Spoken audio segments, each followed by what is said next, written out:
Bonjour les gens, bonjour. Comment ça va? J'espère que vous allez bien.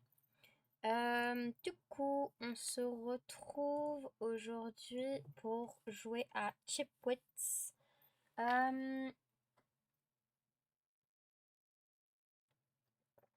viens de me rendre compte que j'avais laissé ma bouteille d'eau ouverte.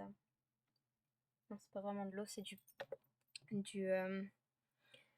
de l'ananas du coup, mais du coup voilà. Alors, comme d'hab, je laisse ma bouteille pas loin. Ça me permet de, ça me permet de me rappeler qu'il faut que je boive. Alors, où est-ce qu'on en est? Du coup, ouais, j'ai commencé un peu tard aujourd'hui, du coup, par rapport à ce que je pensais, parce que bah, j'ai pas fini ce que j'avais à faire. Donc, tout simplement, comme d'hab, je mets 10 ans, alors voilà. Et du coup, donc ouais, donc on va voir. Apparemment, c'est un reboot d'un vieux jeu des années, je sais plus, genre 80-90 ou un truc du genre. Et apparemment, c'est un jeu de puzzle, un mix entre puzzle simulation et logique un peu.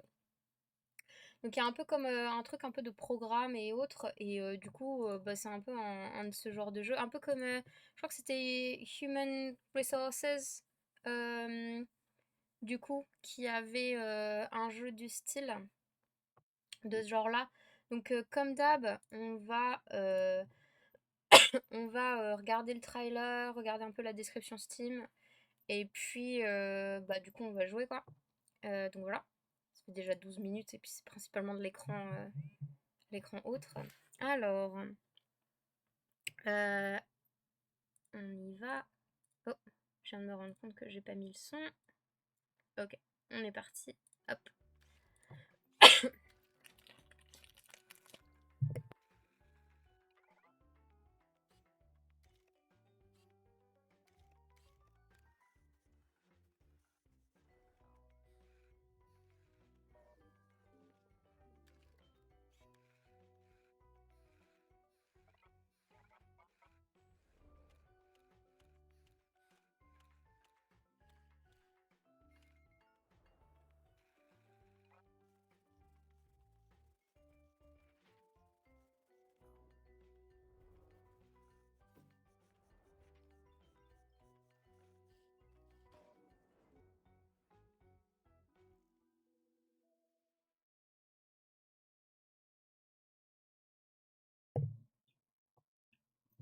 Bah ça m'a l'air pas mal du coup. Alors, on a 3 évaluations, donc il n'y a pas de score d'établi. Le jeu est sorti début juillet du coup. Euh, alors, du coup, on a... alors, est-ce qu'on a quelque chose en discussion? Quelqu'un qui demande s'il a abandonné. Euh, donc là, il y a le développeur du coup qui met, alors que s'il y a des bugs et autres, d'aller sur Discord. Ça te fait de plus en plus quand même, n'empêche que les développeurs ils se concentrent principalement sur la communauté Discord plutôt que le forum Steam. Parce que c'est vrai que forum ça fait un peu, c'est un peu outdated quoi. Donc c'est potentiellement pour ça. Euh, et du coup, donc là c'est en 2024, donc il y a 2 devs. Euh, donc du coup il y a des gens qui se rappellent que c'était sur la Commodore 64. Donc il y a du coup ce gars qui est en train de mettre des trucs en 2024. No achievement.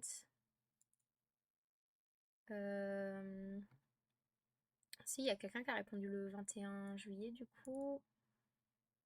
Ils n'ont pas encore fait les achievements du coup.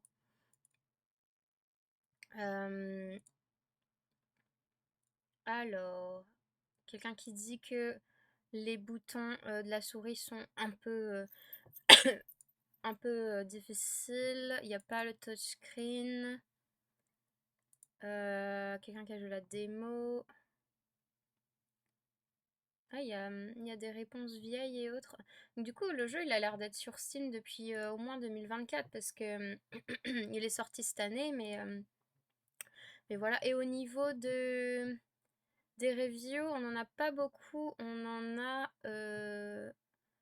enfin, en tout cas, dans celles que moi je vois au niveau des correspondances, il n'y en a que 5.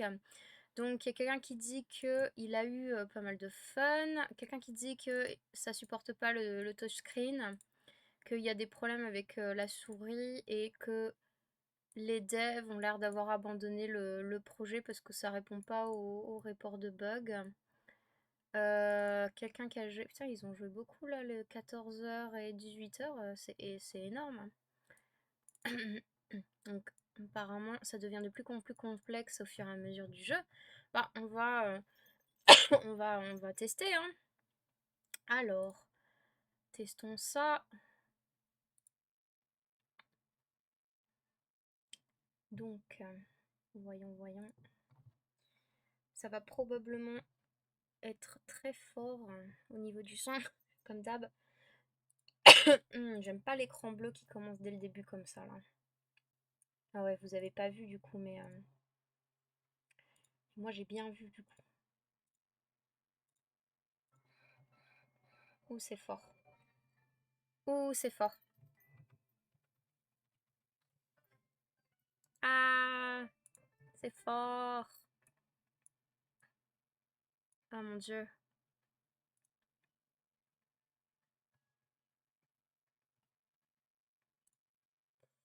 Donc, du coup, on est au taquet.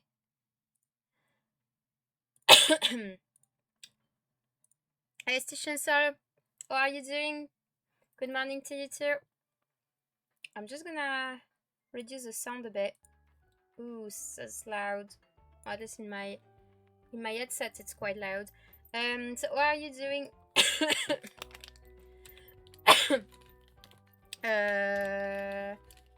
God, I wanted the game in English. Okay, blah blah blah.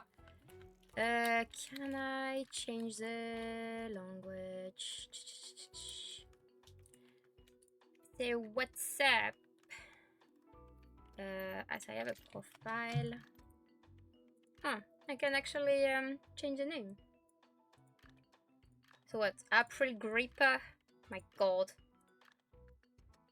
Cadence Interpreter seems to be interesting. Should we put it pink? Just for the sake of it. Or green or red. Red is quite nice, but it doesn't pop.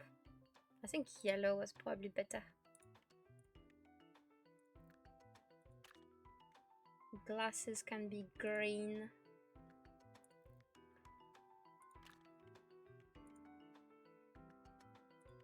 Oh, it's not just the glasses, it's actually also the shoes.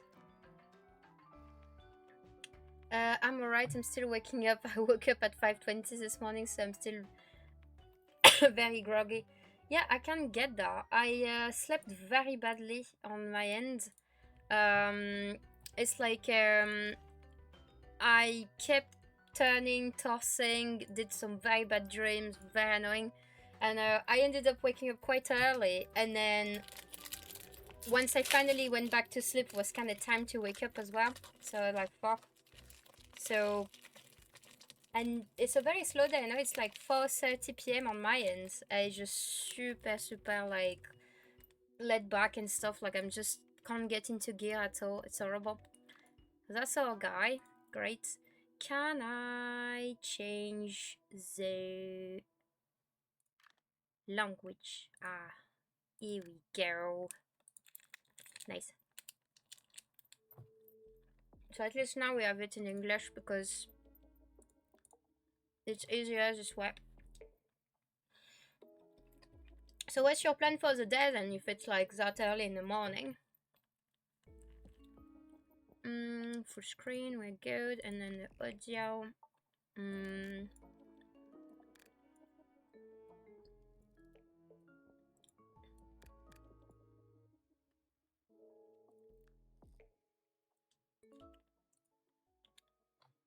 Okay, that should be good. Let's go.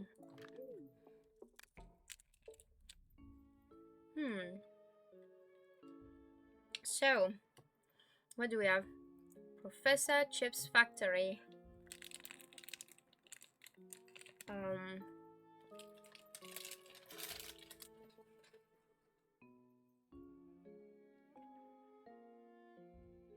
Fucking dying because I keep not eating.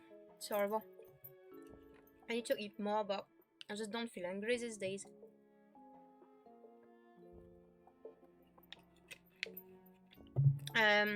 Okay, so Professor Chips wants to open a new widget factory, so we have some challenges, some missions, and we have some objectives.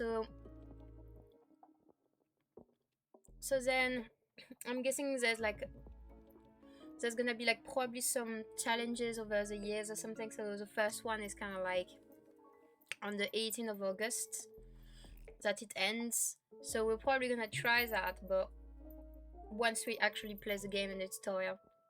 So that's probably the tutorial, and that's probably some challenges. Now let's go back and begin the tutorial. Oh, sorry. 8:21 I am now, but I think I might study today. My client still hasn't gotten me all the information that I need to finish doing tax prep for them. Bag ready for my trip this weekend for a family reunion, but I might also just play a game. I have no clue. That's fine. I mean, I do get that as well. Like, not having definitive plans, especially if you're waiting on something and it's not happening. Like, just the fact that you don't have the infos of your clients, it's a bit annoying because, like, what can you do if you don't have what you need to actually do some work on it? It's not really nice to be having that, and then kind of like having to walk around the whole thing. So test drive or anything like that. Well, if you're already ready for the trip this weekend, then at least there's one less thing to do. So I'm guessing it'll be probably like a bit of gaming to maybe have a little break or something. Sometimes I do have a little game on the morning because it gets me to kind of wake up a bit. Otherwise, I'm not fully there, especially when the ADHD men don't kick in right away. I have like this little window because I'm on a slow release ADHD med. So during the beginning, when it's not exactly kicking in, I have to kind of like transition in between the waking time, taking the med, and then having like the efficiency of the med kicking in, and then be like, oh.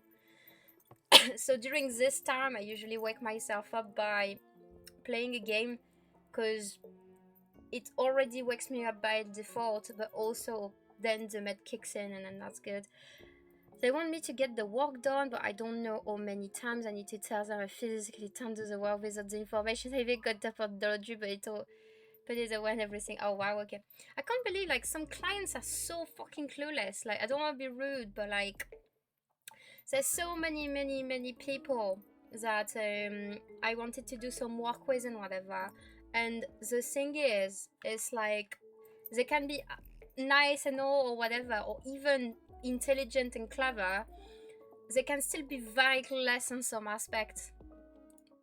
Like um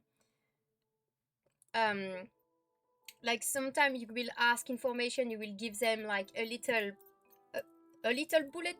bullet list of stuff you need before you can do anything.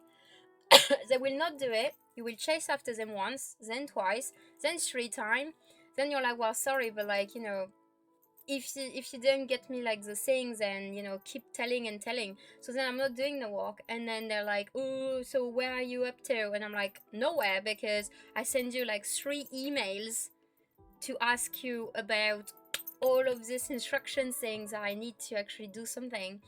And they're like, oh, well, you should be working anyway. And I'm like, on what? Because I don't have all of the things. What am I supposed to do? Fucking dick. I'm like, it's horrible, but like, it's annoying. So now to move your Chipwit forward and reach a checkpoint. So I'm guessing because it's a programming game a bit, you'll have like movement done by like key points type and stuff like that. So ta-da, so we have an objective, and I guess we're gonna try that. So that's, oh, you can't even see the cute processor because my big face is behind it. I can't remove my camera because it's gonna break my layout. So so basically the little guy you don't see is gonna give us instructions. Fucking loud still. Only robot with using abilities, blah blah blah. Yeah, I like how he's flattering our ego, like, oh yes, there's only like robots of reasoning like ability, like the top 0.4 like percent or percentile. I'm like, yeah, well, you know, to me, I know better. I know you want to be nice to me so I can do your shit. Are you a robot? No, I'm not a robot. I'm hungry.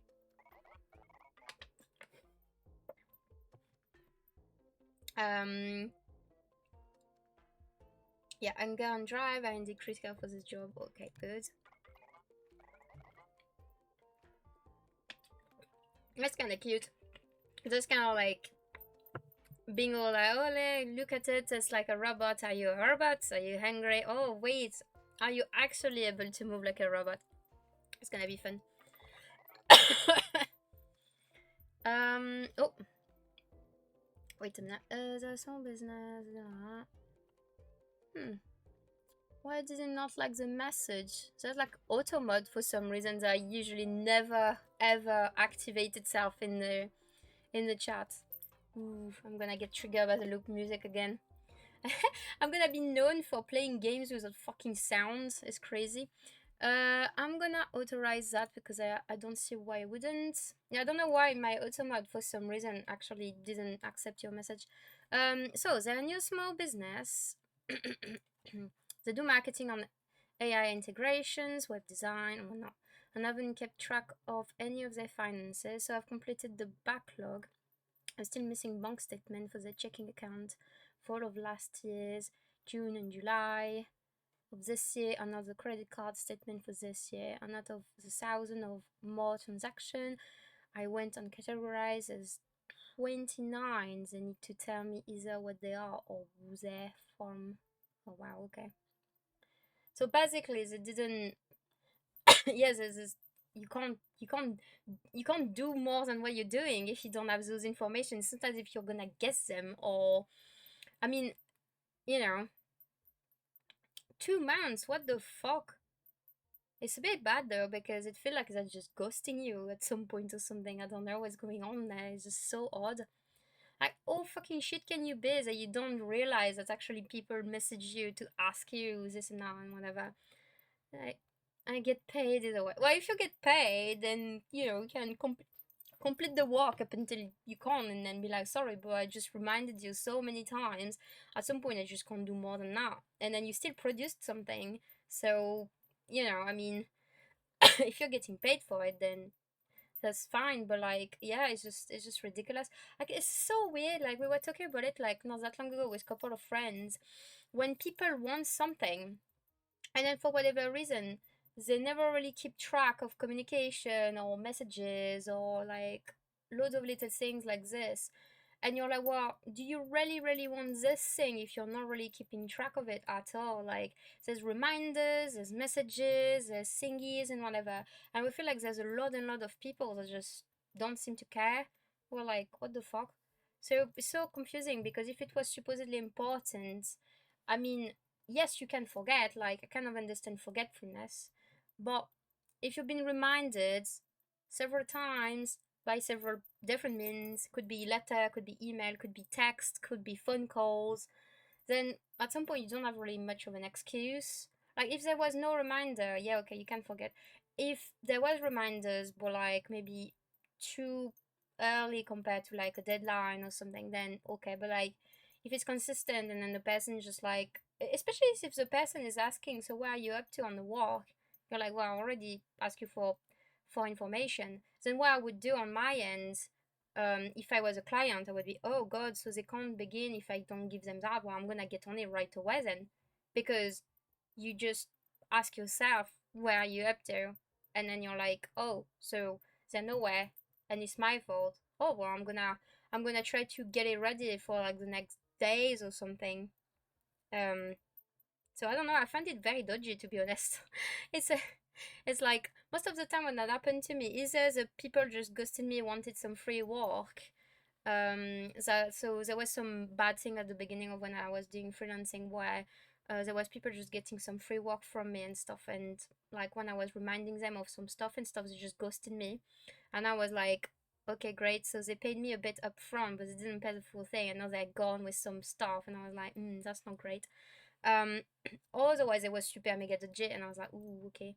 I'm trying to get it done as soon as I can, so we can get it to their other content, so I can actually file taxes for them.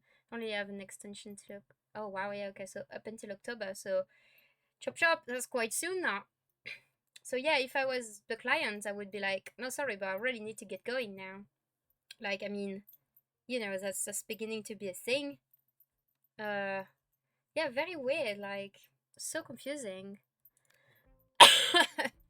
So yeah, no, it's just so odd. Oh shit. Sorry. It's just... Oh my god.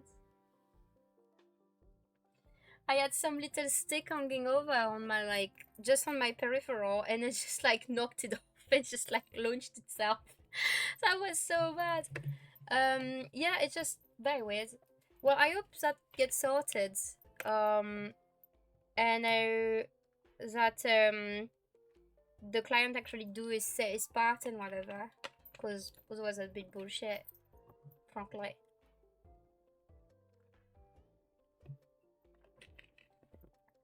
So what's up there? Gonna get this kid. So this premises of this is like a robot where you kind of like implement chips into the robot, and the chips corresponds to like moves and actions and stuff, and it kind of like goes with what he has to kind of like solve puzzles. So that's kind of like the premises of it. I do like puzzle games and stuff. But sorry, just very bad cough. Um. So anyway, oh my god, so annoying. Um. So yeah, okay. So forward. That means that's me one. Sorry, I'm gonna go forward. Oh, you really can't see. It's so bad. My camera is way too big. Basically, I need to go there, and I'm kind of right behind my camera. So I can auto loop. Oh, so it's kind of like doing it by itself because there's an auto loop until it actually goes toward the thing. Okay, that's funny.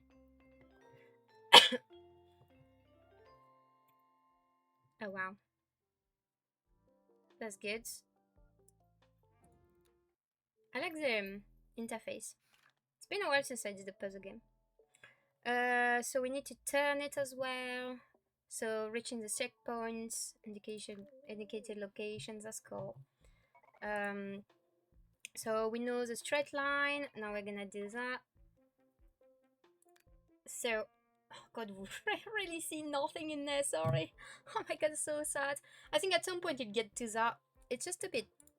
Oh.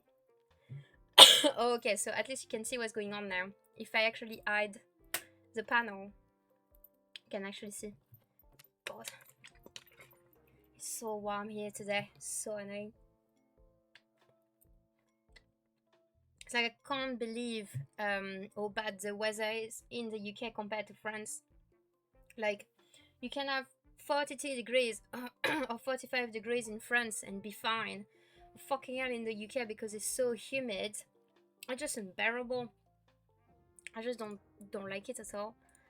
And the houses are just horrible as well. The houses are just, yeah, just horrible. They just retain the heat like crazy. So like what then? Do I do a forward? Then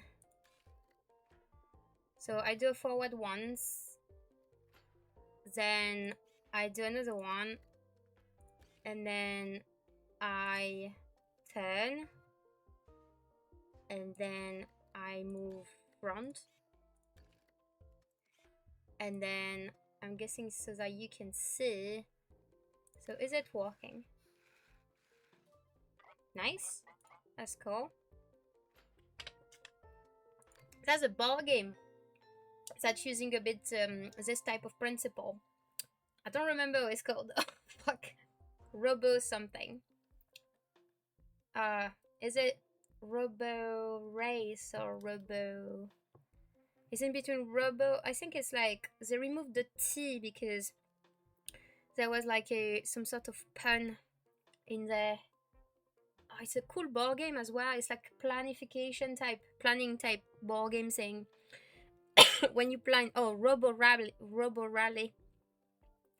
So it's kind of like a board game when you have like a board with like loads of slots and stuff, and you receive like moves and stuff like that. So like going straight, going turning, etc., and then and then what do you call, like turning and shooting and stuff, and then you can just do that. Well, because the text were I'm cutting it, I just think emails and yeah, usually if I have a client that doesn't reply, what I do is, depending on what contact info I have, apart from the phone because I don't do the phone, and I always feel like there's no proof, there's no traces. I mean, there's proof you called, but unless you leave a vocal message and you don't necessarily have it on your end, you don't. There's not really much of a proof. So if I have a text, if I have like a mobile, I will text. But usually I go by email because I always think like, email is supposed to be like the professional thing. But then if I don't have a reply to my email, because even though it's supposed to be the professional contact, because it's easy to send files and stuff like that, if I see that I don't reply, then if I have like a WhatsApp or like a Messenger or an Instagram or whatever, like one of them instant messages, then I will instant message them and say, by the way, just to let you know, but like I send you an email and you never replied to me and stuff, so I resend one, but then I'm also sending this there, so you're aware that I just send you an email just in case you don't check them very often. And then I'm like, so I always consider the email being like the professional first thing to do, and then the text. But it all depends on how you got contact with the person, so I guess it's just dependent on that. Sorry. Oh god, sorry. That's annoying. So navigate around an obstacle. So we're gonna have an obstacle going around and still going to the checkpoint, I believe. So the person still, the professor still hid something. So like, he's saying this blue star is hidden. I like how we see it right away, but okay, apparently he hid it. Finally. So just going around and just getting to my thing. So I'm guessing it's still gonna be movement. So we need to go. I mean, in theory, I can turn there now. It's a very informal business, it's odd, but they do check their email frequently since it's owned by the husband and the wife. Apps, I send it to both their email. Yeah, usually it's a bit bad, but stereotyping, alright. The number of people that are like male, that like have a business, and it's actually the wife or the partner, the female partner, that is actually looking at the messages, look at the email, trying to make sense of organization, and then say, come on, I just saw this email, I need to reply or whatever. So I would actually not be surprised that that the guys actually wanted to do the same, but it's just like never getting around to do it, and then forgets completely. Yeah. It's so common that the wife or the female partner is having a job and also doing the background work and admin work and secretary type work for the husband on a daily basis, and it's so bad. I don't understand, like, because in theory, when you're doing a job, as like a person, if you were not checking your email or not doing the admin stuff, you would probably be fired because you would not be doing your job. So it's so weird that, when it's more like a kind of like a home business type thing, like all of a sudden you just don't do any of this thing. It does a lot of the contract meeting, clients, scouting stuff, I think. Yeah, okay, so it does more like the vocal, social type of thing, and then I'm guessing on her end she does all the planning, schedule, organization, admin thing or whatever, even probably like just checking out the accounts a bit at the beginning of before having the accountant or something, I don't know. Like there's probably some lot of little bits like this. mm, um so we turn, then we go straight. So turn and straight, just showing. So we did moving straight, turning, moving straight. The thing is, I don't know if that and oh yeah, no, it does seem to end here. Kind of like an isometric thing, but just you can't really see. So I'm here, then I move again. So I turn, I move twice. I turn and move twice. So I turn, move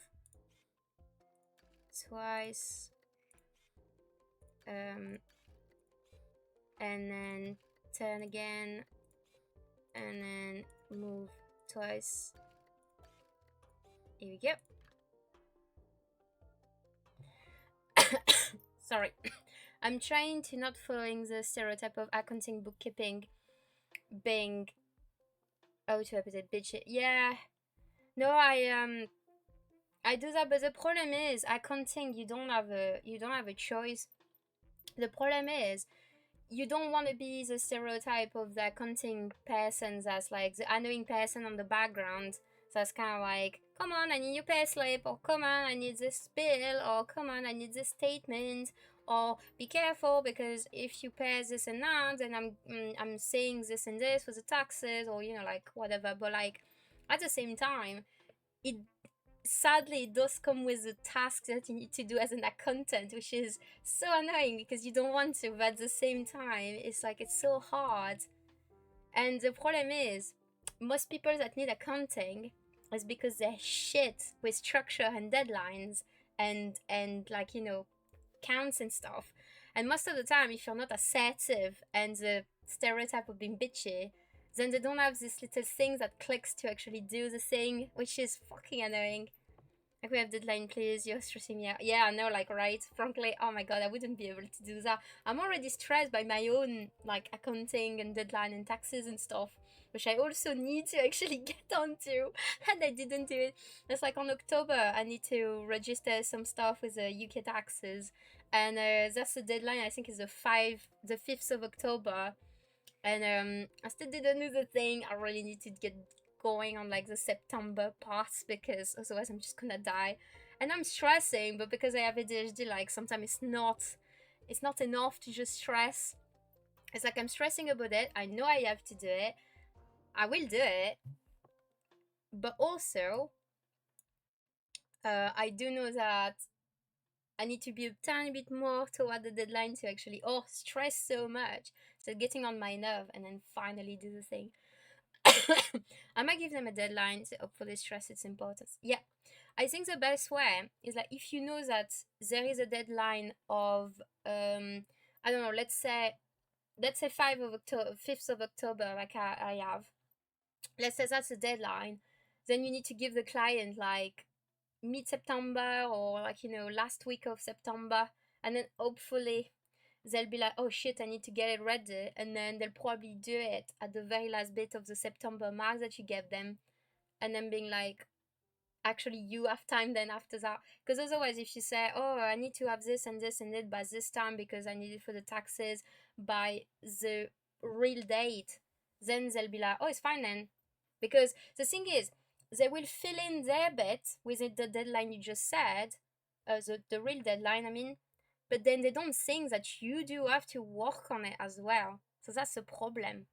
So I think if you know that you really have the deadline of something, then you need to give them a prior deadline to account for the time that you need to process everything. So if you know that you need to do the job, like it takes maybe a week or 2 weeks or something, I don't know, then you need to give a deadline that's like accounting for like this week things, and just in case there's also some shit happening as well. I need to get tax prep package ready for the tax preparer, which is like 20 document. Yeah, so you need that. So you need to account for the time that needs to, you like, I always feel, because usually you don't just have one client, you have several. So they kind of like, even though you can be like a freelance of whatever it is that you're doing, and people will feel like, you know, people could think like you don't have any other clients and stuff, there's only them, this is all the time what they think. You can kind of like make it a thing in your mails or communication that you have like, you know, like you want to get going, but you're gonna get incredibly busy, because in theory as an accountant, tax time will be the busiest times. So if you have all of this thing to do, like those 20 documents, then you'll have to get them ready. So having to account for the time it will take you to do the work, but also a delay for either if there's some shit happening, also that you don't stress yourself trying to do everything without having a margin. This is usually what I do on my end, but like, you know, it's very hard, frankly, like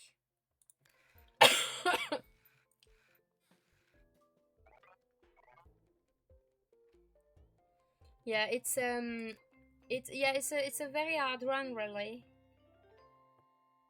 My clients found emptiness. Oh god. The thing is, you know it is. Like we're probably a bit similar on this one. It's like when you're your own person working by yourself, you don't have anybody to advocate for you. And then the problem is, depending on your personality, uh the problem is so bad, but like it's so it's so hard to advocate for yourself. So if you do have these ideas like I have, I will tell you that as advice, or like what I tend to want to do and whatever. But then as if there's a problem, I wouldn't be able to sell it to your clients. I would be way too shy with it. It would be so bad. Is it would I don't know. It would be so difficult because I'm kind of like, sorry, I just Matt's nephew's voice on the back. But you know, it's like it would be so hard because I don't voice my opinions to people like this. It's just like I would not dare to do it, sadly. I wish I had the balls for this, but it's actually quite hard. So yeah, so it's just but I do get that because it's easy for me to say. But there was time where I had clients and I, like when I was experimenting of what to say, what to do and stuff. There was always like, yeah, people pleaser. That's the thing. You don't want to be this bitch, and also you're a bit scared because you always think like the other people might be like more like um more of a like kind of like not a higher figure, but I always feel like they have a higher position by being the client and paying and wanted the task done. But at the same time, I'm like, without you as well in theory, they wouldn't be able to necessarily do it. So even though they could find other people, finding somebody else, knowing that it can be like time sensitive or other things, and they'll have to pay more most of the time. So, but yeah, I'm worried and anxious. I'm not really good with social interactions, so I can, to a point, I can be a bit bitchy by email or text, but I wouldn't be able to.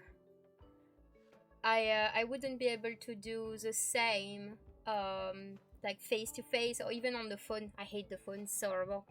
So yeah, so it is like yeah, I wouldn't be able to necessarily to necessarily voice what it is I wanna say, sadly. So yeah, I will maybe just text and email. Yeah, me too.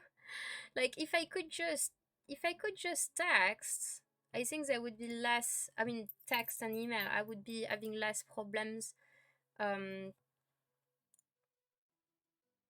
because what do you call? Yeah, I can't seem to voice stuff the same when it's like actually telling it. So It's a bit hard. But I think I get better and better with I get better and better with with God, I can't seem to talk anymore. With time, maturity, experience, I guess at some point you've begin to have like a bit more clue about what you're doing. So it might be just easier altogether, but yeah. Did it work? Oh, that worked.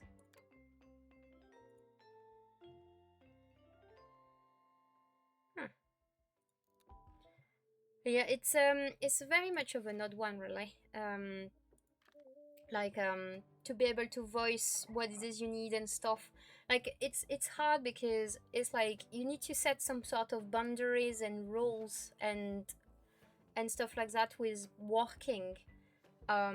So something that works for you. So if you're used to doing a work a certain way, you kind of need to have like some sort of a direction thing that you can kind of like tell the clients that you need stuff done this way, this way, this way. And then like what do you call and then try to kind of put an incentive of it being done this way. Like you can walk around a tiny bit, but also make sure that most of it is being maintained in a sense. But it's easier said than done anyway. A lot of people will just tell you what to do, and then the problem is like it doesn't mean that it's it still doesn't mean that it's easy. And they will tell you things, but they will not necessarily do it themselves anyway. Like then there are people that just kind of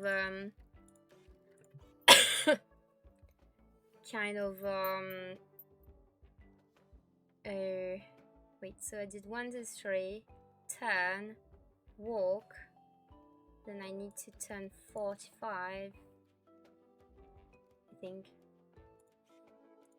or more.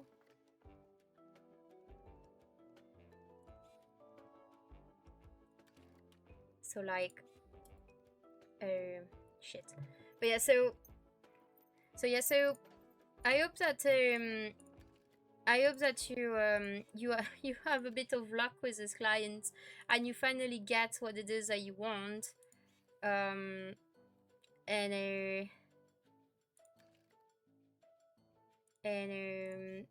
that you get it sorted basically. So I'm gonna be there, so I need to kind of shift like what, 90? I think I'm a bit wrong in this one puzzle. Let's see.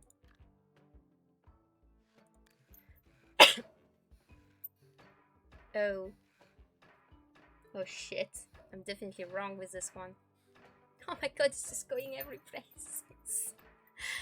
I fucked up the angle like a lunatic. So instead of turning,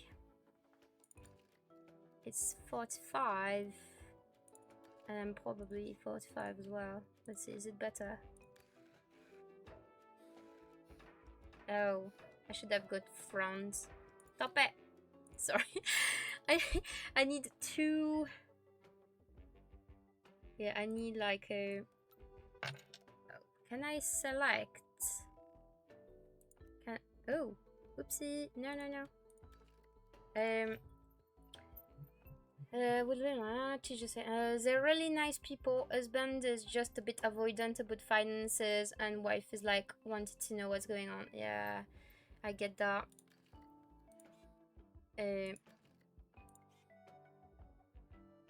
Oh, that's wrong. Oh, it's going like this. What the fuck? Like there's been a few months where they're spending more than earning, and they didn't know that. Oh, it's always very, very conflicted when the two partner in a couple are not really aware of what's going on in each other's finances.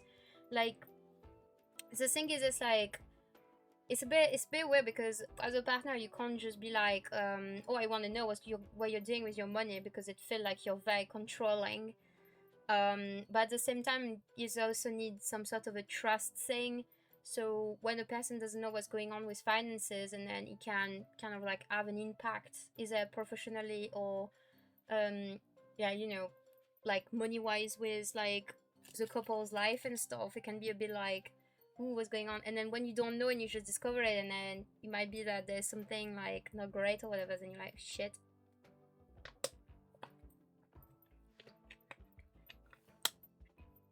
Yeah, it's quite hard this way. So if I do this, I wish I could just select the one I want. So I turn, and then actually there I need to have another front. So now I'm on front, and then I turn, and then front, and then I turn, and then front. So I need another front.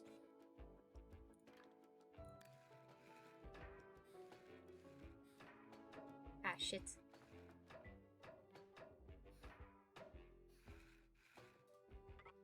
What the fuck's going on? The robot just like clunk, clunk, clunk. I don't know why.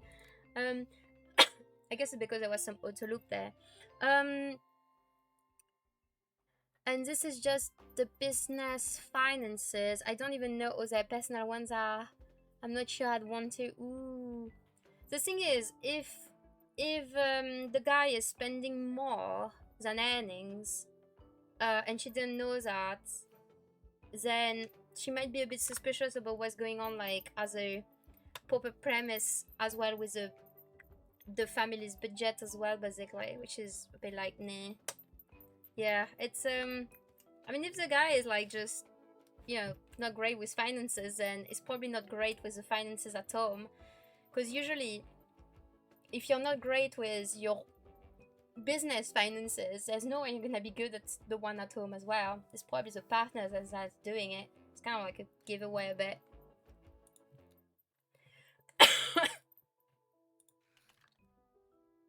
Connectors. Oh, interesting. Blue stars. You may only redirect the connectors of the chip to the correct direction. Chip connectors can point up, down, left, or right. You can change the direction of the connector and the flow of instruction. So, like, if you want to reset your program back to design, you can do so from the workshop menu. Okay. So let's try to see what's going on. So I need to use connectors. Oh, I can kind of move it around. Ah, that's God. What do I put it back to? Oh, it started. Shit. It's too sensitive. I don't like sensitive mouse. Fuck off. No. Oh. There's actually like some sort of weird sunset. Fuck. I can't put it back the way it was. So bad. Oh, I'm boiling. It's horrible. Ooh, what's going on there? Oh, can I just reach the checkpoint by just take the connectors? Oh, so like I can't move any of this thing, but then I can see what's going on. So it's doing. Oh, so I need to kind of like. So it needs to go. It needs to go up, up, up, turn, up, up. So up, up, up, then turn. So can I?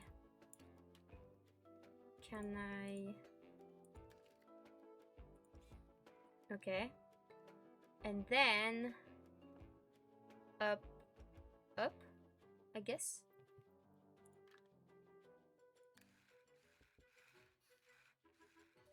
Whee! Nice. More connectors. Oh no.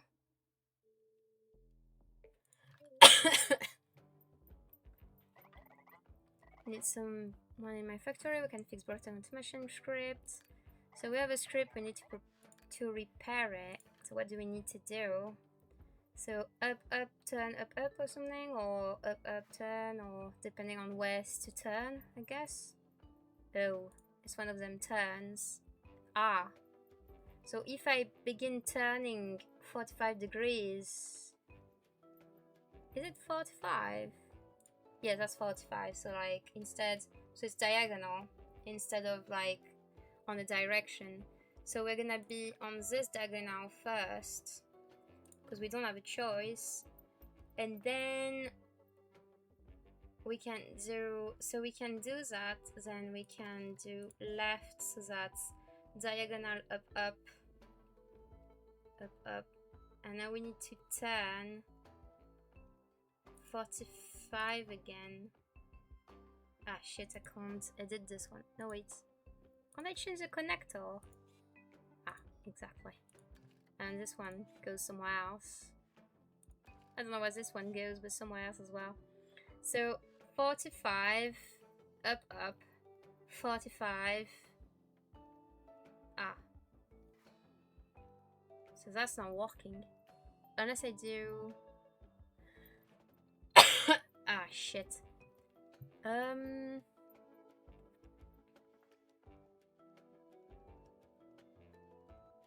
Or I do 45, 45, so that's 90, 10. And then I do up, up. And then that's...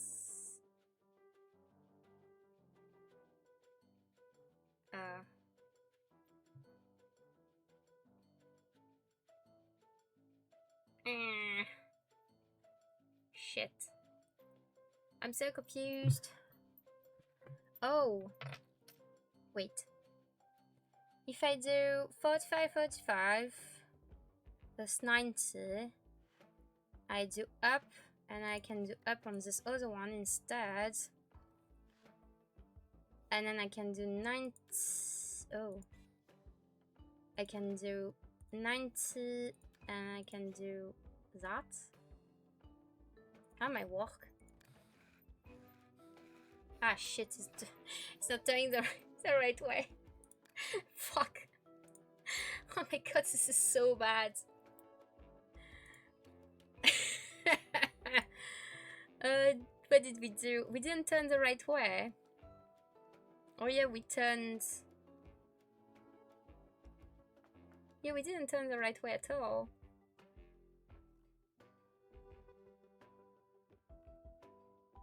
So...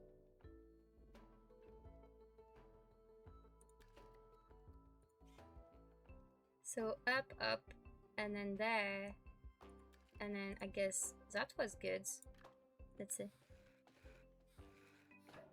Why do I want to turn? I just need to go straight, actually. I just realized. Why? What am I missing? Because I do up, up. So I'm at 45. So I turn left.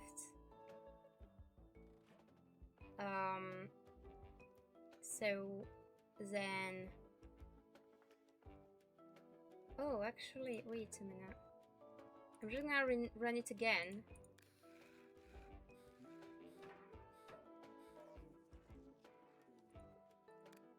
Why is it beginning there?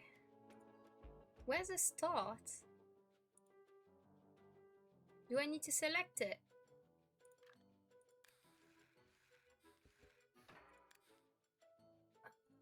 I see, because it's moving diagonal, it doesn't just turn.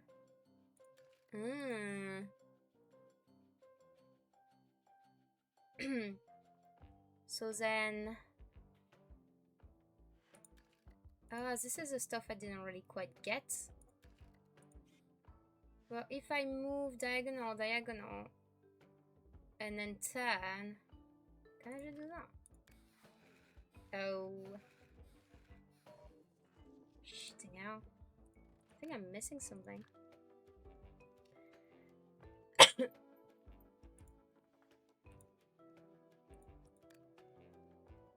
Oh. Is it the starting point is actually facing like this instead? That I didn't realize either, to be honest. So like if I do that, I'm so confused.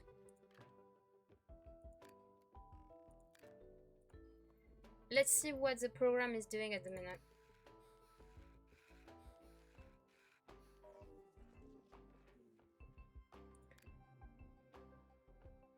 All these other people. Well, to be fair. So do you not like people, make a form? What are you doing? God, I'm bad. Oh, I think it's because there's several input at once, isn't it? So can I do...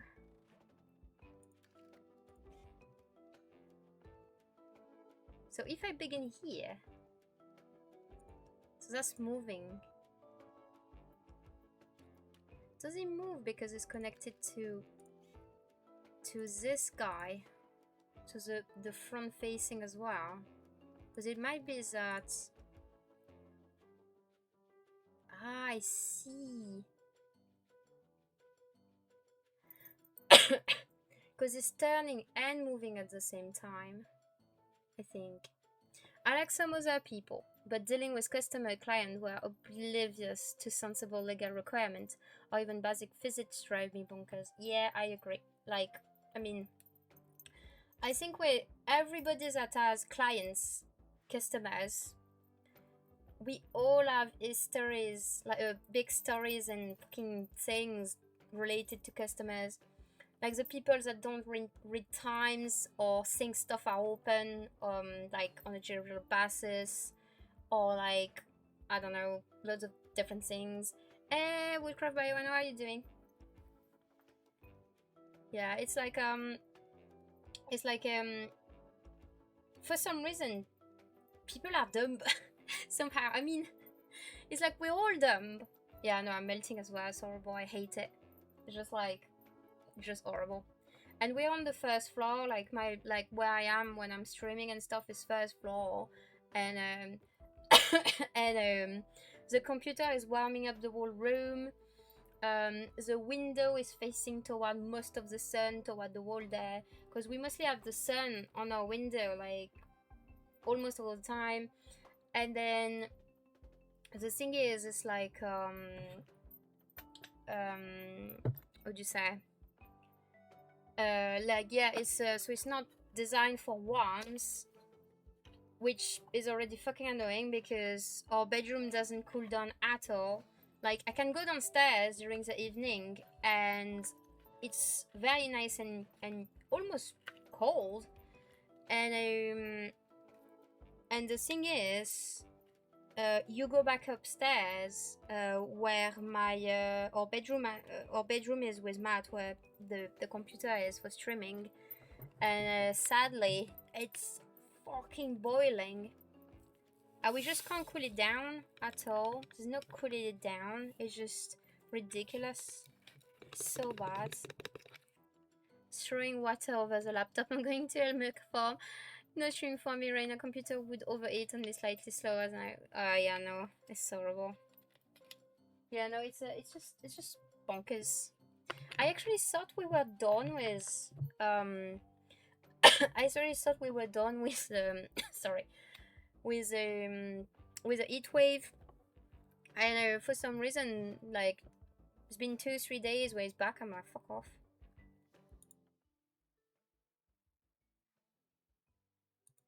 Oh yeah, I booked at table. You booked at table? You mean you booked a table for 2 weeks time? So for the train thingy, the wagon train, did you tell Matt that? Because I think he might have forgotten. It's the 27th, right? I think. Yeah, music train.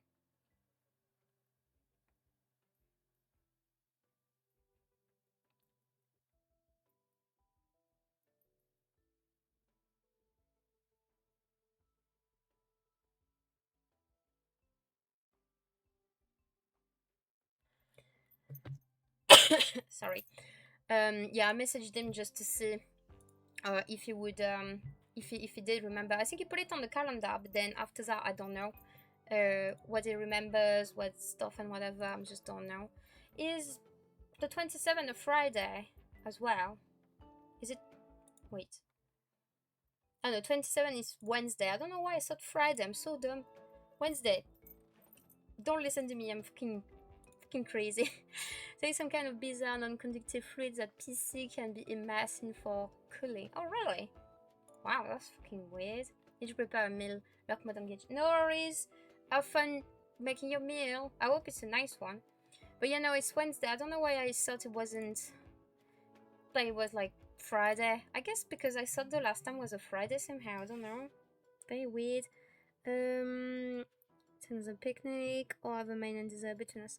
Yeah, I think with Matt, either we'll have a main and dessert with Matt and me, or we'll just do a picnic again. It depends. Or we'll bring some food for the train and then we'll have a light bite. Like sometimes we do that. We just get like a starter instead or something. Especially these days because we're not really hungry. It's so bad. I mean, towards the evening we're a bit more hungry, but toward the day it's just. So I hope it's not gonna be that warm the next time we do it. Will you have your mom as well? Did you manage to get her in as well? I sent him a message in this. Yeah, mom is coming this time, but thinks she will just have a dessert. She's eating out with her friend at lunch. Oh yeah, okay, so yeah, but at least like dessert seems to have been nice. The stuff you had, I don't know if it was like a Neton mess or whatever it was. It looked good, so could also be a dessert for Matt and me as well. Could maybe eat in the train and then have desserts. Depends. Depends on how hungry we are and how warm it is. If it's warm, I might just get the dessert because most of the time it's cooling quite nicely, or a salad or something, like a starter kind. I'm having issue. I'm doing. Did you play video game when you were younger, Owen? I mean, if there was such a time where you were young.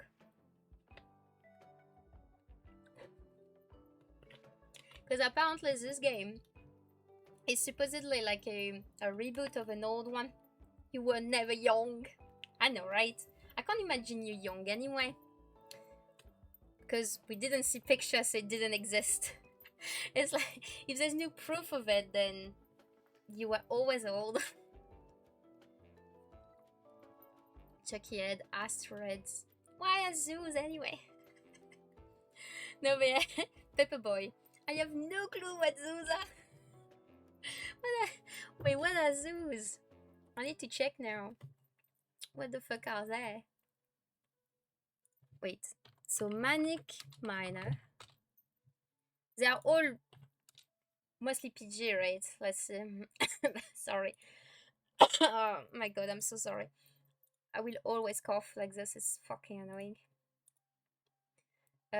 So plop, plop, plop, plop. OG games. What's OG? So Manic Miners. Oh, that does look fucking old. It looks like some Donkey Kong type of thing. Fucking sprites. That's just like there's no shadows, there's no nothing, just like 4 colors. Oh my god. BBC Micro on this PC.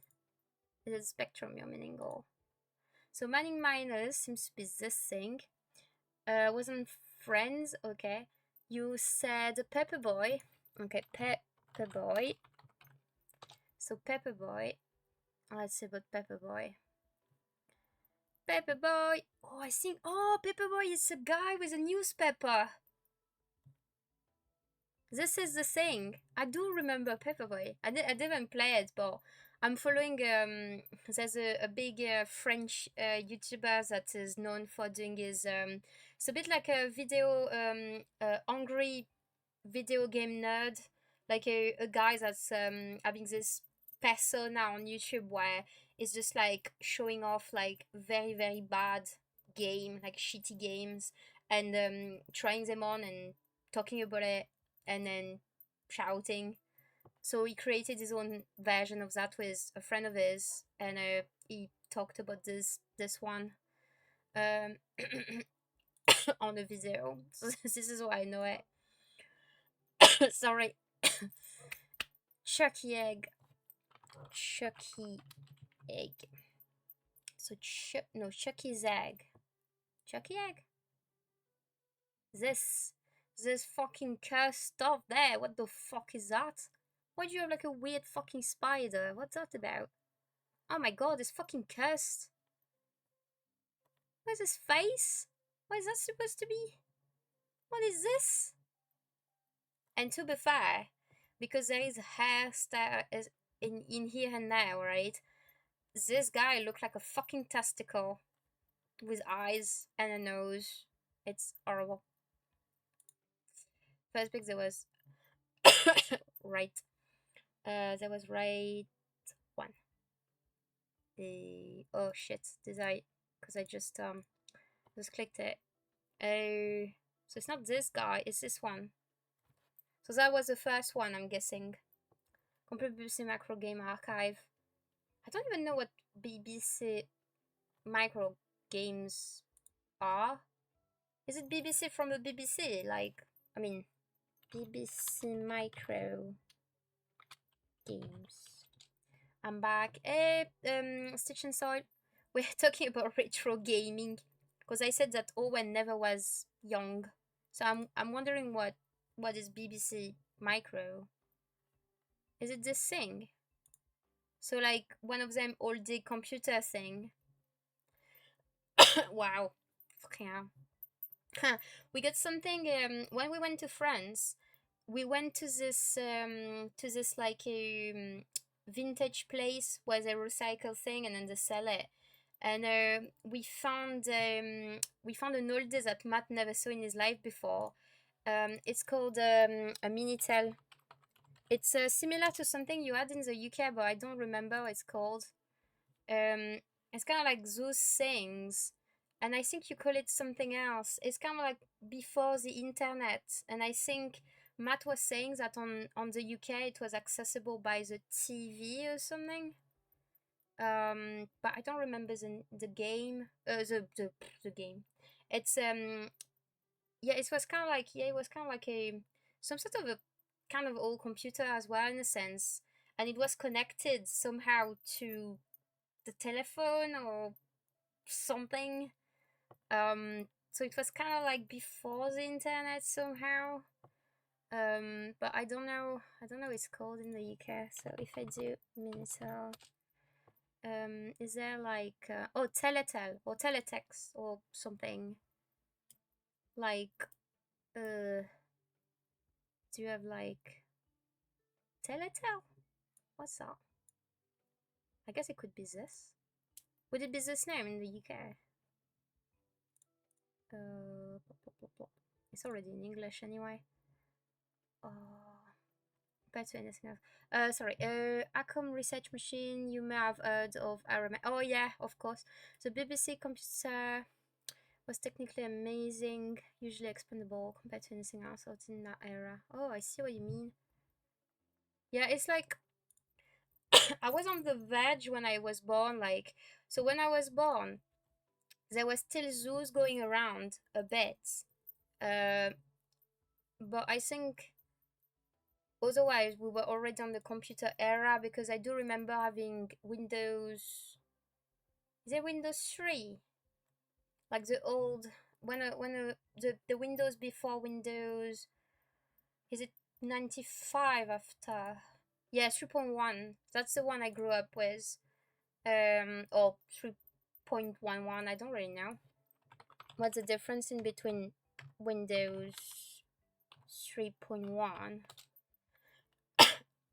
Yeah, it did resemble that. And if I put 0.1, what does it have? I don't know which one exactly. It did look like that. Like, oh my god, so small. Yeah, it did look a bit like this. So I grew up with that up until my like maybe 3-4 years old, and then after that my dad brought back like a laptop, from his job, like a Windows 95.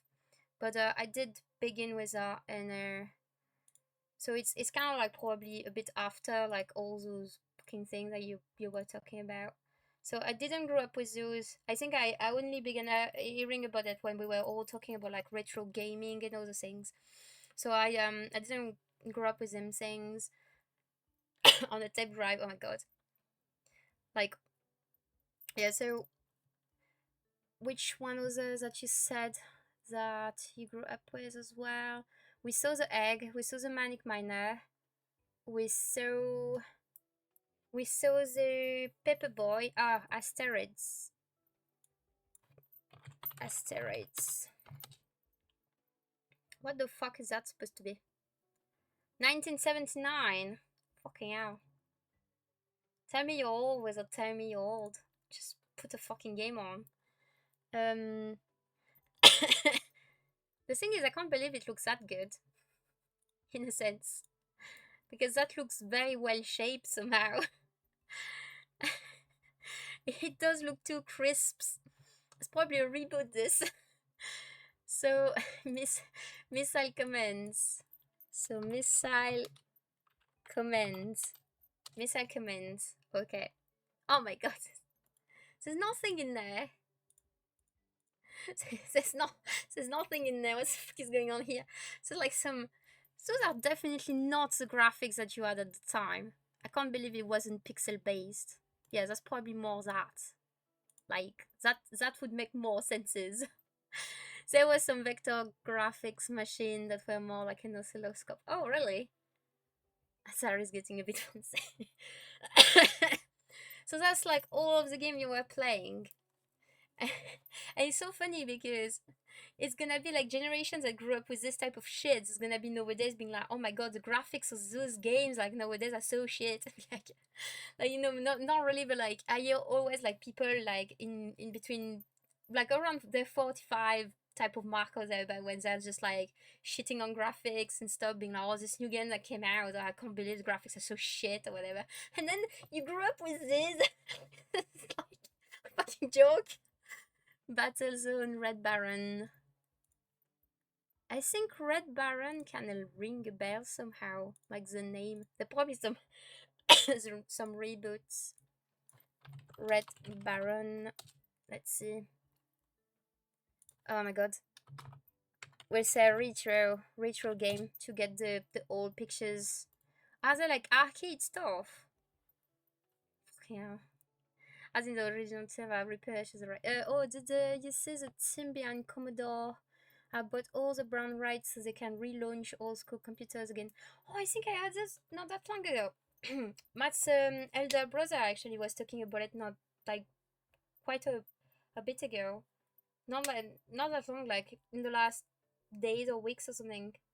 But yeah, I think it's a good thing because people are definitely into retro gaming nowadays. So I really feel like there should be more and more of this, like the old the old retro things, because like if you want to have the same feel again how it used to be and stuff, and it wasn't that bad. So Red Baron was this. I just say quicks, like quicks.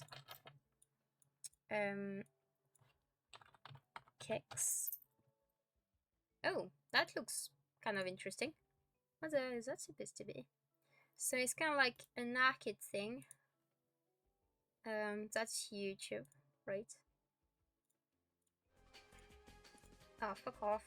Sorry for the sound, whatever, if it's loud or whatever, I don't know. I just want to see, like, out of curiosity. So, kind of like, you know, like some sort of a bomb type thing. Sparrow Death Trap, okay. What the fuck is going on there?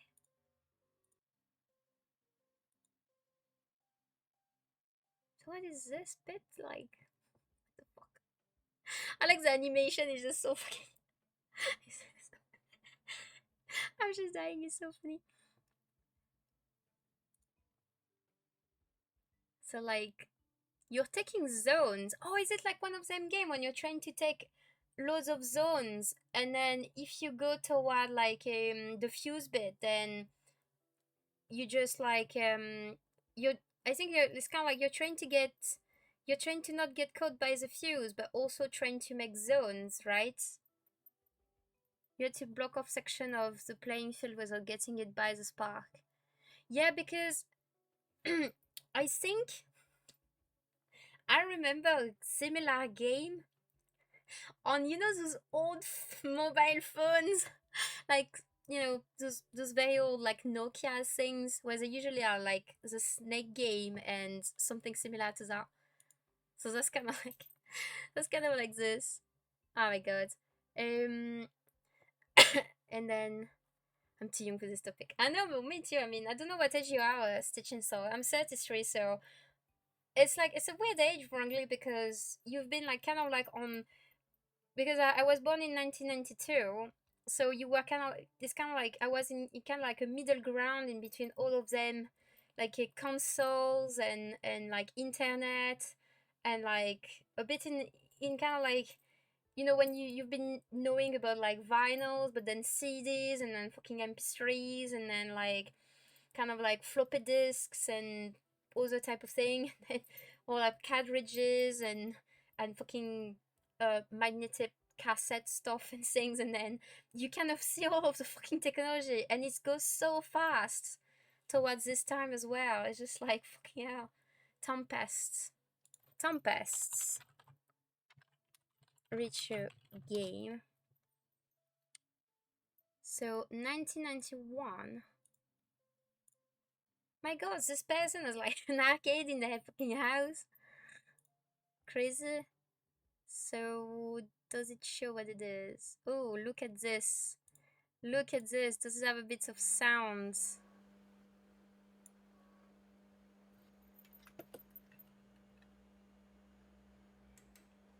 Oh my god.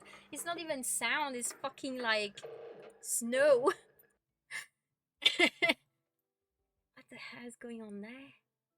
Or is it that you're trying to kind of like kill all of those bits that are arriving into specific stuff, and you kind of like need to make sure that it doesn't get out or something?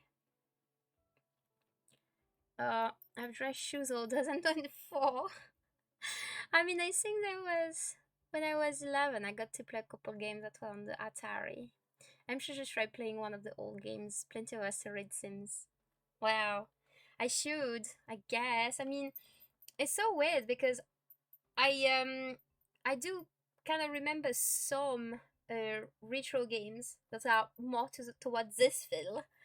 Um, but like I think one of the oldest kind of game a bit like this that I remember was like a cat game on floppy disk, but I don't remember the name of the game. Like PC cat retro game floppy disk. I don't know. I don't even know what to search for. Oh, I think it's Alley Cat. Oh yeah, it's this thing. That's probably the oldest thing I remember. It's it was this thing.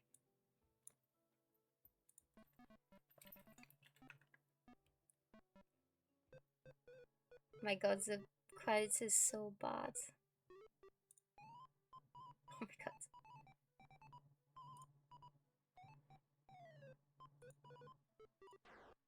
So kind of like I do remember like you had this little alley cat and you were supposed to try to kind of like avoid the broom, and the little mouse were doing some random shit, and you were just having to kind of like go from some places to another one and whatever.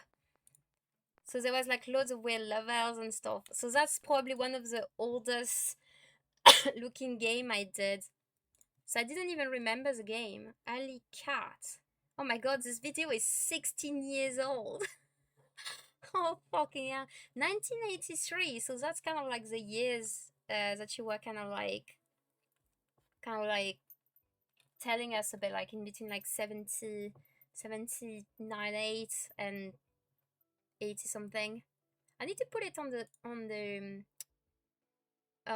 the side because I kind of want to see a bit more, like if I can find like a retro game that's similar to that or not.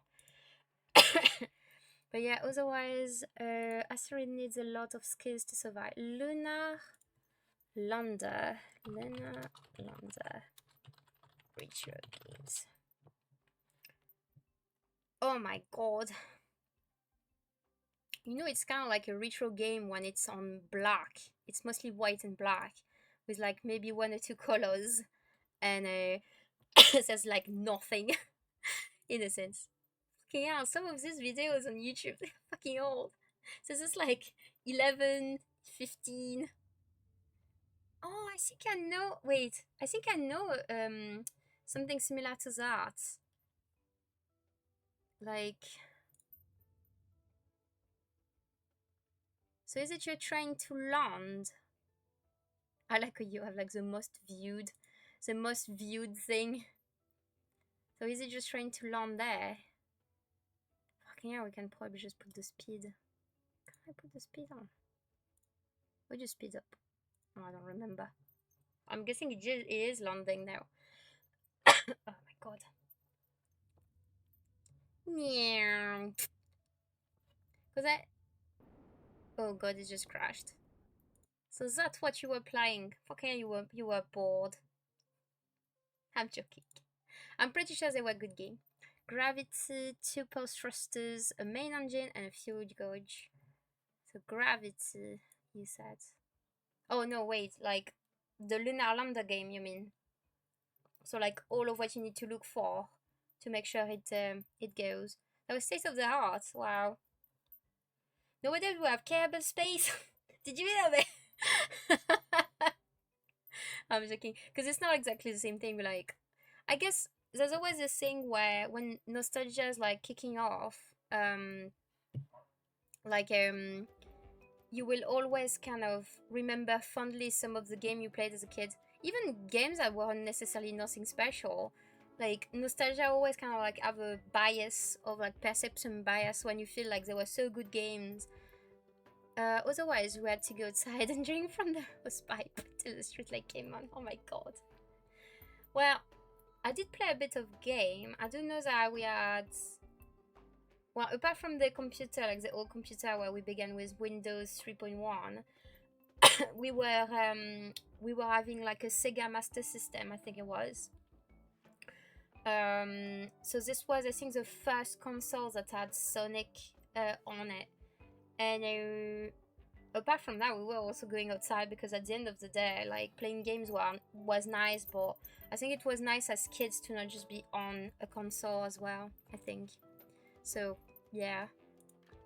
But I was talking about like retro game thing because I think this is supposed to be a reboot from one of them old games. Like I think it's actually the same name as well, where you have like a tiny robot and you try to like make it move around and do objective by having like chipsets into like his preset or something, and then you help me move and stuff. And sorry, oh my god, that was harsh. Fucking trucker or something. I just keep coughing. But yeah, so it's kind of like one of them games that you're supposed to kind of like do puzzle type things with like a set of like moves and stuff. It's a bit like I think there was Human Resources as well on Steam that was doing something similar to that. And the thing is, it's quite nice, this type of games. Like I do remember having like loads of like puzzle enigmas type of game, like you know those things that you have like set objectives and you're trying to kind of use your logical brain to try to make sense of it. At the minute I'm really shit at it though. Yeah, I think nostalgia is definitely a powerful drug. The problem is sometimes like we kind of re-edited our memory so much that when you're trying to either talk with somebody that lived through the same time that you remember, they're either gonna remember it not at all the same because you might have like just dismissed some event, or you might have made it more pretty, or etc etc, and then and then it's so weird, like oh, nostalgia just kind of like makes your perception of things so weird and wrong because of it. So yeah, no, it's a crazy thing because I did go back to places that I was nostalgic from, or I replayed some old games I really liked when I was a kid, or other things. And sometimes I'm just like, fucking hell, was shit. Why did I like it so much? It's so odd. I guess because maybe we had less kind of things, or or whatever. Fucking hell. Sorry about the cough, really much so. So I think that's what makes myself move. I'm just trying to see if I can just do that and kind of like do this. I don't turn the right way if I do that already. I think I don't. That makes me turn right, but I kind of need to turn left, I think. So that's not gonna work because I need to. Would that work? No, actually. Oh my god, I'm trying to understand what's happening. I'm trying to see. Can I just move there and turn?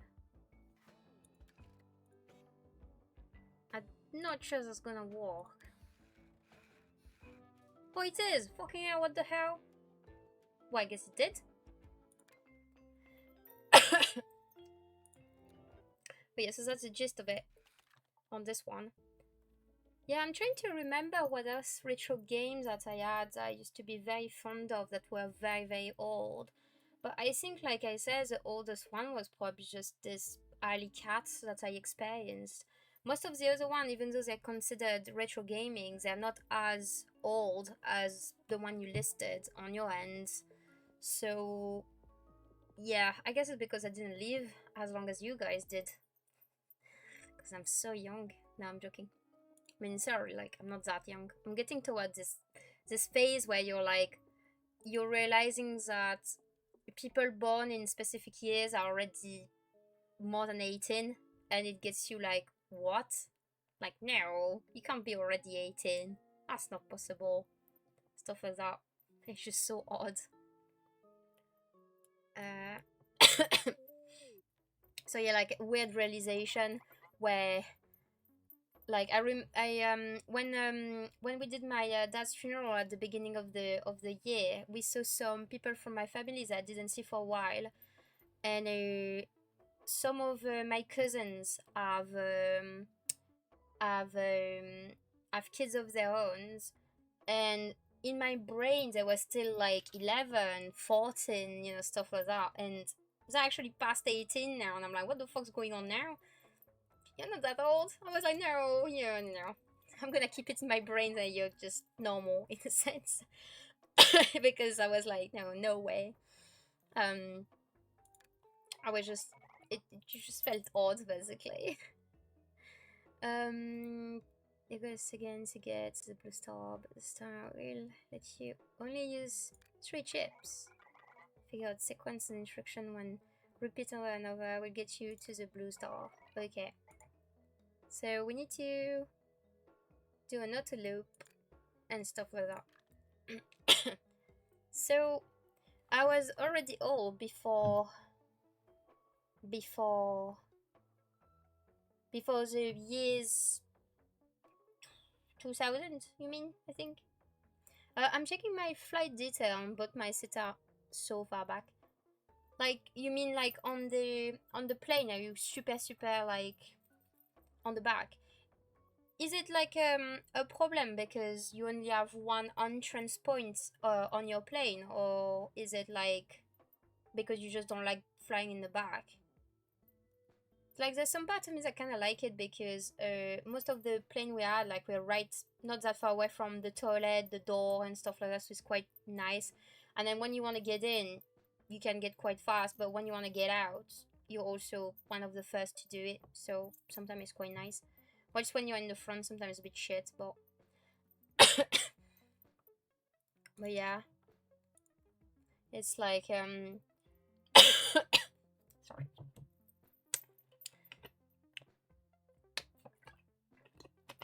There.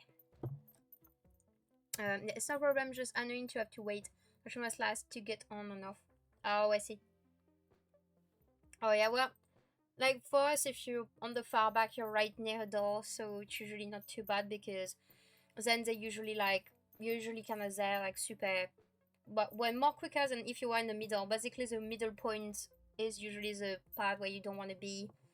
Well, you have the wings, you can't see much shit, and then you have you have like you have to wait on either side of the door, like who's gonna go first, which is a bit annoying to be honest. So if I need to do a repeat or three movement, do I do like moving, moving? No. Do I do up 1, 2, 3? Wait, 1, 2, 1, 2, 1, 2, 1, 2, 3, or 1, 2, 1, 2, 1, or 1, 2, 1, 2, 1, 2, 1. There's nothing that loops with three moves. Or 1, 2, 3, 1, 2, wait, 1, 2, 1, 2, 3, 1, 2, 3. No. Ironically, top boarding groups often prefer waiting to the end, so less time on the plane. I guess not having to queue when you decide to board helps that choice. Yeah, the needing to travel light, it's not easy for me. I'm the what if packet. Yeah, no. We are also Matt is more what if packers than I am. Fucking hell. I didn't think it would be possible that like all of the stereotypes I have on people that are like what if packers. I have my mom like super top one where she would pack like 3 bags just for herself for 3 days just in case. But because nowadays, when we take the plane, because we take planes where um you need to try to get less a bag as you can. We've been traveling with Matt so much with just a backpack because then it's free.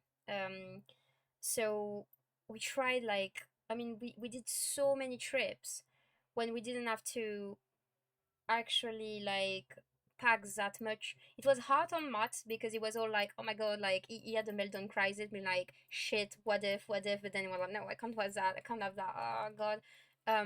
But then yeah, it's quite hard. I don't think we have that airliner, huh? Fly, Ryanair, FC time, you'll soon learn to travel light. Yeah, exactly, that's what I meant. The thing is, it's not that expensive, like baggage wise, because at the end of the day, like if you take the one up, that's kind of like an okay decent size for like I would say 2 week vacation. Um, you can actually make do, but definitely did save loads of money by just having the backpack, like one of them backpack where you can actually put way more things than you think you can.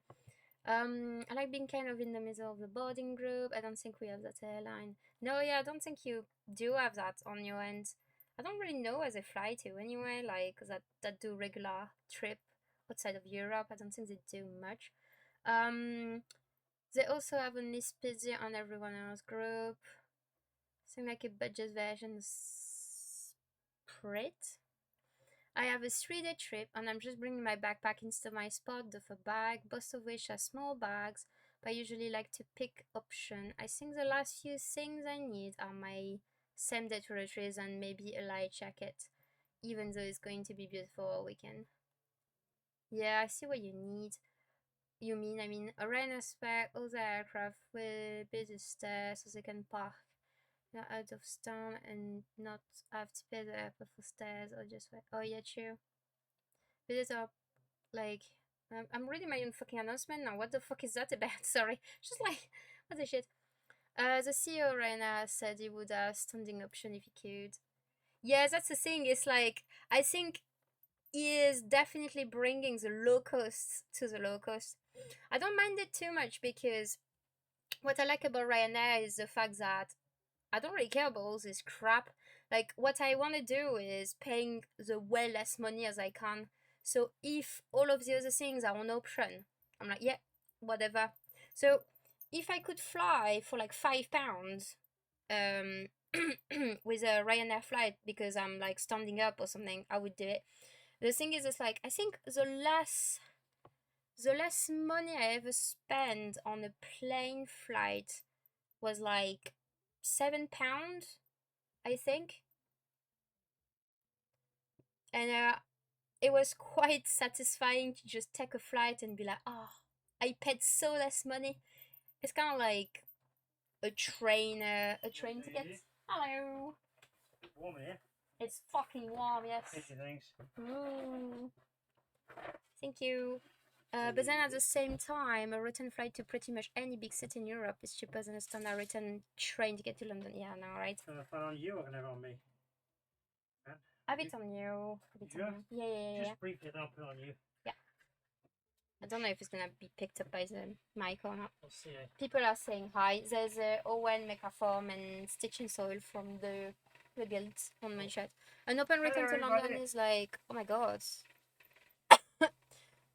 Yeah, it's like we're talking about like plane tickets and other things. I mean, we talked about retro gaming first, then we kind of like moved on talking about like plane. At some point, we were talking about like clients, customers, with like, you know, accounting and stuff like that. Missed your trick on accounting, Christ. An open return to London is like £114. I can fly to Hamburg or Barcelona, return for less than that. Yeah, no, like it's crazy. 114 in theory. You can like, yeah, you can have probably two returns for the same price, easy. I don't know what your equivalent or if you have it, but Southwest is my favorite airline to fly with. I always feel much safer, never had issues with them. I've been on planes since I was 5, only one international flight, but I don't know what airline it was because I was like 5 and went to Australia. Oh yeah, okay. I don't know how much my ticket were because my mom paid for me, except being this level of spoiled since I'm a broke 24-year-old. Yeah, no, it was out. I never heard of which one you say again? Southwest, I think it was. Yeah, Southwest. Maybe EasyJet, the nicest of the British airline. I don't know, because I still find them quite pricey, EasyJet, in comparison. For what you get. Ryanair. Well, that's the thing, it's like, in theory, if I had to choose between Ryanair and EasyJet, I would choose Ryanair somehow. Because I still find them quite cheap. But I guess it's just because I just manage with the low cost option things, because I don't care about all this shit like having like meals in the fucking plane or having priority sitting or whatever else. I just want to be sitting and going some places. That's it. I don't want to do anything else. So like I kind of like, I want to take the plane, I would take the bus basically, because otherwise it's just not convenient. They cost a little more but have a nicer service and consistently gets better ratings than Ryanair. Well, I don't know. I mean, I never had bad experience with Ryanair, so yeah, I don't know. I guess I was lucky because I know they have bad rep. I mean, I know they're having this consistency thing of dictating airports and air traffic policies in countries, because they go into tiny airports, they make themselves be useful, people get used to it, and then after a while they kind of stop their lines, or they kind of like reduce them during specific times of the year. And then what happened is like people get like what do you call, like put on the spot basically by the fact that just no gone because they didn't get like some tax type of thing or whatever in specific countries, and then they get pissed and they're like, well, you know what, if you're not negotiating with us, we're just gonna go from your airport, we don't care. And they seem to be doing that everywhere where they can. So they open line like lunatics, but then they also close loads of lines like lunatics, and then kind of like come back around and stuff. So I think it's like, to be fair, I think the guys that own the company is quite clever in that aspect, because if you want to try to kind of like get as much things that you can as a owner of a company, I guess this is how you do it. Just keep people hostage somehow, I guess. So weird. Microsoft, is it? We can't even take a bus to another province for the prices you can fly to different countries for. How much are your buses? And I think Canada is like a bit pricey, like I think in kind of like country wise. I think it has a reputation a bit more pricey than other country or something. I don't know about America. No, Canada. Yeah, I don't know. Yeah, I don't know what the prices of buses and stuff. Cause well, when you know that you can take a bus, from like mid France to like north of England for like £10 or something, it's not that bad. Or maybe not £10, but like. What those guys want to do is get a coach from Liverpool to Nantes. Nah. One way. That's a fun trip. It is true. For 26 hours by bus. In many ways, I would rather drive, take the train to get to Europe, but that's an expensive option. Yeah, the thing is, I know that Mali would be the same as well, taking the car to go to places. I'm prepared to say the car place. Yeah, it's way more fun. Yeah, but the thing is, it's like the cost of petrol and the cost of like, well, the fact that it's quite long as well and stuff is just like, driving, no problem. But yeah, we've got to have a good, fuel economical car. Yeah. We don't have at the moment. Yeah. The panda's lying dead on the path. It's not dead, it can be driven, it just isn't legal.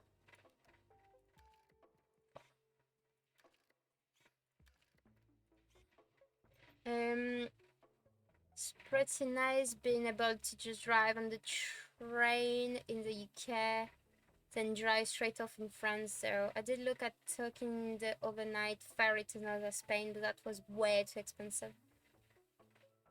Far cheaper to fly and rent a car for a week. Yeah, I think so as well. I think the ferry is only good if you need your car to bring up things from point of origin to point of arrival, because otherwise I think it's long, it's expensive.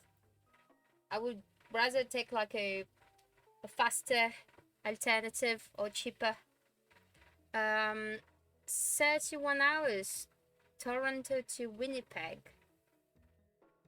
31 hours, fucking hell, that's long. Where is fucking Winnipeg compared to Toronto? What's going on there?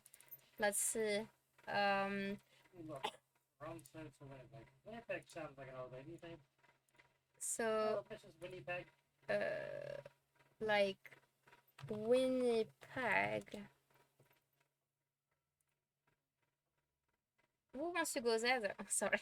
Oh, it does look not too bad.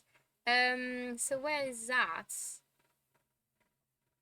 Probably spying up. Oh yeah, okay. Sometimes I forget how fucking far everything is in yoga's neck of the woods. Fucking huge. Cause like, it's fucking far. Bit of a trip, right? So it's only the next province over. What the hell? So like, So they gotta go around the lakes. to be fair, like Canada's provinces seems to be very, very big. Like, I mean, the distance in between this and that are probably enormous. Named after the bear, which what? I think a return trip was going to be not far as UK. Oh my god, what the fuck? I need to go to the UK where it's all just I can get from one end of the country to another in either direction in the same day. Mechaform says, sometimes I'll drive an hour to get to a nice place for lunch. Fucking yeah. Ontario is bigger than Texas. Where's Texas again? Somewhere there, right? Oh, there. Here you go. I like all of these little bits. All of these little bits. I think Canada's the regions are much larger. In America are just like just dumping regions down like crazy. Like, it's just enormous, like an enormous thing. I can't believe though that you need to. Oh, even the ads are in French now. Oh, oopsie. I'm gonna wait then. Adverts. Yeah, there's like an advert apparently it's in French as well, so I'm like, okay. So this is like, this is all going all the way to the border. I like how they have a border that's just like a flat fucking straight line as well. It just breaks my brain most of the time. Where's a border that's a straight line? I know what this fuck's that about. It does make sense, but Doesn't feel like any water sports over that shit if it's such a straight I line. know. Every single little undulation, someone was dying to get. One. Oh my god. They're so big.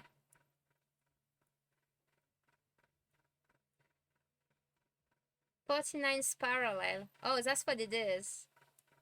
It just breaks my brain, really. But you know, I'm just amazed because when you see that, you're like, that's probably the size of, that's probably like, you can probably put twice France in there somehow, in this bit, in this square there. Like, you probably can put like France and Germany and Spain and Italy into all of this. It's probably like 4 or 5 European country. But yeah, when you on Zoom, it's just like massive shapes. And then most of that is probably not much inhabitable, I'm guessing. It's crazy. I like the Arctic areas. Yeah, because I'm looking at France there. Fascinating. Yeah, I think like you can probably put 2 France. A northwestern passage. Like, you know, there are plenty of maps with Europe countries overlaid than Canada. Really? Oh my god. Let's search Canada overlay map Europe or something. Don't know, like, I'm just trying to find like random. GeoGuessr one day. Oh, is it? You can get the area right. Oh, it's a Reddit. So let's get instructed. Ooh, okay. So, wait, is it the size though, or is it The size matter? Well, is it the size or is it the population? Comparison of select land size. Oh, land size. Okay, along with the population for reference. Okay, so we have the land size and the population. So yeah, you can't even cover the whole state. Like, it's Germany and it's one Germany on a half. It's just like, what the shit? Oh my god. Oh, you know America with countries side by side. No, like that's Canada with like European country in size. Oh. It's just crazy, so like I just can't believe. And in comparison, like, we're gonna have like a counties and department and stuff, you know, within our countries that are gonna be the size of, like, the size of those little bits, like side by side, and we'll have loads and loads, and there's gonna be on our administrations and stuff. And in comparison, you guys have like different, like, I mean, in the US I have like those states and stuff, and then in there, I mean, I can't believe, how are you managing? I mean, how do you manage, like, the bigger the area, the bigger the most difficult it is to manage, surely. Like, the roads still bad quality than our fucking road. Do you think so? Probably. I wonder what's the best roads. Which country has the best road? Oh my god, I can't. It won't be Liverpool. Liverpool is not a country. I didn't mean country, whatever. Of course it's not a fucking country. As if you have to ask, it was meant to be a joke, you shit. I love you. Switzerland is the best country in the... Wait, no, that's not why I'm asking for. I'm asking for roads. Oh, it's because you fucking triggered me. Best roads, not country, sorry. Lots of location now sometimes they can... Mission completed. So several countries are renowned for their high quality road networks. Yeah. So Singapore, the Netherlands, Switzerland. So that's kind of like top road quality. That's the camp, by the way. Other nations like Japan and Hong Kong. I just thought, and then have a look at on Canada, Quebec, on there, or wherever you have the tab, yeah. Yes. And zoom in on sort of. You have to look at the land mass view, so like, you know, terrain view. So, what was that? Quebec City? Yeah, terrain view. So like. There we go. So zoom out a bit and move up. So like around sort of here. Ready? Zoom in a bit. There. I'm looking at it, I'm thinking like, looks like signs of meteors over generations. So Oh, circle that. looks like impact crater. Maybe it might be wrong, but possibly. Then zoom out a bit further. It's a fucking island. Yeah, whatever, zoom out, right? So also over it. Boink. Looks like impact crater. Makes you wonder maybe. When I was like the other I zoom in, I kind of go, huh. Looks like once upon a time something hit the ground, thousands of years ago, maybe. I was always curious when you zoom Yeah, in that's areas a and bit just weird see because it's big very. impacts. I'm thinking, I wonder if that's what it was. Could be. Yeah, it's Bingo, kind of yeah. like. See? Ta-da! Great minds think Those are alike. impact craters. Yeah. Oh wow. And there'll also be some that are not So there's one there. that are man-made, shall we say? Is it only there, or is that one of them as well? Because Might that's be. round as well. Yeah. It just looks too spherical. I mean, obviously nature is spherical, but Yeah. still. Can you actually look? Or can you look if you do that? Sigmalek Reborn. That's a bit of a weird name. Looks a bit cold. Sorry, I'm just gonna look real quick on my chat as well. Just search for. Oh, wait. Just then look at the map of your state with the population that are like. Oh yeah, no. We manage badly. Lots of locations in Northern Ontario that cannot be reached by a road. I mean, you did ask which country has the best country. Yeah, no, sorry, but like, it's just because he was talking to me about Conte as well, and it's just, bro, I can use the road where I am or something. Alright. Well, I do know that the road in the UK are shit as fuck. Yes. Like, you will have potholes that will become potholes and potholes. We have They a will national day in January called National Pothole Day. National Everyone Pothole sends in Day. pictures of their worst potholes to the government. Oh my god. And they'll do things to take the piss, like they'll decorate the pothole to make it look like some guy Oh with yeah, his with dick out dicks or stuff, to yes, make you it make as them. ridiculous. Or they'll fill it with plants and that kind of to make it as obvious as possible. Yeah, it's easy to have a great road network when you have a country the size of a postage stamp. Yeah, true enough. The bigger the country, the more it is difficult to take care of. The highway I drive on every day is the busiest in North America. Oh my god, talking to you, Singapore. Yeah, no. Yes, those are impact craters already been illustrated. The potholes are of springs. Yeah, no. It's like a pothole on top of a pothole. Fucking pothole. There are potholes that are going to be old enough to go to university soon. They probably already did. They probably are getting retired soon. And that says something because the retirement age in your country is horrible. Look at the name of that fucker. Congus. Quick, you have to type it in. Oh my god. Quick, type it out. I'll spell it for you. No. No, you have to. I'm hijacking your stream. Quick, type it in. Oh my god. I'll run off. I'll die of heat stroke eventually. I'm gonna go make you some food because if I don't make you food, you'll die. I'm hungry. I'll make you food because you won't eat. You're like a child. I have to take care of you. I have a dish. So do I. I know. My entire life. So have you. Your entire life. So, I like you said that I didn't. Is it this? Congalus thing? How the hell did you spell that so fast? I think it's because we're connected to the same type of network somehow or something. What? I guess that's creepy, isn't it? Who has a mental health center? I'm not using my thing as well. So my mom's gonna have spam of fucking random Canada thing and she'll be like, what the fuck's going on? Because I'm on my mom account on email. Shit. I just realized. Oh well, just sorry, so Libya currently has the highest official retirement age in the world, with both men and women retiring at 70. Oh my god, wow, okay. I need to go cook some food. You're not cooking, you're eating at a restaurant all the time, or when I know. Either that or takeout. Look, it's Killinick Island. Oh my god. Also, look at the border. Look at it, look. It does look like a weird dick. Do know that my mic is very sensitive. Dick, I just meant to think. Like, what's me? Your mic? Oh, sorry. I'm sorry. Yeah, so you don't cook, Owen. You never cook. Owen doesn't cook. He orders food at restaurants. He goes to a pub. That's hotel food. You can't make us believe that. Oh wait, there's another map I've with. seen your messages. I just need to get around to them. Oh my god, fucking cookies! I just want to see this fucking map. Fucking cookies. So why friends somehow? What in the fuck is going on here? It's like they put some. Oh my god. They put some friends saying somehow, but I don't know why. That doesn't make True sense size there. map comparisons that change always says well. I guess it's because the map is a projection. Yeah. So this is why. But that picture makes no sense. My god. Well, because it's like it's not as big as we think it is. Oh, I see. So like. Camera range, am I? No, you're not. How many France make Canada? I'm not, Exactly. so if I get changed here, I can't be. No, I'm you're out not of in camera range. Yeah. You said no, you're not. I Oh, said no, sorry, you're I not out of didn't. camera range. It's because exactly. It's because of the projection. So, and I like how that's definitely exaggerated as well. So that's definitely extended way more on this Not like the side. Americans who exaggerate things. It's fucking map projection.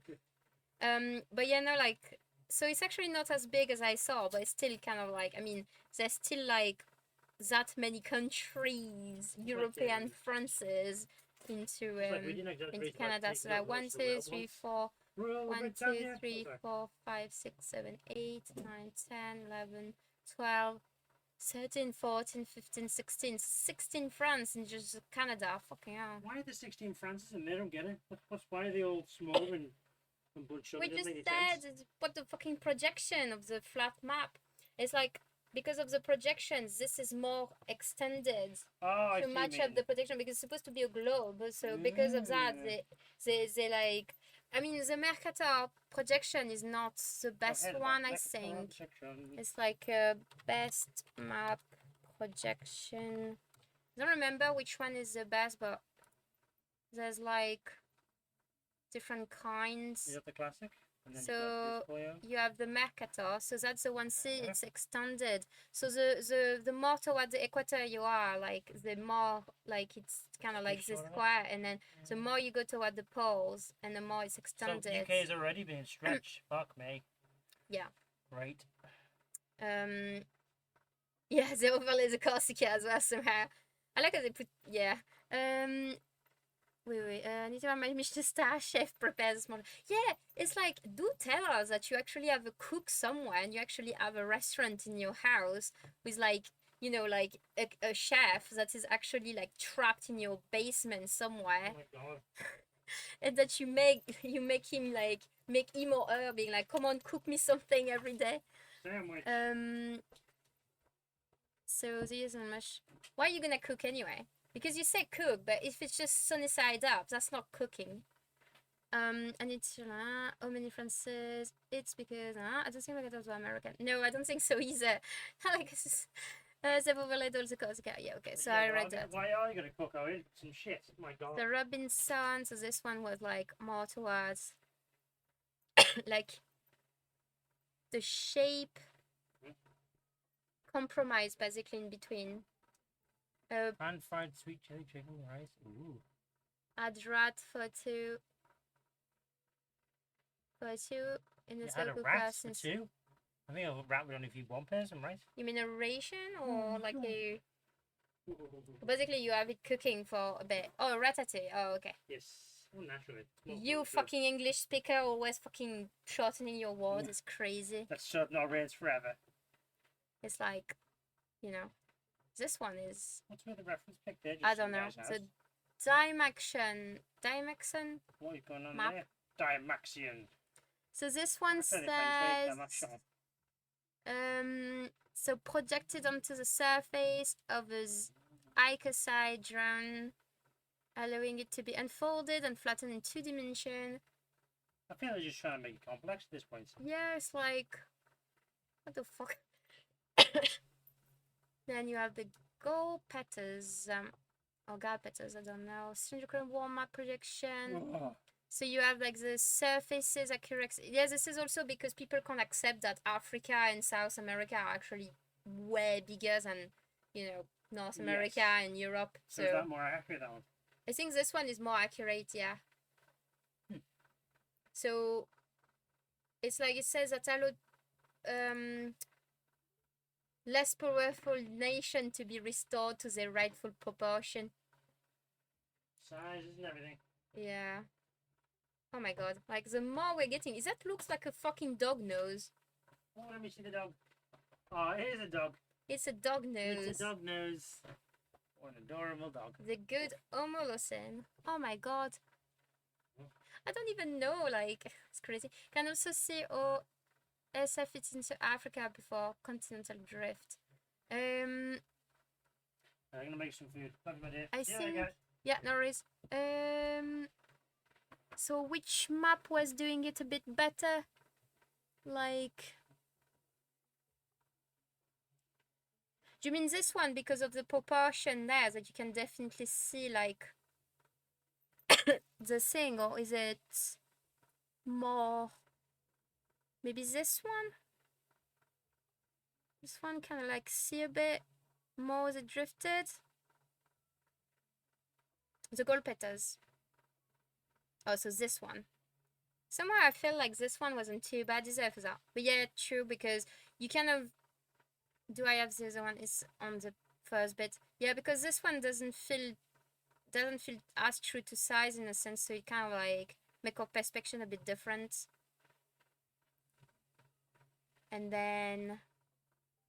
Oh wow, okay. So this one is the OSA graph.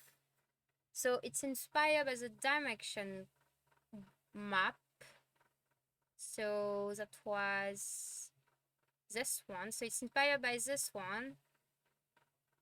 And so it's made by dividing the spherical surface of the map into 96 triangle. Who was the time? I can't look at the map, the world map without seeing a cat throwing up on a tray. Oh yeah, no, it's so that.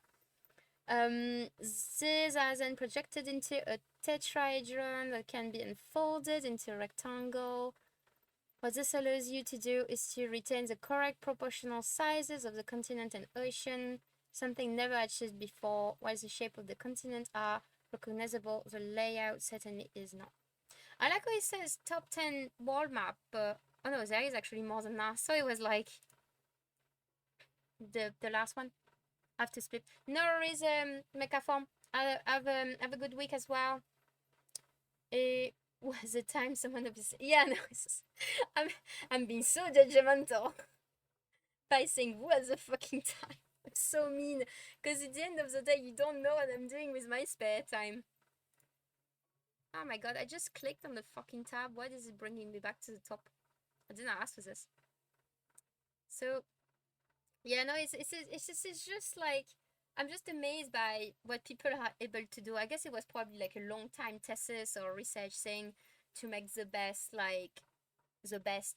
maps and stuff. Used greatly for geographic purposes. So this one uses... So that presented the North Pole at the center on 4 quadrants around. This giving you a projection that can be tiled perfectly. Oh, so it's kind of like a square projection that you can just tile out. That's quite cool. You know what I do most of the time is I walk or study or nothing, but when I do nothing, I sit there stressing about everything I still need to do. Oh no. It's I think it's kind of like, I think it was, we call kind of like the ADHD paralysis type of thing, where you you know you have stuff to do, you can't bring yourself to do it, but you also can't have fun because you need to do things, but you can't bring yourself to do things, so you just end up doing nothing, and you're actually internally stressing over like a lunatic, which is fucking annoying, frankly.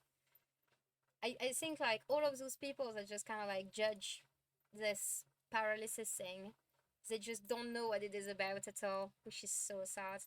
Because when you live with it, it's just horrific. There's either that or the hyperfixation. So not necessarily the hyperfocus, but the hyperfixation where you're obsessed with something and you think of it, you're doing it. Even when you're not doing it, you're thinking of it. The only thing you want to do is this thing, and it's way more than just the hyperfocus. And then you're tired as fuck, and here you are at 5 a.m., like doing some random bits. Like my latest obsession was trying to analyze the past 4 years data that I have of the relation in between. So basically it's kind of as if imagine I'm a researcher, so I have a set of data of moods that I've been logging in for the past 4 years, and my thesis my spare time thesis the past 2 weeks was analyzing the relationship in between my moods and my period cycles. And it's so funny because I've been way obsessed by it somehow. So all of this was just kind of like mostly to kind of prove that stuff are related to my period cycle. And I've been spending loads of time on it up until like 4 a.m. in the morning. Whilst I should do all the things, but I'm hyper fixating on it, which makes it like quite difficult. So yeah, because like it's so weird because most people here don't know, but I used to be a researcher, and then I switched kind of profile, and then with the COVID lockdown, I began going on Twitch, doing loads of art, craft, gaming, and stuff. But at the end of the day, my background is in fucking research, so when I wanted to kind of prove to my clinicians that it's hard to titrate my ADHD meds these days because I'm all over the place. I wanted to kind of like have a massive thesis of basically my moods. So it was my moods evolution, um, then my moods evolution in comparison to my ovulatory cycle and my anovulatory cycle, and then it was all of that plus the data that I have with different dosage and meds, ADHD meds things, to try to see like comparisons and stuff like that, stuff like that basically. The meds just don't do anything at all because I'm in such a dopamine decision. Yeah, exactly. It's exactly that. So I was trying to evaluate on my end, um, like correlations in between like the times of the day, time of the month, time of the year. So I've been noting down some bits like that I'm sick 25% of the year, that I'm tired maybe 85% of the year. That because I'm also dealing with like a chronic disease as well, but it's also being way worse since I'm not on a contraceptive pill, and it's been way worse since like with like period cycle, and like my what do you call my ovulatory cycle are way more fluctuant, whilst my anovulatory cycle, they are like there's less mood switch and mental health type of switches, but they are way lower energy wise, and I'm more tired during those somehow. I guess it's because they're longer cycle or something, I don't know, but it's like um it's part of why I got up at 5:20 this morning. I went to bed and woke up stressing out for everything. Yeah, no, I've been doing that as well. I really understand what you mean. And then something like that. I will say once I got off the birth control, I was on things mental health wise and focus wise. I've been better. Okay, so let's reread this sentence because I don't think I quite got it. I will say dash or whatever. Once I got off the birth control, I was on things mental health wise and focus wise. I've been better. Is there a word missing, or am I not really getting the sentence? So basically you mean that when you came off the birth control you were better with mental health and focus?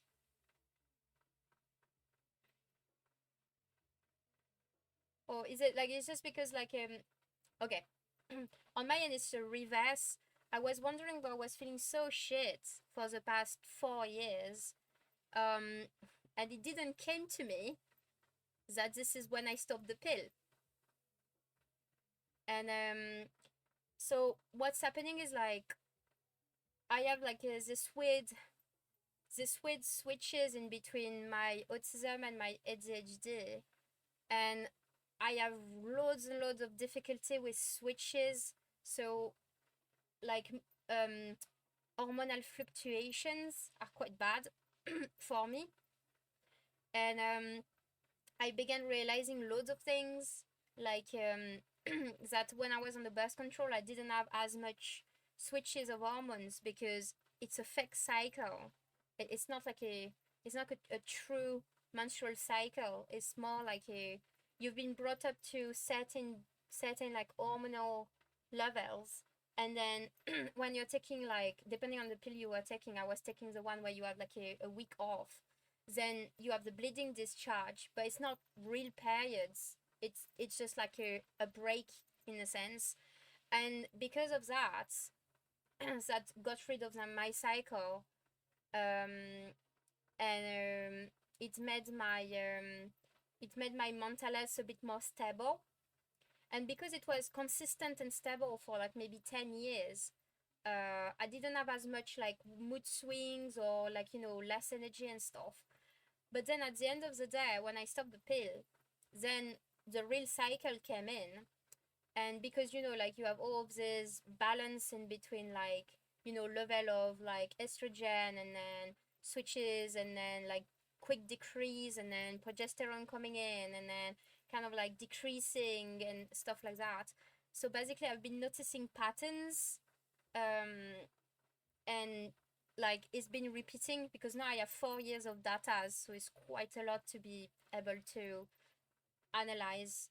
Because with 4 years of data, I get to have like not 12 cycle per year, but like, well, let's say 10 cycles per year.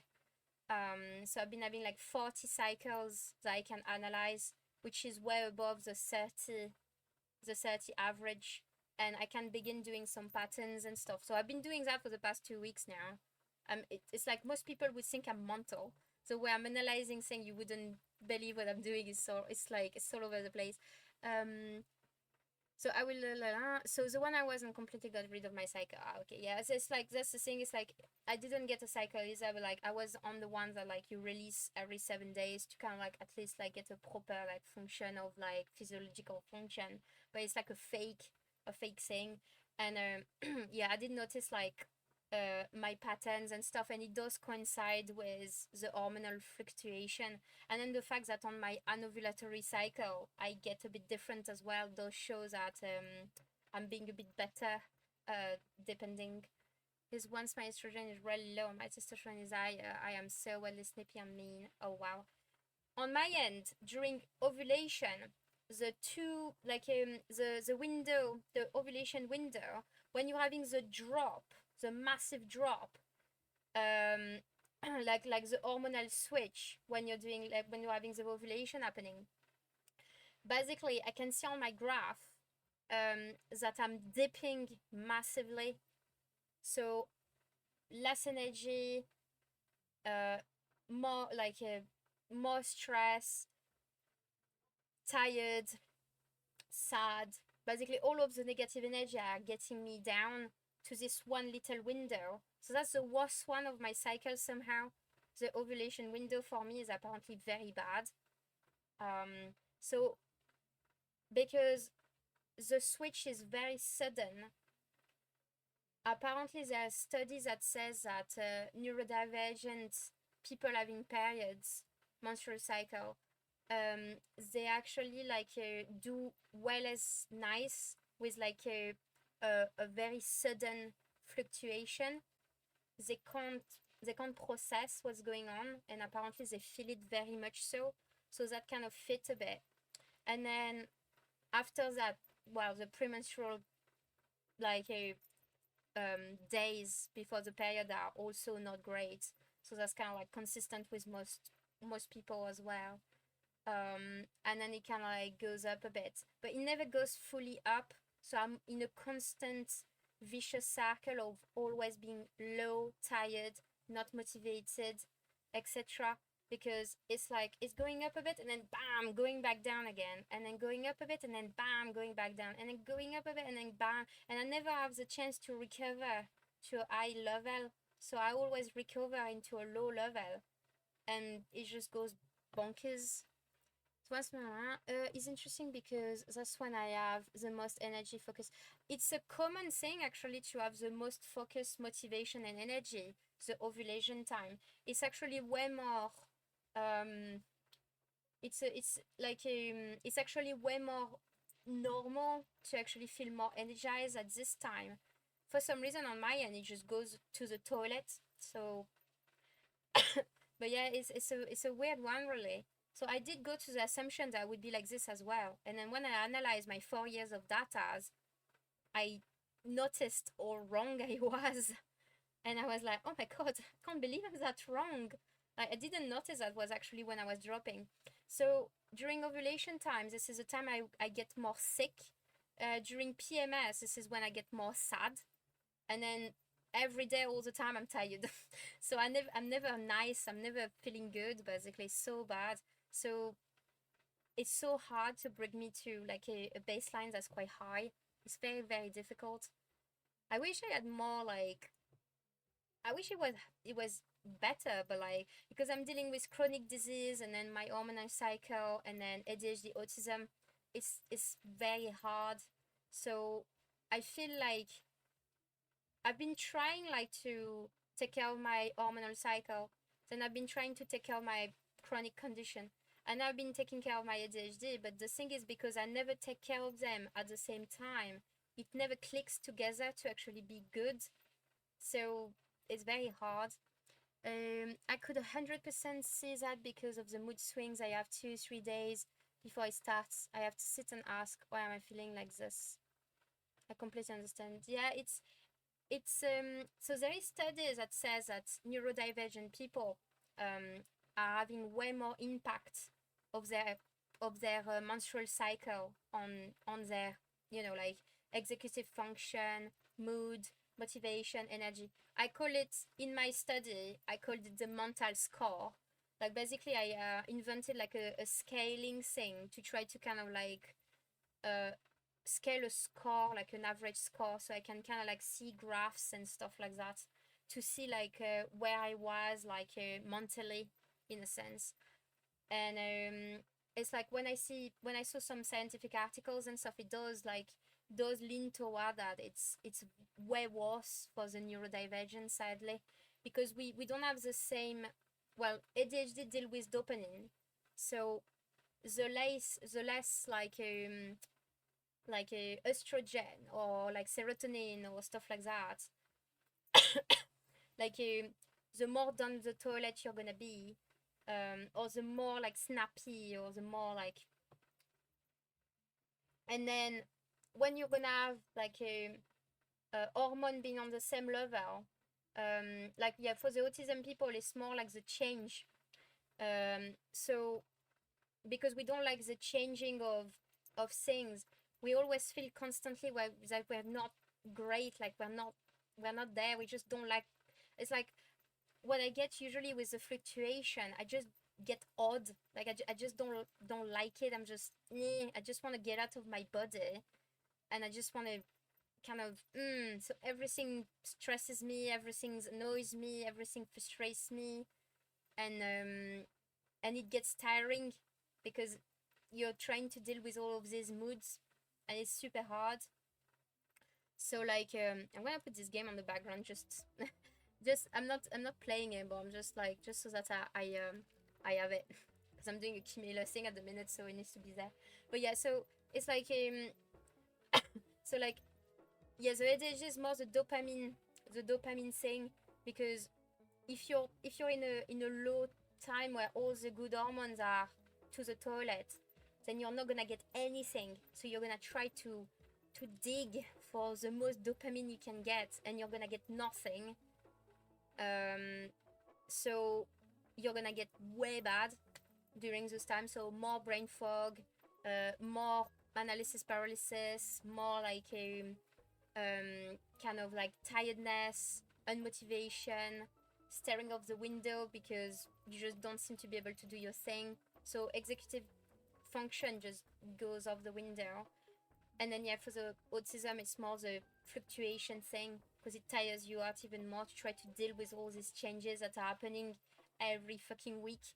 Because at the end of the day, a menstrual cycle can go from 26 24 26 days to like 34 38 days, depending on, like, you know, people. And it's a long time to never feel the same, because at the end of the day, when you have the menstrual cycle, let's say 28 is the average. That's usually the one that we take as a model. So on the 28 days, you're gonna have 4 to 5 days average of bleeding, or like, let's say just 4 days of bleeding, 3 to 4. And your hormone will be like at a level when it's trying to get up. So you're going from low to a bit up. During those times, this follicular phase, and there's loads of like, yeah, no, like, I mean, I think it's an average, because you will have people bleeding for 2 days and people bleeding for 7 days or thereabouts. So yeah, mine are usually mine are usually 5. And I rarely get less than 5, really. So when some people were telling me, you know, 2, I was like, what the fuck? I was like, who gets 2? But yeah, I think the average is 3 to 4 or 3 or something. But like, you get the first few days of bleed, so you're very low, hormone wise. So most people report that they're like a bit lower mood wise, and then they go up slowly, and then toward the ovulation point, there's like a big switch when, like, I think it's the estrogen that just gets, like, there's a peak. I think it peaks at ovulation, and then it just kind of like drops, like, within a very short time frame. And then is it the progesterone that's going up slightly and then going down toward the periods or something like this? I don't remember exactly which hormone, because I was just like so focused on it that I just don't remember exactly which hormone does what anymore. But basically, like, there's always like windows where, like, you will have, like, let's say 5 to 7 of bleed, so low, then going slightly up very slowly, then reaching a plateau. Then some people report that at ovulation they just go rampage up.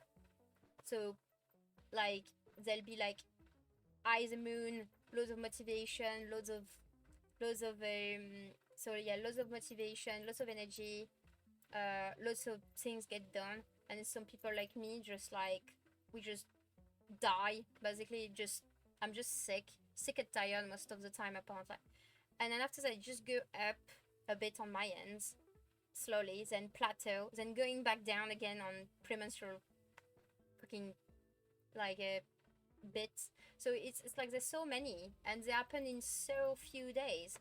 Like, there's not even 10 days in between phases. So, you know, and the women that, I mean, the people having periods that report that during ovulation they're feeling great, it's only like a 2 days fucking windows. So 2 days, like, over a month's period. Like, you know. So I think it's a week ago when I was studying my menstruation thing, my mental health and other thing.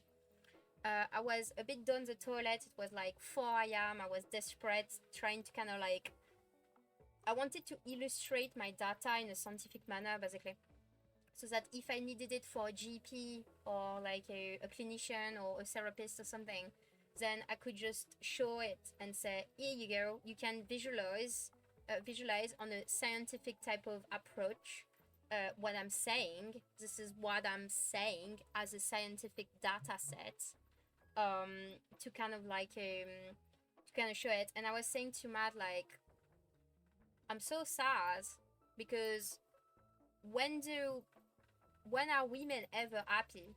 I'm saying women because at the end of the day, like, I mean, it's not just women, but it's just because it could be like, you know, trans women, or like, you know, but trans women don't deal with period necessarily, and then trans men, they will still have their period, but it can be counterbalanced maybe with like their hormone, like testosterone intake, so it might be a bit different. And then they will not necessarily have the same construct of society's pressure on the, like, women physique, like, you know, that we always ask different things on women. So it feels like a double punishment in a sense, in between what's happening in your body, what's happening in society because of your appearance or what you are, and then loads of things. And I was just like, when are we ever happy? When are we ever energized? When are we ever like not tired, not sick, not in pain, not depressed, not stressed? Because at the end of the day, when I was looking at my data set, I was like, you shitting me. And it's so funny because like at the end of the day, like one of my drafts that I had like 2 years ago was like a data set like that. So I had to kind of like go from a data set, like color coded data set like this, to kind of like a proper scientific things.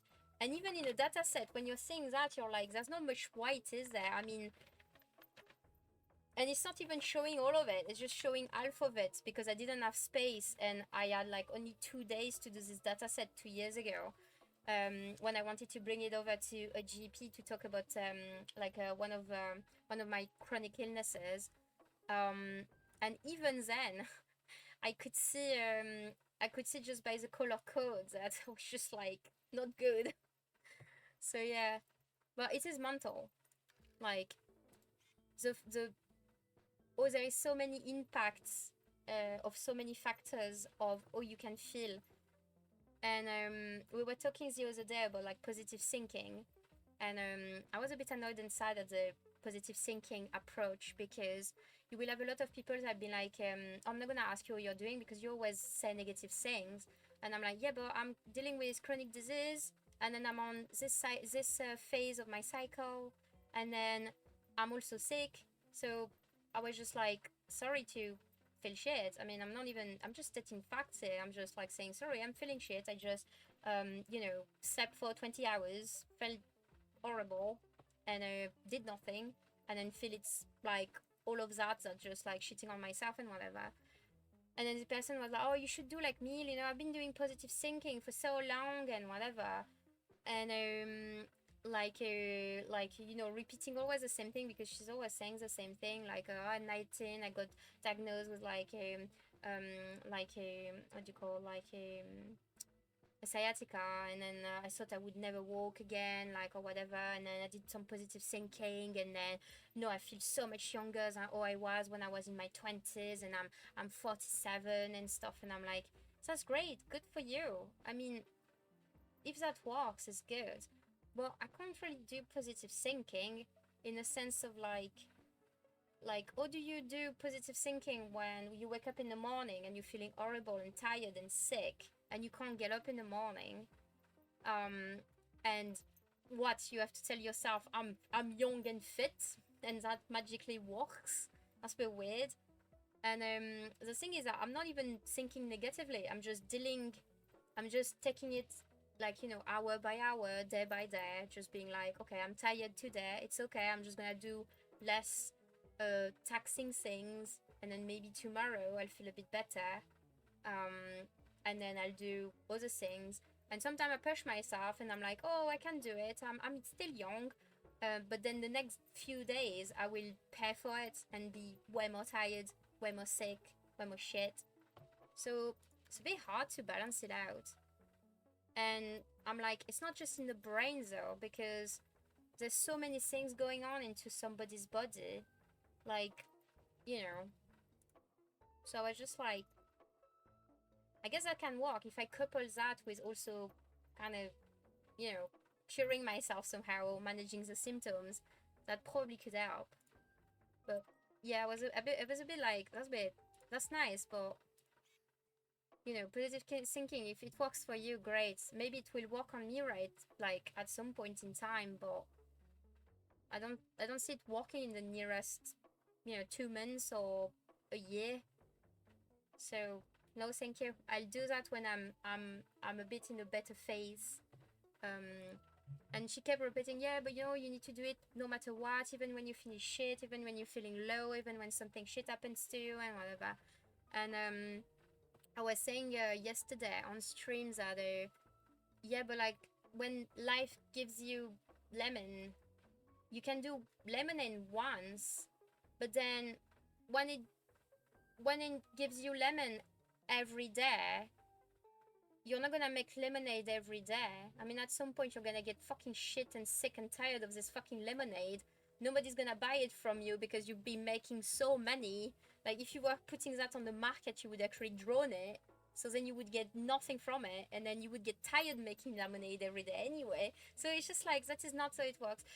Yeah, I don't know in what aspect you think it, like, on your end, or it works or doesn't, but like, I know that on her end, she was definitely on the positive thinking, like, oh, every day's good, every day's great, I'm young and fit every day. I wake up, I have a bit of pain, I'm like, no, I'm gonna just do like a thingy, and I'm like, great, because you have the energy.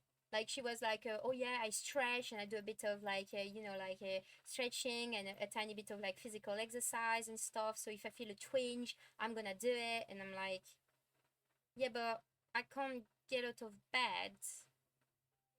Do you think I will be able to exercise? Do you think it's just willpower? Like, because if I don't have energy, it's because I don't have enough iron, I don't have enough vitamins, I don't have enough energy altogether because I'm trying to fight a disease every day of my fucking life. So, I made your food. There's a cat. hey, food time. I think I want to see your reaction. I think I might have made it too spicy. Oh no, is it noodles? Yes, noodled egg, bit of cream, bit of butter, 4 eggs, and some extremely spicy flavouring. Okay, let's see. So we'll see. That bit won't be, but the rest may be. So the sauce. There we go. That's not bad. That's a bit spicy, but that's not bad. Okay, thank you. You're welcome, my lady. Can I get a fork? Trying to eat noodles with a spoon is hard.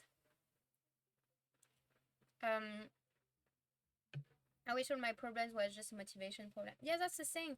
It's the same deal with people saying that ADHD, you just need to walk through it. I'm like, no, you can't. Enjoy your face melting. Thank you. Thank you so much. You're welcome. Yeah, it's it's a weird, I feel it's a weird mentality. I do feel like basically these people telling you that never went through with what you lived through. Like, because this person that, I'm saying that because it gets on my nerve, and she's been talking about it each time I'm seeing her. And like, she's always mentioning, yeah, exactly the same thing, and she's like, oh yeah, my sciatica at 19.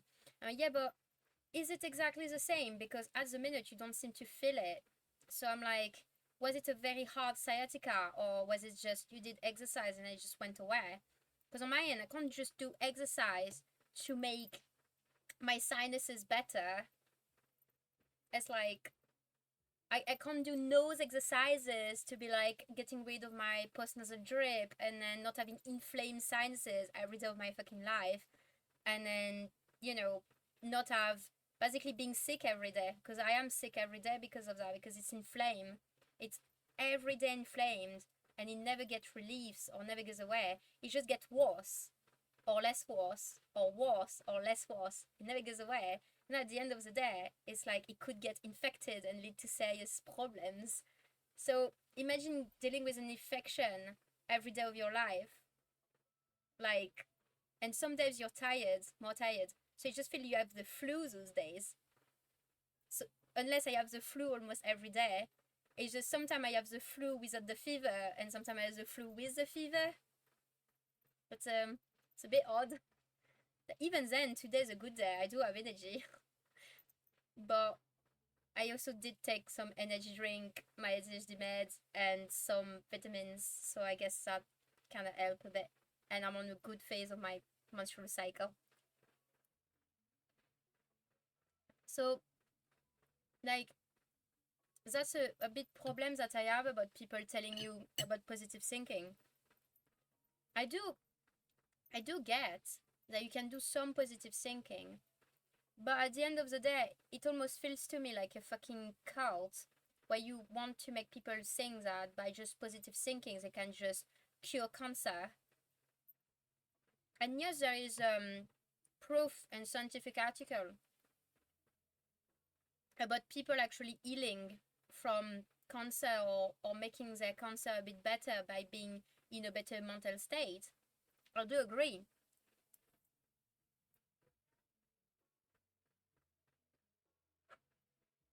But at the end of the day, you can't really just by the power of your mind change your physiological hormonal cycle, or the way your brain is processing dopamine, or like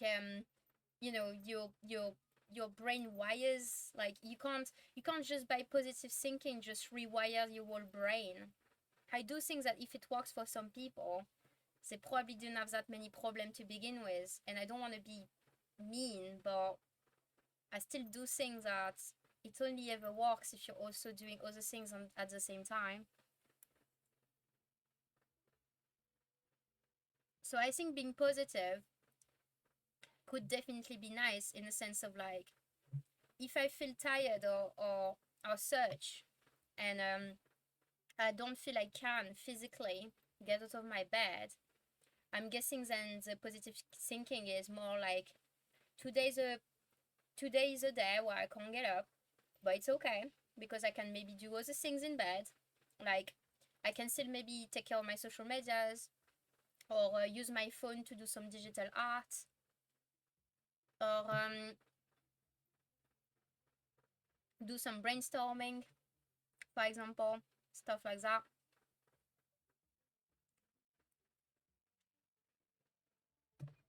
And then I guess in that instance, that's still positive thinking. It's just no, the way she envisions it, though. It's not exactly the same way. Because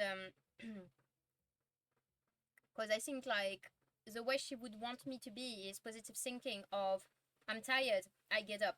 I'm sick, I get up. I have a fever, I get up. I have ADHD paralysis, I get up. I have an autism meltdown, I get up. And I'm like, that doesn't work, it doesn't click.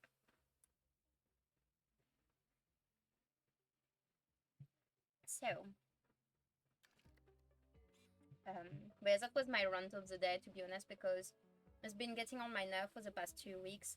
We already had a discussion last month about it, and then this month we had a discussion again, and we saw each other twice this month, and at twice, like maybe 2 weeks, 2 weeks delay, we were talking about that. And it's annoying because when we talk about it, I'm always in a minority. Nobody else has a chronic disease. Nobody else seem to be struggling as much with like autism and ADHD. So, I mean, it could also justify this fact that positive thinking works then. Because if I'm the only one having this problem, then I guess. But is it zoos that made me think a bit negative, or rational? Because that's what I call it. I call it rational. People tend to think that rational and pragmatism is negativity. No, I don't think so. I think it's coping mechanisms. So can I just move it? But yeah, so it's just a weird one, really. My thing is that apparently everyone knew I had ADHD growing up, except for me, parents included. I didn't know until I got diagnosed and then the autism diagnosis. So it's just like everyone knew, and I struggled for that for a reason. Oh god, yeah. I think it's a very common. I think it's a very common problem that ADHD and autistic individuals are having, where they didn't get diagnosed, and everybody around them can tell, apart from the obvious, who could actually have done something about it. So most of the time the parents are clueless because they have it as well. That's a problem, and that's a loop. That's a vicious circle. It's because everybody knows you have it, because they're not genetically born to you, so they can see there's something odd or different. And then your parents or your relatives, they will be like, no, it's normal. I've been having this too. And you're like, yes, because you have it too. So no, that's not normal. So because our parents are not aware of it, and then their parents were not aware of it, and everybody in their family is having it on the spectrum, then the problem is the problem is detrimental, because then all kinds of kids develop not knowing they have it, and then we're breaking the cycle. We're the one breaking it because we get diagnosis, but then the problem is we have to grieve like the childhood we could have had, the development we could have had. We could have maybe struggled less. We could have been doing a bit better from a younger age. And then we begin resenting the people that didn't speak up, or even our parents. And it's just fucking annoying. My client texting me back, okay, with a thumbs up. I swear if they don't get me this information, it's not me they're hurting at this point. The thing is, at the end of the day, they're hurting themselves. So whatever it is that they're dealing with, they are hurting themselves in the process. So that's kind of a bit of a bad thing.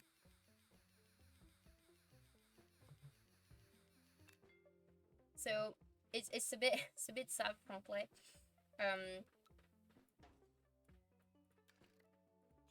I was adopted, so they knew and noticed, but didn't go to a doctor to get me help. And it's like, Mom, why? I could have been set up for success instead of adults always telling me, oh, you have so much potential. Oh God, did you hear about the people saying, I don't want any tag. Don't put a tag on me. I don't want tags. Or I don't want my children to get tags. And I'm like, it's not a tag. It's a neurotype. And in our society, it's very disabling. So not knowing means that instead of knowing what are your difficulties with common events, common phenomena, common tasks, or whatever, you're gonna be doing exactly the same as random normie number 85 or whatever, and you're gonna do that over and over and over and over again, and it's never gonna work. And then you're gonna think that you're shit, you're deficient, or you have a problem. And I'm like,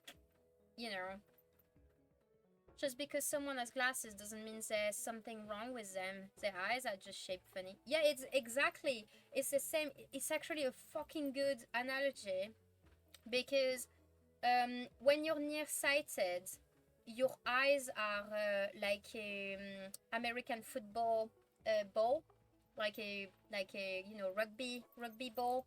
They're squashed, and because of that, the focus point when they're seeing is different. So it's the same with our brain. Our brain is different. We don't process dopamine the same way. Like, we're either less sensitive to it, or receptors are not great. We need way more to actually get anything. And and that's exactly that. So you're nearsighted. Everybody will get you glasses. Nobody will be like, no, try harder. I'm missing a leg here. So you think like, like, if I were missing a leg, you would not provide me any prosthetic, because you'll just be like, no, do like everybody else somehow, without like legs or a leg or whatever. Good luck. You're like, so I'm nearsighted, can't see shit apart from when it's like right here.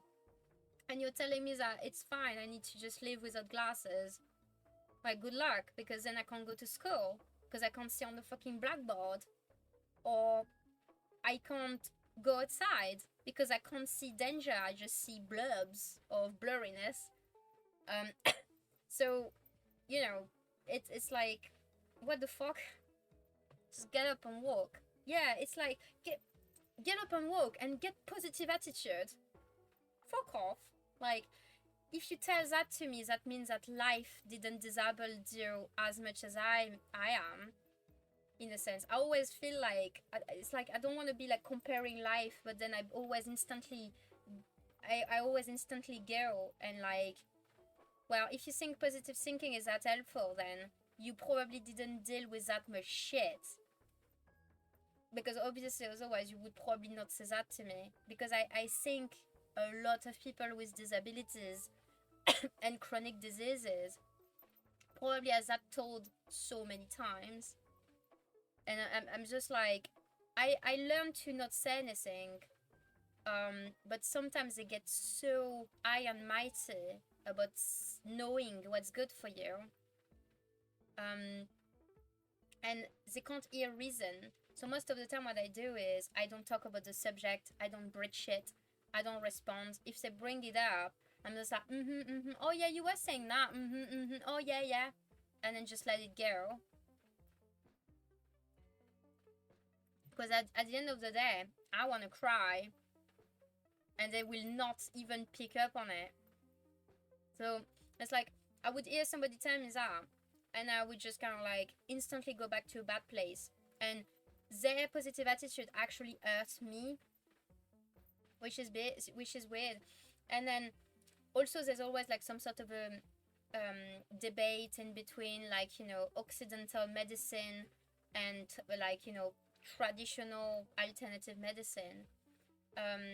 Most of the time when you have a chronic disease, the doctors, the clinicians, the like the hospital, whatever, they will always kind of give you as much med as they can, try to manage it or cure it, or, you know, but they also will tell you, try to identify what you're feeling, try to identify what your body's capabilities are at a T time, like a time frame or time or instant time or whatever. Or are you feeling?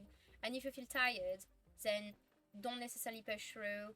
Try to switch to something that is a bit less taxing.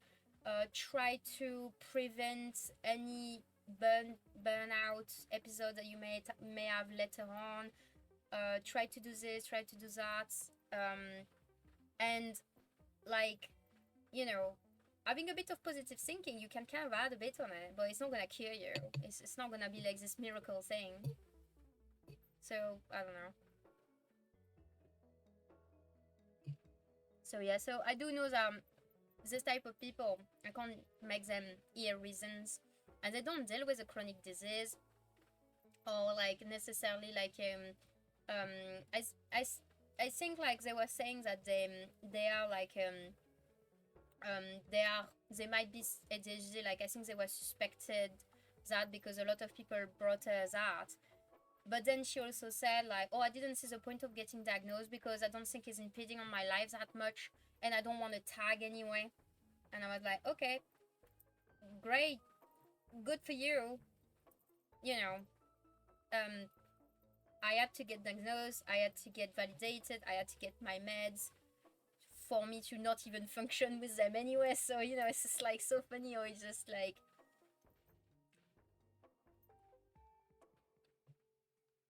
most of the time I get focused on one thing. Till it's dinner time without realizing it, and then my sister-in-law keeps pushing me to get full-time job. Mind you, if I'm in college, you can't just get a full-time job in college. Then what are you gonna do when you need to study to have good grades or try to pass your exams and be certified and whatever? You're gonna be shit at it. I did do a bit of that, like trying to kind of like work alongside doing studying, and I was already a bit difficult studying because I had to focus so much, and I was like constantly tired trying to retain the knowledge and focus on it. And then when I was working, no, I would have good grades. So to get a full-time job, mind you, I'm in college, I do freelance bookkeeping, that's already kind of good enough, frankly, and I have some craft order to finish and send done. I feel I still don't have the energy to handle a full-time job. Yeah, I agree, it's hard to handle a full-time job, frankly. And the energy for the socializing, she looks at me like I'm lying and lazy, and it's really frustrating. I'd rather focus on my degree and do that really well versus adding in a job. I'm doing both of them poorly. Yeah, exactly, that's exactly my point as well. But it's because they just don't get it. They just don't understand at all because they don't live in it. And it's so frustrating.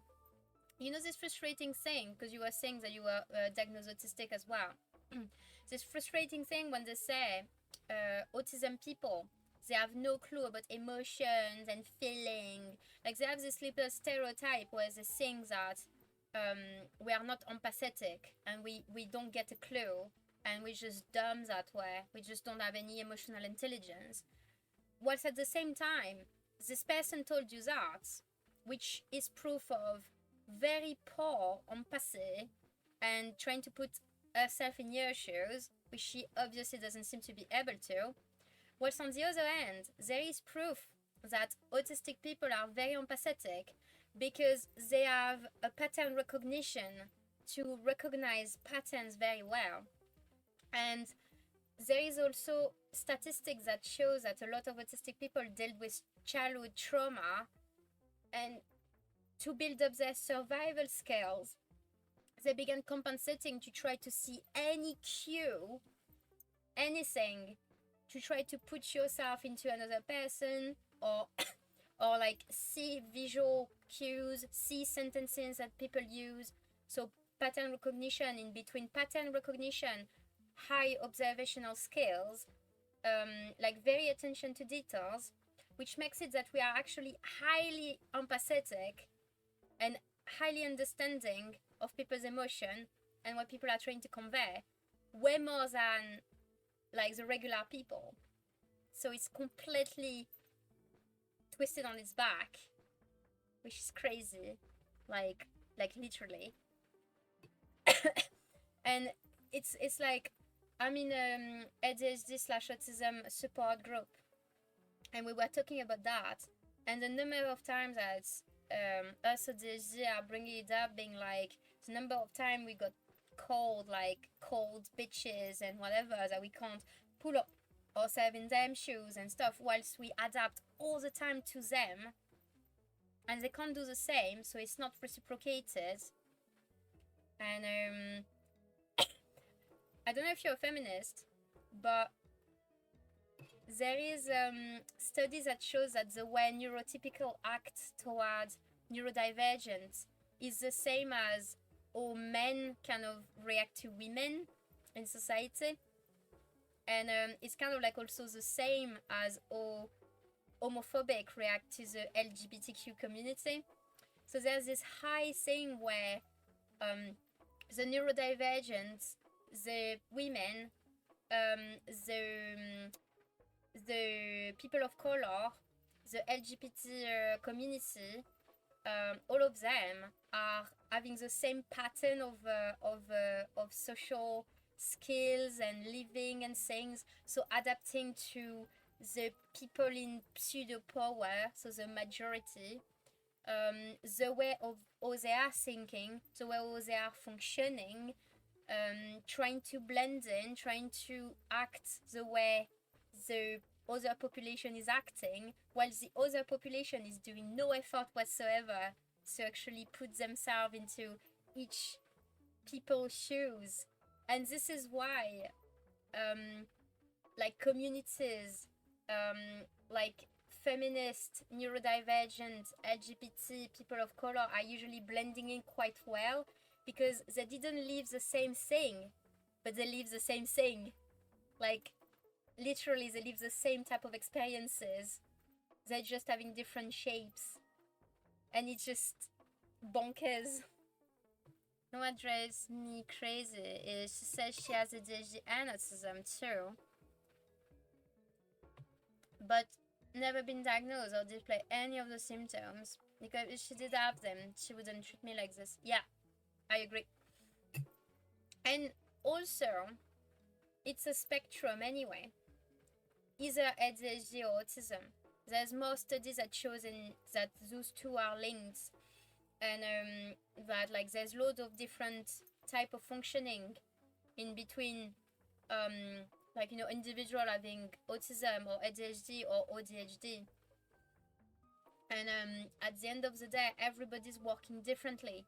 There is patterns, there is similar common trends, but at the end of the day, some people will do better than others with some experiences. I don't know if you saw this this new visual that people are trying to show people, where it's kind of like you know, circles, and you will have social, like a kind of like a, you will have like a different type of thing, like a social empathy, like you know, like basically all around the circle you will have different bits, um, and the profile will be different depending on most individual. But what's common though in between all the people having autism, ADHD, or ADHD is that it's very exaggerated. It's very very exaggerated. While the neurodivergent will just have bits, and it will be mostly concentrated into a minimal. Was on our end it'll be like all over the place and very exaggerated, like you know, frequency of forgetting things, frequency of bumping into walls, frequency of having like you know, senior moments or unfocus or problem listening or stuff like that. So it was actually shows that on a circle, and on our end it will be very high, not on all of them, but most of them will be super high, whilst the neuro typical will have nothing high. It will just be a bit and a bit and a bit, and that's it. So it's just like, you know, shut the fuck up, Karen. Like, kind of like, sorry if you know Karen, that's actually very nice. It's just a, you know, stereotype name. But like, it's fucking infuriating. When people are also comparing autism and ADHD, like, oh, I have autism and ADHD and I can do it, so you can do it. And I'm like, sorry, Matt is having like ADHD, like diagnosed and autism suspected, and he's not acting at all like me. He has better skill in some, or better like what do you call, he has better like parts on the circles that he's doing better than me, but then the parts I'm like having a bit less difficulty with, it will have difficulty with it. So we kind of like compensate in between each other, we can complement and stuff. And it's funny because in theory we have the same condition, but then at the same time it depends on genetics, it depends on like, are you like, you know, woman, man, intersex, are you like you know, like having this type of period cycle, are you having like menopause, are you having I don't know, whatever, or did you have a good education where actually your parents managed to teach you coping mechanism at a young age, because that does help a lot. Coping mechanism, behavioral like you know, behavioral like not therapy, but like, and some of the parents actually teach their kids when they were like, you know, small, some coping mechanism, and then when they grew up into adults, then they were like, you know, they were fine on some things, on those things they were taught on, they were doing okay. But then there was the things that maybe they didn't get taught, then they were doing shit. So been cooking since I was 5. That's a good thing, for example. Like, for example, like if I had that, I would probably enjoy cooking way more, because I would have done it since I'm a kid, so it would have been natural. It would have, I mean, natural. It would have been a bit more like, you know, reflexes, body memory, stuff like that. But yeah, so it's so infuriating when somebody from said team is actually shooting you in the foot. Like, it's a bit like the feminist like fight, where women will be like you know, men this, men that, and then you will have like a woman saying, oh yeah, but like, you know, I know loads of men that are actually not like that, and not all men. And you're like, are you shooting into your own camp there? Like, you know, don't fucking hurt your team. We're on the same team. What are you doing? Like, you know, it's kind of like divide and conquer and stuff. It's just fucking ridiculous. So, friendly fire, exactly. I forgot like the expression, and it's fucking infuriating because it's like You can be like nicer about the whole thing. Like I mean, if you are indeed dealing with it, like she says she does, which could be, I mean, at the end of the day, she could still have it, but maybe not show the symptoms. I mean, not the symptoms, the behavior or the patterns or whatever. But the thing is, it's like the fact that she's just like shooting in her, like doing a friendly fire like this. I'm like, whoa! If you're really dealing with it, you wouldn't shit on another person dealing with the same thing. That's fucking ridiculous. So good for her if she's having not much. If she's having not much. What do you call? I'm trying to, I'm trying to think like good for her if she's having no negative side. That's like negative side from this. I wish most people were that lucky, basically. But let's see that. Okay, so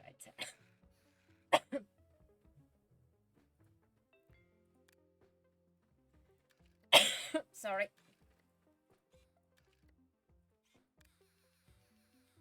Ah.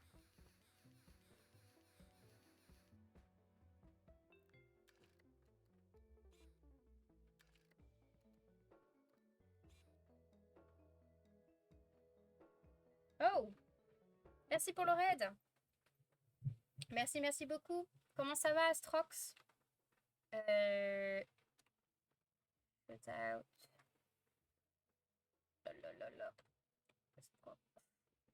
Ah, I'm trying to.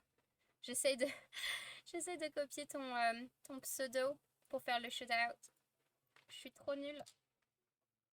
Ah, merci beaucoup, Astrox. Comment ça va? Qu'est-ce que tu faisais en stream du coup? I've lived with her for 6 almost 7 years. The only thing I see her dealing with that I know of is fibromyalgia. She has endometriosis, but there is hysterectomy, and most of the things are from trauma, which is understandable, but not anything from. Oh, yeah, okay. So that's fucking ridiculous then. Tales of the Share. C'est quoi comme jeu du coup? C'est un jeu de stratégie, de roguelite, de deck building. Je connais pas. J'ai entendu le nom, mais je ne connais pas.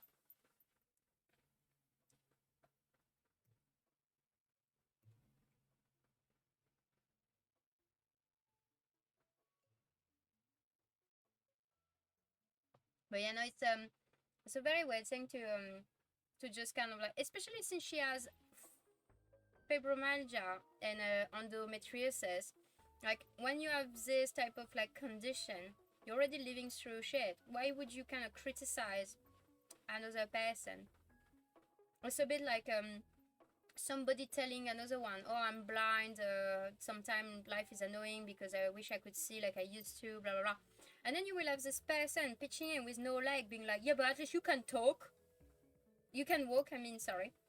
And then you're like, yeah, but you're comparing two different things and you don't even know what it is to be blind. You can close your eyes for a bit, but it's not permanent. You can decide to close your eyes. And then, yeah, okay, the blind person can walk or whatever, but, you know, it didn't shit on the person having no legs condition. Simulation de vie. On joue un petit hobbit dans un petit village de la comté. Oh, oui, mais c'est ça. En fait, c'est ça, je l'ai vu sur Steam. Tu sais, les pop-up quand tu allumes Steam. Du coup, c'est là-dessus que je l'ai vu. Mais je me rappelais plus ce que c'était. Et c'est bien, du coup, c'est un bon jeu ou c'est genre bof, ça juste surfe sur la vague du Seigneur des Anneaux, Hobbit et tout. I've been obsessed with Tales of the Shire. It's 26.9 hours in like 3 days. Oh my god. Is it good? Is it like a good game? Like, is it like. Oh, j'aime bien ce stretch. Ok. I'm always dubious about games like taking like license, like, you know, getting inspiration from them license and just kind of like, sometimes I feel like they just capitalize on it, make people want to buy it and be very hype, and then actually being shit. Et du coup, ouais, en fait, j'ai toujours un doute, tu vois, genre quand t'as des jeux, genre des jeux qui sont basés sur des licences ou des films ou des trucs comme ça. En fait, j'ai toujours un peu peur que le jeu va être la merde et qu'en fait, ils vont capitaliser sur l'image de l'univers et qu'au final, ben, les gens vont se faire avoir, l'acheter et en fait que ça va être de la merde. Donc souvent, j'attends que les gens ils aient joué beaucoup au jeu avant de me dire ouais ok c'est un bon jeu, je vais l'acheter ou je vais me le procurer ou autre quoi. Euh, mais du coup ouais, il donne faim, il y a beaucoup de bouffe. Ah putain c'est horrible ça. En vrai, les jeux, quand il y a de la bouffe, ça me trigger un peu des fois parce que bah, du coup, ça me donne faim rapidement et bah, après, ça me donne des envies incontrôlables de bouffer. Et du coup, c'est horrible. Euh, je vais juste faire ça. Parce que du coup, je parle un peu en français aussi. Hop.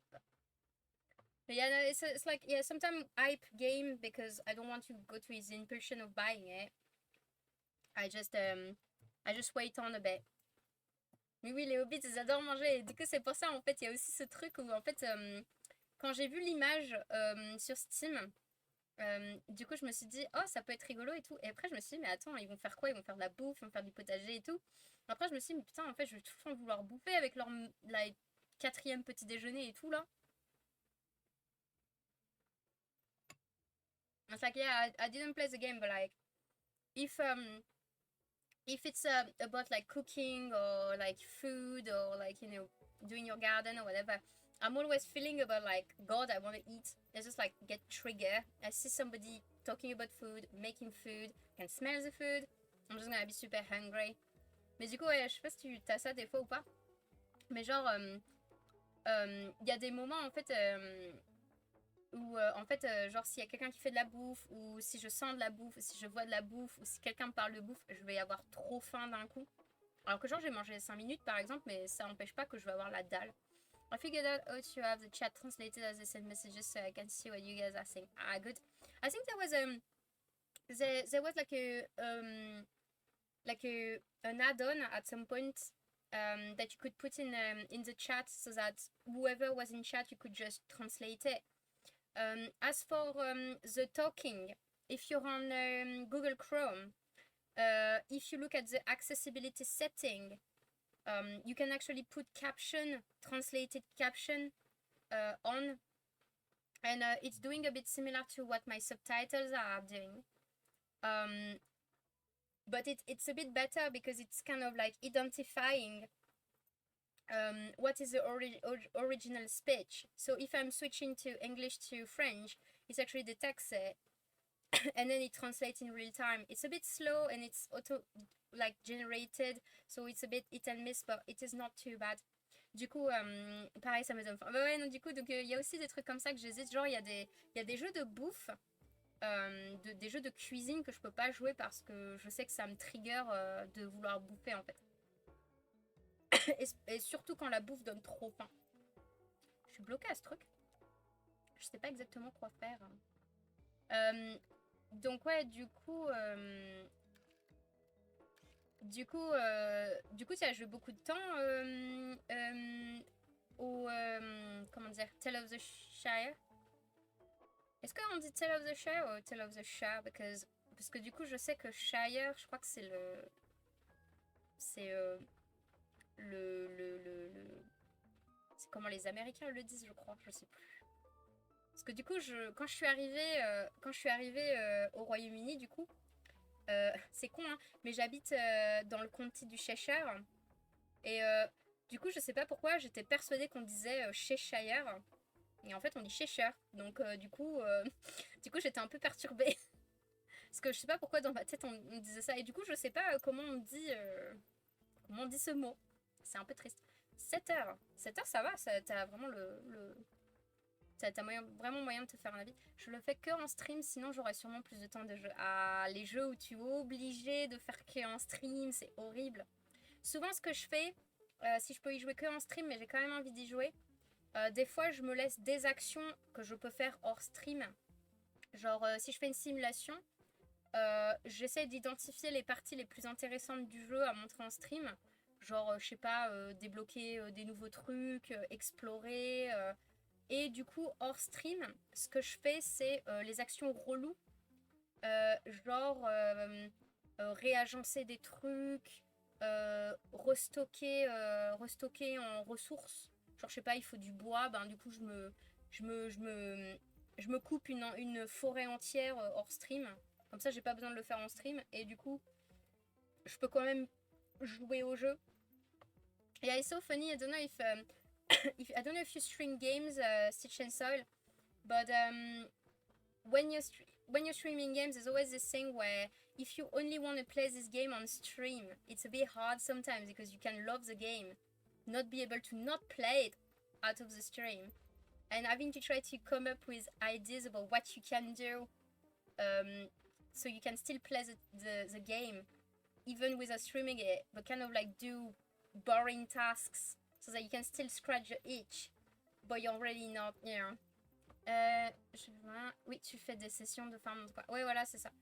Sometimes I started as gaming streamer but switched to crop. Ah, okay. I've been doing a bit of the reverse and stuff. It's a bit difficult because I came from crafting. Then I began doing a bit of art, then a bit of craft, then a bit of art, then a bit more art than craft, then going back to craft, then gaming a bit, and other things. And then now I've been switching to gaming, but only because I've been getting those games I kind of review and play. And I need to go through all these lists. And I can't craft and do art these days. My brain is not in it. My life is like goes to shambles in between, like my dad dying, Matt's dad dying, like moving and getting rid of my flat and getting all my shit, trying to organize everything. I just can't focus on it at all. I just can't. I'm gonna have therapy at some point and I'm gonna be able to like walk it through somehow, but it's a bit hard. Mais ouais, non, du coup, c'est vrai que quand tu fais des streams de gaming, c'est pas forcément facile d'identifier en fait ce que les gens vont apprécier spécifiquement. Et, et du coup, pardon. Et du coup, c'est vrai qu'après, des fois en fait, c'est dur de faire un jeu que en stream parce que tu l'aimes tellement que voilà.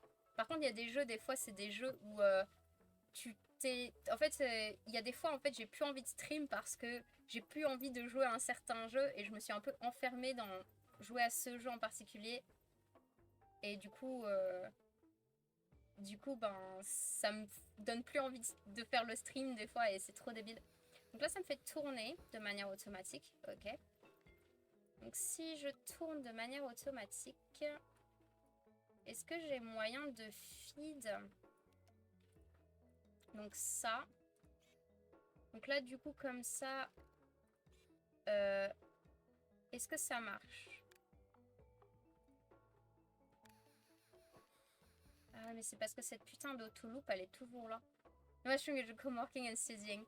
It's nice as well though because it helps you like get some work done and still do streams.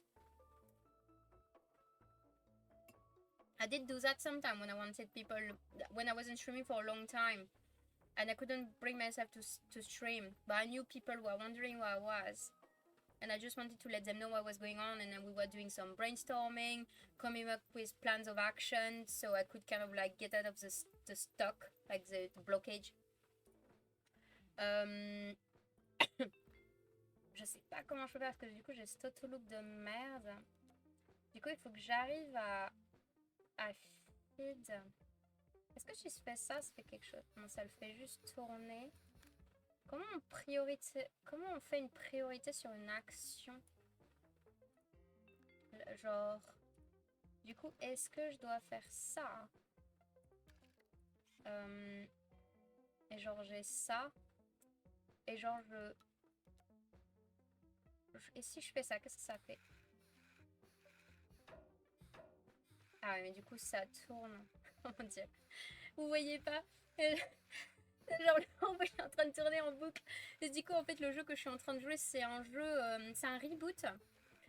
C'est un reboot d'un jeu, en fait. Où du coup, en fait, t'as un petit robot. Et t'as des programmes. qui donne le mouvement à ton robot. Donc genre là il tourne à 45 degrés, là il marche droit devant lui, ça fait une loupe, etc. Et en fait tu dois l'envoyer d'un point A à un point B. Et du coup en fait tu dois t'aider avec des mouvements que tu as de base, etc. etc. Et en fait c'est beaucoup plus dur que ce que je pense. Attends, c'est ce que j'ai fait. Ah, ça me fait tourner. Ok. Donc en fait, je me dis, est-ce que. So yeah, this game is nice, but it's very hard. Because sometimes my brain will not get the logic of what I'm supposed to be doing. So like, if instead if I turn right. So if I turn, I can't really do the right view. But if I turn right on the spot and then I walk and then I turn left, then I walk. So can I do right? So right front, left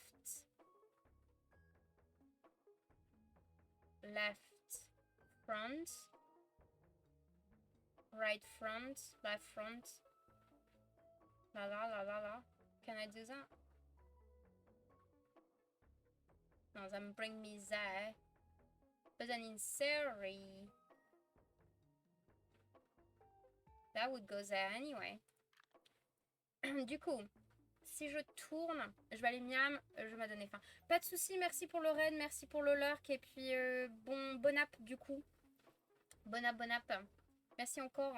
J'espère que tu vas manger un truc qui est aussi bon que ce que tu peux voir à chaque fois que tu joues au jeu du coup. And then maybe turning the other way. Là. Ok, est-ce que ça marche? No, it's turning in circle. Fucking hell. Fucking hell, bot. So it's not there, so I need to put it.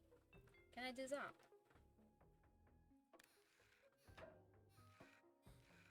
Ok. Du coup, est-ce que... I'm trying to see if I can... if I can kind of... Can I do that? Si je fais ça. It's just auto-looping. It's fucking infuriating now. So if I do... So what? If I do down, then that. What does that do? Oh. God, I was not too far off. It's just not... Somehow it's not moving... It's not moving where I want to. So you kind of like basically... So if I change that to that and that, does that work?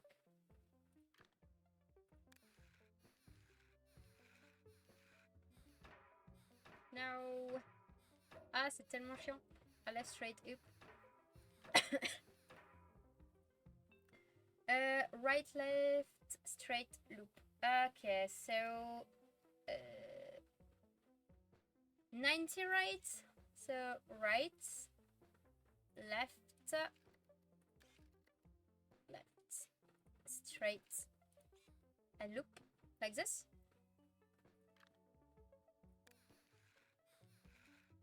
I think it's missing. I think it's a connection that I don't seem to get. Hey Walina, comment ça va? Sache que même si je ne parle pas, je suis en lurk depuis le début. Waouh! Merci pour le lurk, c'est vraiment très gentil. J'espère que tu passes une bonne journée du coup.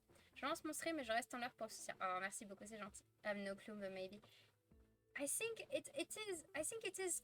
almost there. The only problem I have is that I think those little connection there, I feel like basically it's kind of like turning, walk, turning, walk. And I think it needs to kind of like turn, walk, turn, walk, turn, walk, turn, walk. But for some reason, I don't seem to be able to place this. So that kind of like, it kind of does its thing. And I'm wondering if it's not because I can't seem to be doing it. Ça va et toi?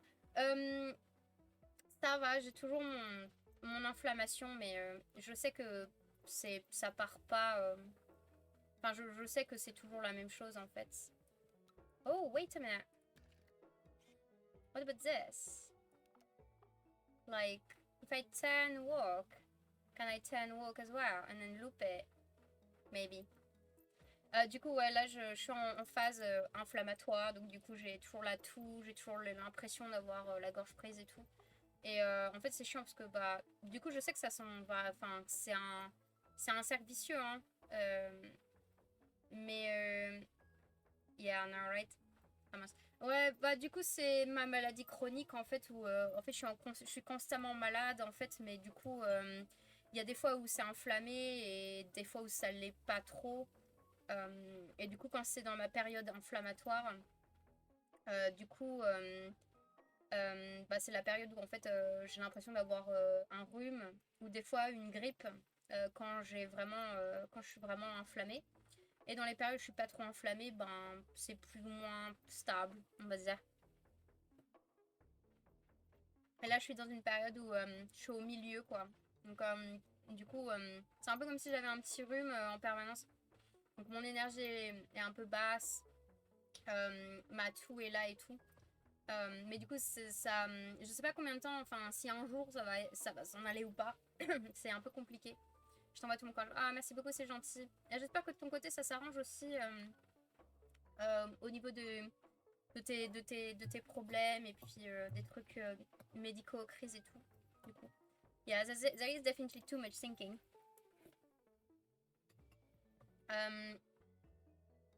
So I didn't try this one. Ah, God. It's the one where it's just going in a circle instead. But if it's this one and I change it for the 45, if I do 45, what happens? For example. Ah no, it's the one where it's just like it's missing a forward every. So you only get those 3 moves. Yeah, I mean not this. I only get 3 moves, but I can choose which move to do. The thing is, do I just turn? Do I just turn once? Admitting I just turn once, and then I go straight twice. Does that work? Ah, it's not that far away. Oh, maybe he's gonna do that in a concentrated loop. Maybe he is actually gonna reach it. Let's see. No, I think he can't go faster than that, so he's just gonna... Yeah, me neither, I don't like it because I wanted to... I'm trying to figure out which of the turn can he do. So he's walking, turning, walking, but then he's just doing a circle. So that doesn't work. But then what about instead of walking forwards? I feel like as if one of the walking forward is not happening. If I do that.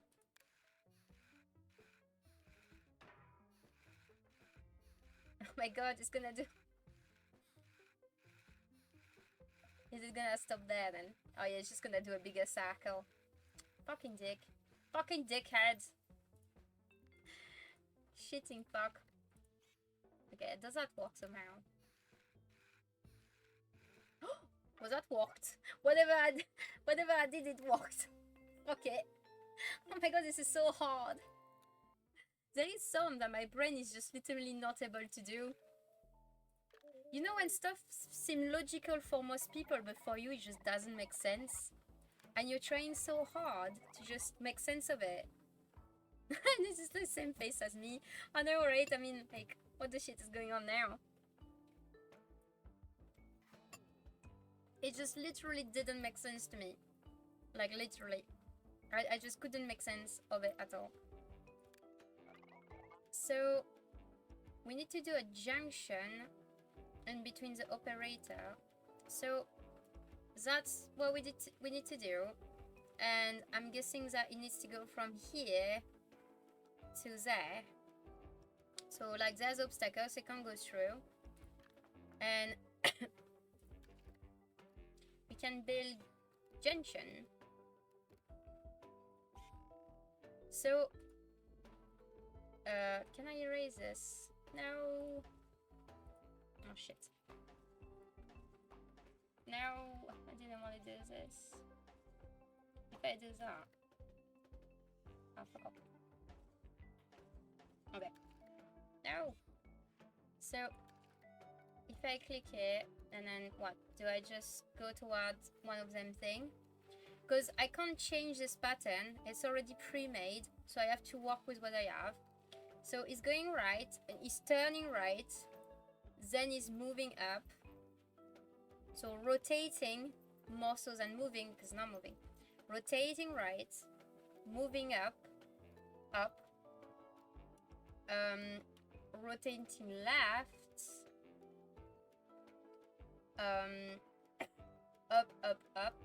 up. So like, if I look at that, why don't you want to? Oh, why don't you want to show? Shitting out. Sorry. So if it's rotating right, like just let's do the program. So it's rotating right, moving up, then moving left, and then it's bumping there. So the first bit is good, but then after it's gone all the way up, then it needs to kind of like do its bit again. So he moves up in front of him, then he needs to move left, and then 1, 2, 3, 4, and then move left. So in theory, I can do a junction up to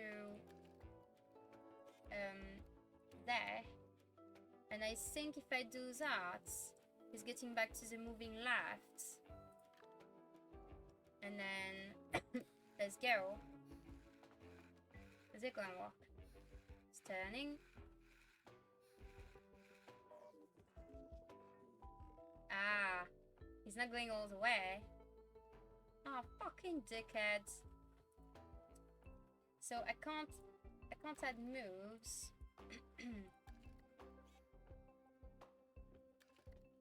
Well, what I can do actually is moving up here.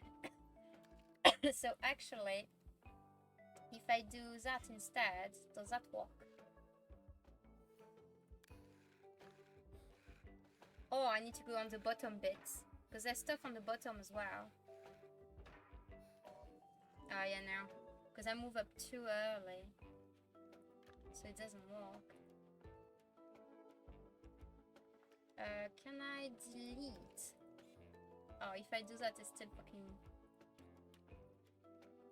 But do I need to delete them one by one? That's fucking inefficient.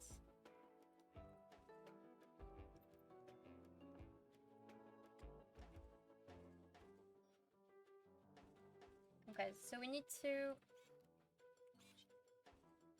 click from there, and we need to do... There's this one on the bottom. So we go up to the end of the line, and then we need to turn. So we need to turn left, and we walk 1. Then we go... Yeah, that should be good. Each time I miss one. Okay, that should be okay. Let's see. So he's moving, then he moves, then he goes diagonal to his thing. Okay, that works. Nice. Okay, so that's just a bridge. in between two program, I guess. Because this game, apparently, it was a reboot from an old game. And apparently a lot of people began understanding how to code and program because of this type of logic thinking, in a sense. Which is quite nice. It's nice to see. Wow, if I can do this, I'm hired. That's gonna be good. So, first ship here.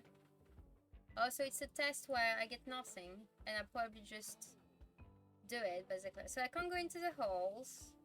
It's definitely the same principle as robo race. Because you had the same thing as well, like little holes, little things and stuff, but it's a ball game though. And you're supposed to be the one arriving the fastest compared to the other one. With less move, basically. But it's the same concept. So I need to go towards this guy. So what we can do is, if we want to try to get to the fastest move thing, we can do diagonal. So he is doing diagonal, so we can move straight. Move straight, rotate 45, move twice, rotate 90, move all the way, rotate 90. So moving, then rotating 45, then moving twice, then moving 90, then moving several. Oh, I thought it was easy, but it's not, because we're having issue here.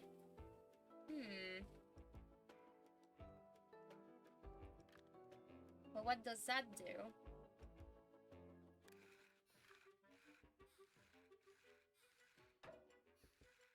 Oh, of course I can do a moving 45 here instead. Okay, I think I understand. So, oh bien sûr. Oh yeah, okay. Instead of keeping moving, I can do, I'm already at the 45 thing, so I can do move once, rotate 45, move once, rotate 45, move once, rotate 45, move once and twice. So move once, rotate 45. So then it's kind of like this auto loop, but then after the auto loop though, you kind of need to, you can't just have it auto loop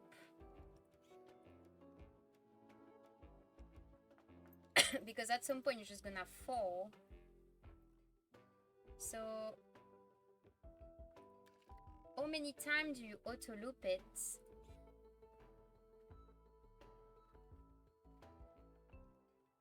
Like, can you choose?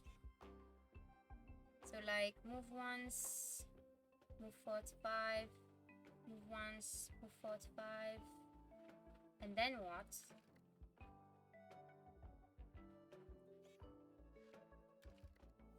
And then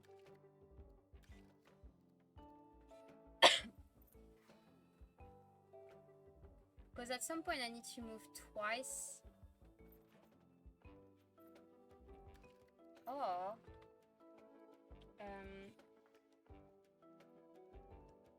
so that's my first ship. So I move once, turn, move once, turn, move once, turn, move once, turn, move once. So turn, move once. Oh yeah, but no, I do need to turn, move once. Oh yeah, no, I need to move once at the end. My god, this is brain breaking. Can I Can I decide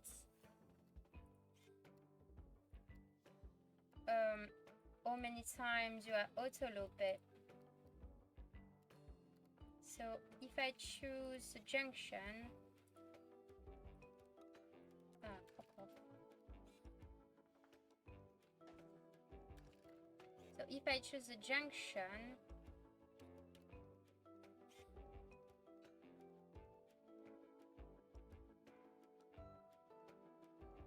oh, I know. I think. No, wait, I don't know. Can I just move it? Oh, no, I don't want to do that. Can I just select them? So you can do copy paste, undo, but can I just select? So if I select that, copy, then I paste it, and then my first chip is moving forward. Would that work? Oh no, that doesn't work. So I can't really do that.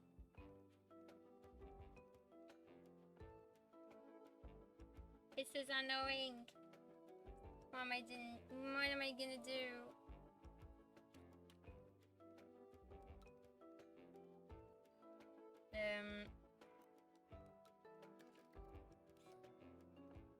Oh, shitting now.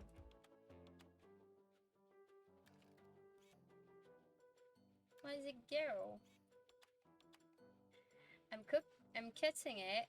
I'm pasting it. Yeah, okay, good. So, what can I do? Because that's...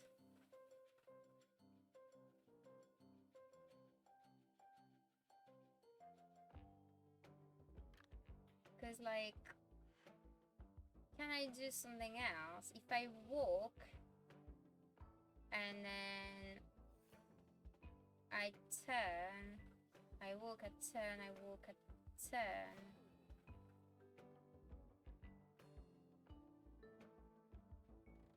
Or do I decide all of a sudden that I want to break the loop to switch to something else? Because like at the minute I'm looping that 3 times, but then at the 4th time then I decide something else. So can I just loop, then loop, then loop? So 1, 2, 3, and then I just walk. Would that work?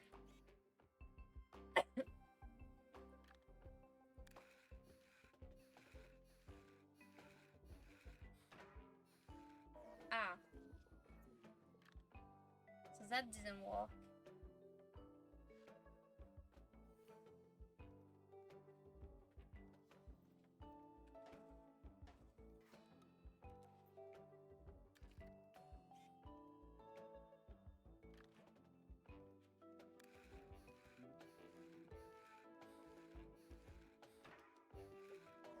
Oh, that doesn't work either. I'm very confused. I'm very confused.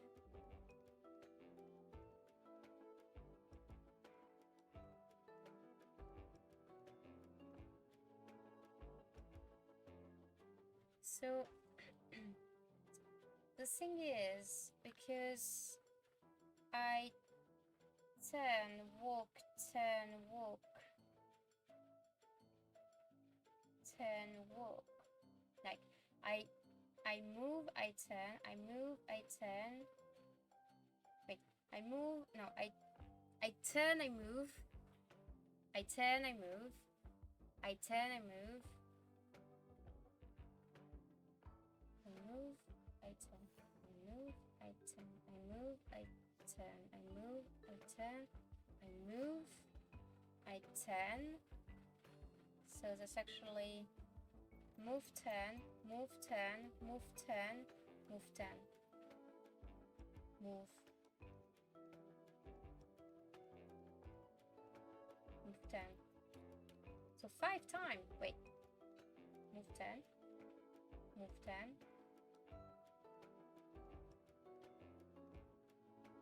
Move 10. Move 10. Move 10. Oh yeah, that's 5 times, not just 3. So I need to do that 5 times.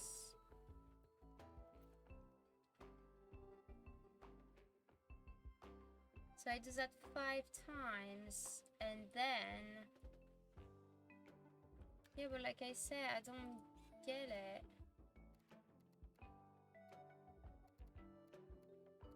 Oh, the junction means... Can I do... So, instead of that... Fuck. How is it... If I do a junction, so... 1, 2, 3, 4, 5... And then... Can I just do that? Does that work? Oh. Oh, it's because I repeated that. So, I'm very confused.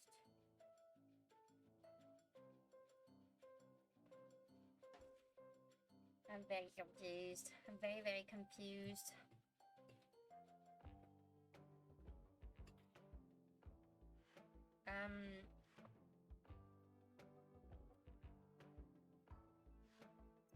It's like I need to auto loop that. I don't even know how the loop is working. Like, I loop that, but I don't auto loop it. I just loop it. So, how does the stuff know? Do I just loop it once? Is it what it means? No, I just loop it. So that's the same as the auto loop. What's the difference with this and the auto loop?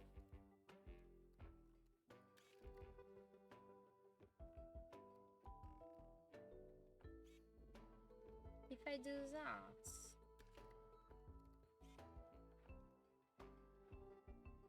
Can I feel like this shouldn't be... I feel like this shouldn't be there, as if this should be kind of...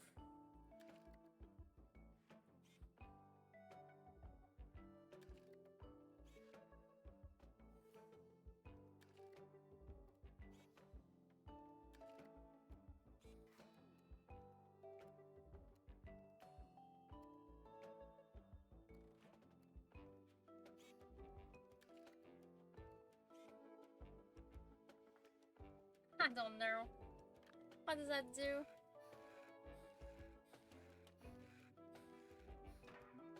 I'm back. I had to go get lunch, which turned into a whole thing. I had to wash a fork, and then I forgot I needed water. Went to get water, but the water cooler was empty, so I needed to refill that. 30 minutes step for food and water. Yeah, no, this is why, like, sometimes I actually just don't eat. You know, like those times where I'm very low on energy, and I just can't seem to be, like, in gear. One of the first things that goes away with me is eating.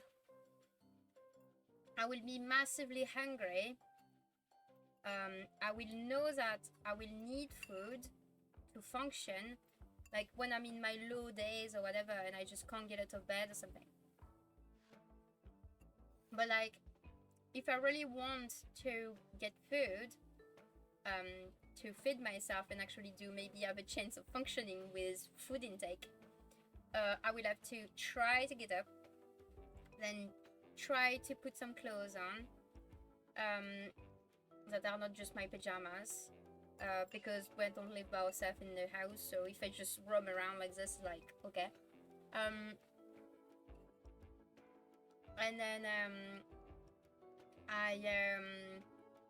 I will have to get downstairs, clean the kitchen, because the kitchen is always a fucking mess, because everybody in the family just let themselves go, so they just kind of like never clean anything. So horrible. Then try to find like clean stuff or wash them, and then make myself food, because there's never any ready food thing that I was to eat or anything. And then I'll have to kind of like, you know, wash up the things and tidy up after myself, and loads of little sorry, loads of little stuff like this. And at the end of the day, I just don't bother because, you know, so then I just don't eat. And Matt sometimes makes me food like this because he knows I will not be able to or something. Or he's making himself something, so he might as well just do for two because why not? And it's just like one of the first things that goes. I have to try to eat more, but between the edges and meds and my weight loss med about it. Oh wow, yes, that's not great. Yeah, because at the end of the day, you still need nutrients, so it's very hard. Also, there's the things that prove neurodivergence, there are many steps it is to do. Yeah, and we count them, and we know in advance that there is so many. Sometimes we don't know what makes it that we don't want to do something. And I think it's because ultimately we know how many steps it takes to do X, Y, Z. And it's kind of like built in that we know. And because we know, we just wipe them up and be like, no, I just don't want to do it. I can't. And it's just kind of like get reduced to that. All of those steps. So there's a logic as to why you don't want to do something. So I remember when I was saying to some people like, oh, I'm hungry. And it used to be the things that I do to Matt as well. Like, I'm hungry, I'm hungry, I'm hungry. And it's kind of like basically my brain telling my cells I really need to eat. But I just can't move my body to actually do it. And because I know unconsciously there's all of these things to do. And I don't want to fucking do them. So at the end of the day then, like, if I say too much or whatever, then either I'm gonna try to get like a snack somewhere, but at the same time snacking is not the same as eating. You still need to have like the right nutrients and stuff, and then yeah. But it's a bit hard because we do need good fuel, but because of this vicious circle of not wanting to cook necessarily, or not doing a proper shopping or have good food or other things, then we just end up eating crap or not eating, which is not really healthy. It's always vicious circles with it.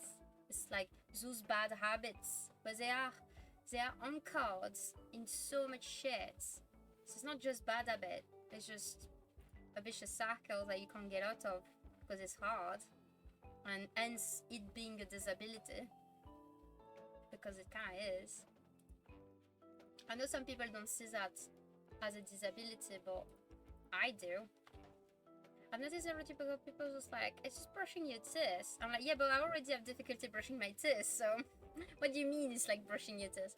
And I'm like, no, it's flossing, wetting the toothbrush, using just the right amount of toothpaste, cleaning the toothbrush, cleaning my tongue, cleaning the tongue scraper, mouthwash, rinsing on the mouthwash cap, having to find chapsticks over there a lot, and then washing the sink as well, because you know, like most of the time there's like some crappy toothpaste and shit in the sink, so you also have to clean the sink.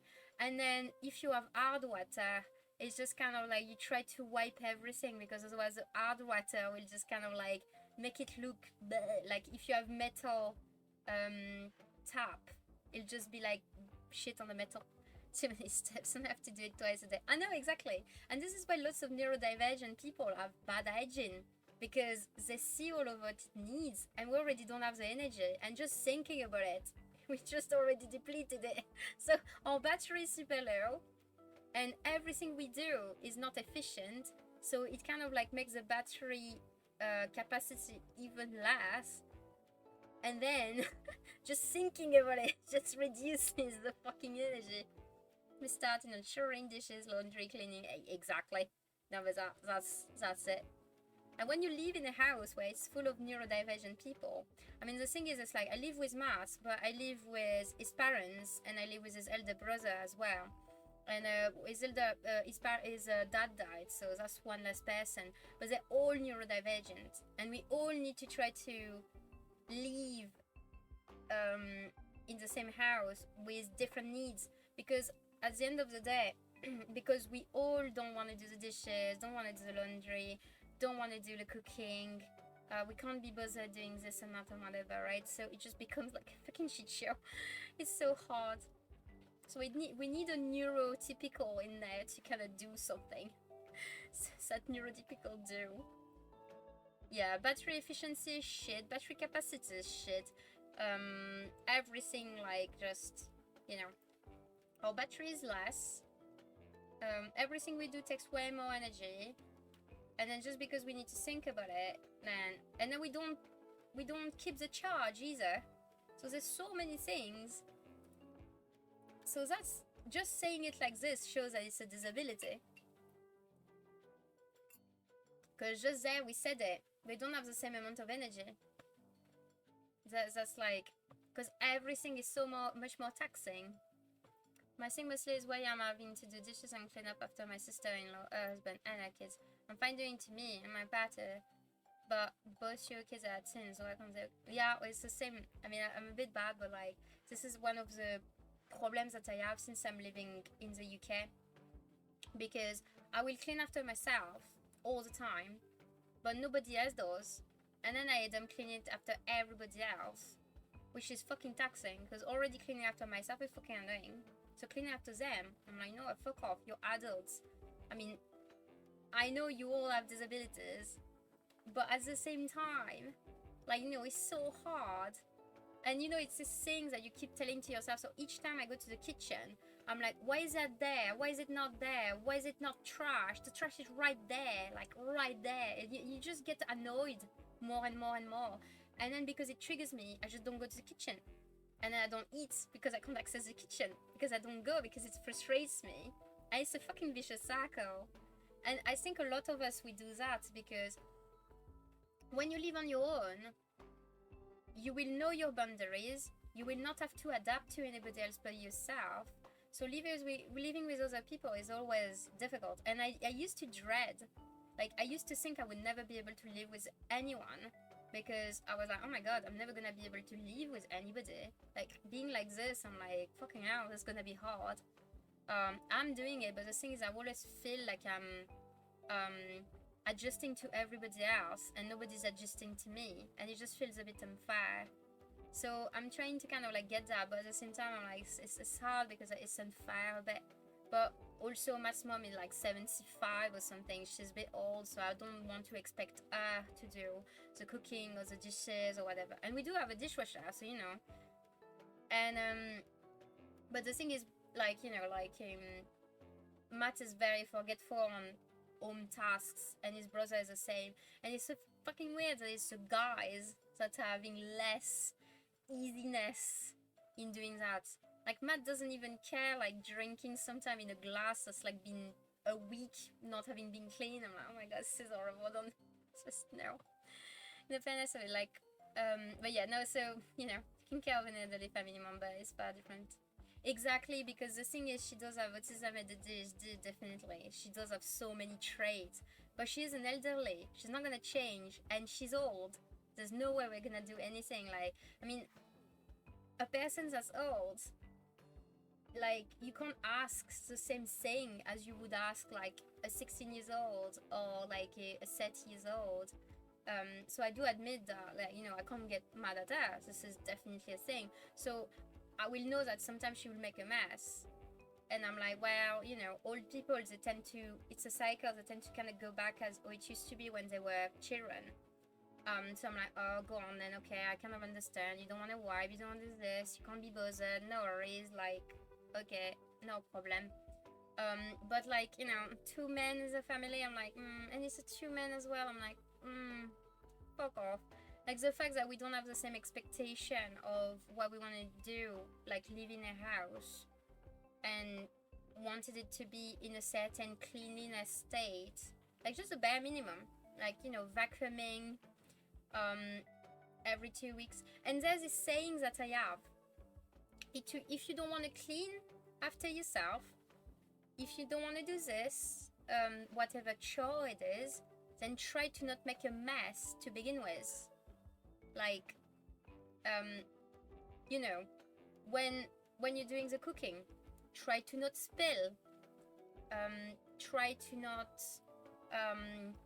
not use too many bowls, for example. You can try to kind of like rinse it in between things you're doing and using the same one or something. But yeah. Hello, you. Hello. Do some cementing. No worries. So you're doing okay? Indeed. The boy wanted to help me, but I'm like, No. it's quite messy, you know. And I was like, oh, is it? He said, yes. as in you'll get cement splattered all over it, and it does not come off easily. It's like, well, I guess, but as long as you can sign a contract that your mother does not blame me when you're sent home with cement stains all over your shirts and shoes and things, that will not wash off. No. Better avoid. Yeah. Sign here. Signature here. Initial here. I've got a new signature now. A new what? Signature. I changed my signature. Did I you? decided, I was sick of it being a scribbled shit.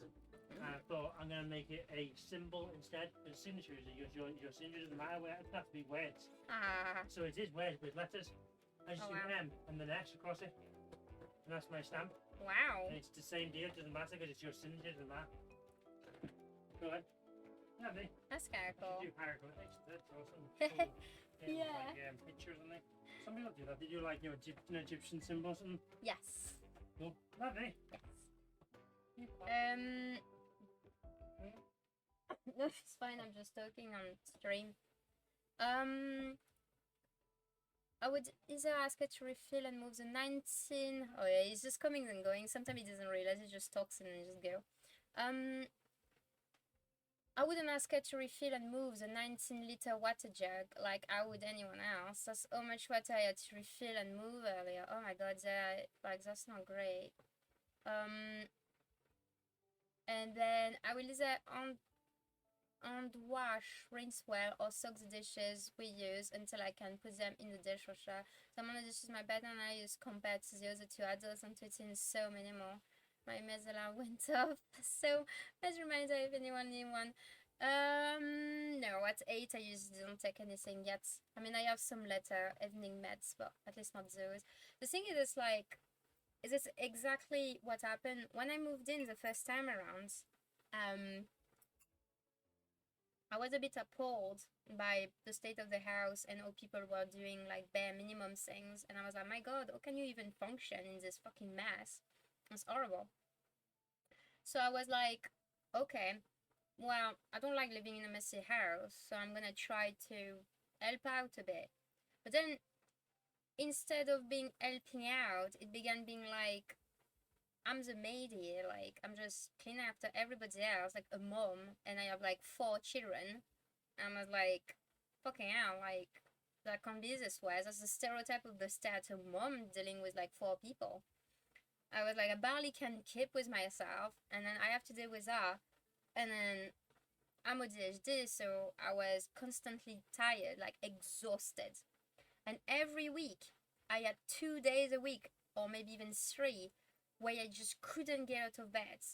Because basically I was just having an autism, those autism shutdown, where everything's so unbearable that you just can't physically get up. You fester in bed, you just look at the ceiling doing nothing, but you just can't get up. That's it. You're just done. Nothing's function. Your computer up there is just done. It's burned. Horrible. So I got that a lot. So then when I do that, I actually kind of think. What's going on? Why am I like this? I'm such a failure. Oh my god, it's horrible. What's happening? I'm so shit. Why is it I can't get up? And then I break the cycle of negative thinking, and I'm like, no, okay, I'm like this. There's necessarily a reason, because I'm rational. So what's the rational thinking beyond that? And then I was like, okay, I'm tired. I'm annoyed. Why am I tired and annoyed? Oh, this. And I'm like, okay. And then I just kind of think on that, and I'm like, okay, I've been doing the same fucking chore for the last whatever. I can't function. I can't do any fun things. I just feel like I get up, clean, tidy, vacuum, whatever, then, feed people, cook, and then, rinse and repeat. And I'm like, that's it. I can't do that. So I reduced my load little by little. And after 4 years, when I realized that nothing changed, I mean, there is little changes. We got a dishwasher, that's one thing. Then people began making their own food, that's another one. And then because they began making their own food, they were doing a tiny bit less mess than what it used to be. Especially the mind person doing the shit in the kitchen as well. And then there was like less bits and less bits. So there is less bits, but it's a very, very low decrease. It's like you know. But then on my end, I'm just really doing nothing of that anymore. Like what I used to do at the very beginning, I just completely stopped. And then if people don't see me, if people don't, if the dishwasher is not like, emptied or filled or changed or whatever, I'm like, not my problem, I don't care. So because I've been acting like this, I'm just like, but that's also me giving up in a sense, and then the house doesn't get changed in a state of saying, so I'm just like, eh. But I don't say it because I stay mostly in the rooms that are kind of mine, which is not great, but it's like nothing is changing, so I'm just adapting. Right now in our rooms, there's 3 bowls, 2 forks, 1 knife. I get that. Yeah, like it's like you keep it to a minimum. Like I do know that if I don't want to cook, or if I don't want to deal with the dishes, then I will not cook. What I'm gonna do is I'm gonna get a tin. I'm gonna put it in the microwave, and not the tin because you don't put metal in the microwave. But I'm gonna put the contents in a bowl in the microwave, and I'm gonna eat that, and I'm gonna put the bowl and the spoon or the fork in the dishwasher once I'm done. So that's it. And I'm like, I wish that everybody was doing that, because if you don't want to, if you don't have the energy, or if you don't want to do something, just don't leave it for the next person. The number of time when I went to the kitchen and it was a mess, a disgusting slumber of dishes, dirty dishes, I was like, that's great. I was hungry. I had something in mind that I really wanted to make. I'm so focused on that. I don't want to have anything else. Like, I don't know if you get that, but like, if I want a specific food, I'm obsessed. I just want this food because I was looking forward to it. I build up the perfect image, the perfect texture, the perfect smell. So if I'm finally free after 2 hours of thinking of that, and I go to the kitchen and the kitchen is a mess, it's disgusting, well, then I backtrack, avoid the kitchen, and then I don't eat because I can't eat, because the only meal I wanted to make needed the kitchen, and like no food will equal to what I had in my mind. So I'm just like, I'm just gonna give up then. And then after 5 hours, when I'm starving, I finally get a snack at some point, but like it's just horrible. I just like sometimes like some bit like this, I'm just annoyed at. But yeah, it's very extreme, but I know that I am very food triggered. Everything in me is related to food. Either because I don't get the food I want, or because I can't cook, or I can't eat, or I don't want to do the food, or I'm bored of a specific food but I don't know what to eat, or I know what to eat but I can't get it, or I can smell somebody having food and I already ate a lot, so I shouldn't get that food, but now I'm fixated on it, and I can't sleep because I'm hungry even though I already ate, but I can smell food downstairs being done, stuff like that. So everything is food triggered somehow. I don't know why. I think I have a trauma with food or something. I don't know. It's so weird.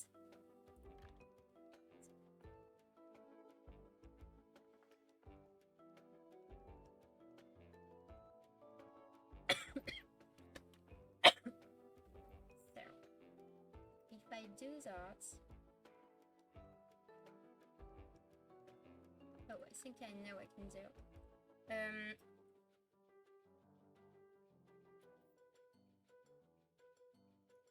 I'm trying to finish up the bottom of the bowl, but it's fucking spicy. I get what Mike was trying to tell me about the spice. It's fucking spicy. Another fan favorite is everything I go into the common area of the house, kitchen, living room, all sister does is complain about cleaning all the time. Like, sure, I can see dishes get annoyed after a while, but I've told her numerous times if she wants me to take a turn and do the dishes to ask, because 1, I forget, 2, I'm working, I'm studying all the time, not to mention 95% of them aren't ours, and she complained about cleaning up after every month of the time, like the majority of it. It's from your kids who are more than capable of eating clean, but they don't have any chores or responsibility. Don't complain if you don't do anything to change it. Yeah, I agree. why would she complain when you're in the room that feel like she wants you to do it, but then why would you do it? It's not yours, nothing's yours. And I think it's a very autistic trait that to find it very annoying to have to do what other people are causing, like, you know, cleaning up the mess of everybody else. Like, you ate, you clean, it's like you cook, you clean, or you cook for somebody else and you, and then the other person then will clean for the both of you. Like, I feel like there need to be a balance somewhere. So if you're a bit more like individualist like me, then I cook for myself, I clean after myself. Or if it's more like more of a balanced partnership, then Matt will cook for me and him, and I'm gonna clean for me and him. It makes sense. It's like basically I always see this equal like partnership, shareability of task and other things. It does make sense. So I don't like it when it's kind of like, you know, somebody makes a mess and they only are the only one enjoying it. Like, it's like you cook for yourself and you just whatever. I don't find it's fair, because if somebody else has to clean and didn't even take advantage of what you made, like, if you made food for yourself, then why is it that somebody else has to clean it? And like you said, her kids are teenagers. Why is it that it's not her husband's or teenagers that are actually doing it? I mean,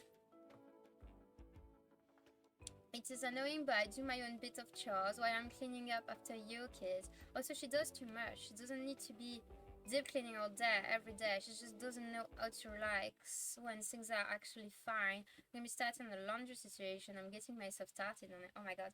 I think we both live toward like something very similar. Like, living in a shared house, it's very hard. Because even with just neurotypical people, there's always the same pattern where somebody else will clean more than the others, or somebody will make a mess all the time and not care.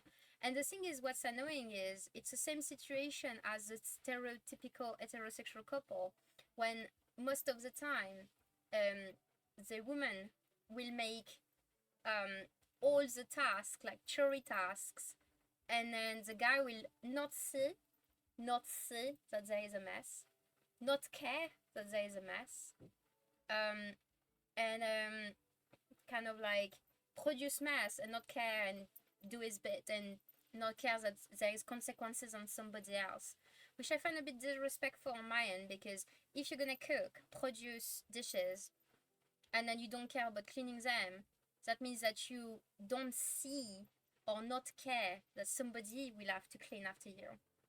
And I find it very, very like, I find it a bit like a mix of demeaning, disrespectful, you know, a bit childish, because if you're an adult and you don't see that somebody will have to clean it, that means you don't have forward thinking at all. But then there's also this thing where nobody else has the same expectation. So the number of time, I mean, in your sister-in-law, like, point, she's doing too much. She doesn't need to deep clean. I agree. So if you don't have to deep clean, why would you expect everybody to deep clean? Like, your expectations are way too high, and you need to kind of like bring them down a bit. But like, on my end, they just don't have any expectation. Like, basically we live in a bin, and it's just like, god, fuck. And I don't think my expectations are too bad. I just want people to just put stuff in the bin, put stuff in the dishwasher, and not make a mess. That's it. That's just normal. And when I'm acting, most of the times there's things that I'm overreacting, and I'm like, yeah, but if you look around, like, the number of trash that should be in the bin are not, or the number of packages that are just on the floor because somebody just cut it and just like put the remnant on the floor somewhere and just didn't pick it up, even though you're the only one eating that, but I don't know why, and then you don't seem to care. It's so weird. Like, it's like she has like 8 laundry baskets, all full of clothing. Most of it they don't wear, but if they're not worn, then why would you put it in the laundry basket? Okay. And it never gets put up. And then if a cat pees on the clothing, she has to wash it again. Like, why not donate the things none of your wear and put the rest away and have your kids do their own laundry? But she cuddles them. She's been on summer break for the last couple of months. All they've done is play video games. And the time they wake up, so when they go to bed, oh my god, it's horrible. I don't like when the kids and teenagers are not being taken up into responsibility. There's this debate on social media where people say that, oh my god, why do you make your kid do that? It's not your servant. And then they're like, he's a baby, you're rubbing him onto his adulthood. Oh, and I'm like, no, you're responsibilizing the kid. It's part of education. Like, yeah, okay, maybe not when they're 3 or whatever, but like, you know, there's always a theory that the kids like helping the parents because he finds that it's rewarding to help the parents because you feel like you're useful. Because I don't know, but like I do remember sometime when I was a kid I wanted to help my mom, and my mom would say, oh no, fuck off, like, you know, do your own thing, I'm just gonna do my thing. I feel rejected in a sense because I'm like, why am I not good enough? Am I not gonna do it okay? Do you think I'm gonna be trash at it? Or like, it's like there's rejection feeling. So then I feel like it's nice for children to actually do participate proportionally, but of course, like if you're 5, you're not gonna do the same thing as if you're 12. But then when I see what I was able to do when I was a kid, which I think I was cooking around 7, 8, basic cooking. I was setting up the table and taking it back up to the sink like after the meal was done every day all the time. So I wasn't doing the cooking for the family. My mom was doing it, but then I was setting up the table and then removing all the shit on the table once we finished. So that was me balancing it out. But then my brother and my dad were doing nothing. And I'm like, But then when I began being an adult, like when my parents divorced, my dad couldn't care for himself at all. And he was like an adult. Like, literally. So I'm like, if you cuddle them too much, then they're gonna reach adulthood. What are they gonna do? They're gonna have their own flat. They're never gonna make food. They're never gonna tidy this. They're never gonna do the dishes. Never gonna do anything. And I'm like, oh, mommy, help me out. Do my dishes. Do my laundry. What the fuck? Responsible expectation are scrap your plate into the trash, rinse them off, don't put food or trash in the sink. I don't care that they play video game, I care that they're being set up to fail as a... Exactly! They can be playing video games.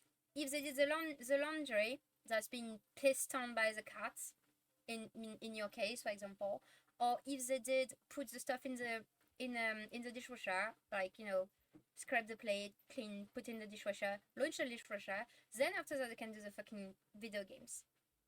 Frankly, I mean, they can learn or help with laundry, dishes, cleaning, and it's not even taking that much time. I mean, putting stuff into the laundromat, like the washing machine, and then putting, like, pressing play or whatever program it is, and then, like, you know, once it's done, don't let them fester in the fucking thing. I mean, I think in the US you have like the combo washing and drying, but on our end we do like drying outside or drying differently. So what we do is we do the laundry and then we try to take them out because otherwise they fester in the washing machine and then it smells super rank and moldy because all the humidity stayed in there and it's a bit bad. And it's not that hard, it doesn't really take that long if you actually do it efficiently and you don't let somebody else do it for you. Like, frankly, all that together, like you said, it's an hour. And if they divide it, because there seem to be several teenagers, I don't know, like 2 or 3 or something. So if they divide it among themselves, then one of them do dishes related things, the other one does laundry related thing, and then instead of an hour together, it's half an hour. I think it's a good deal. Or like 15 minutes, depending on how many there are. So I just don't understand logically, like, it just doesn't make sense. I'm just, yeah, it's so weird, like, really.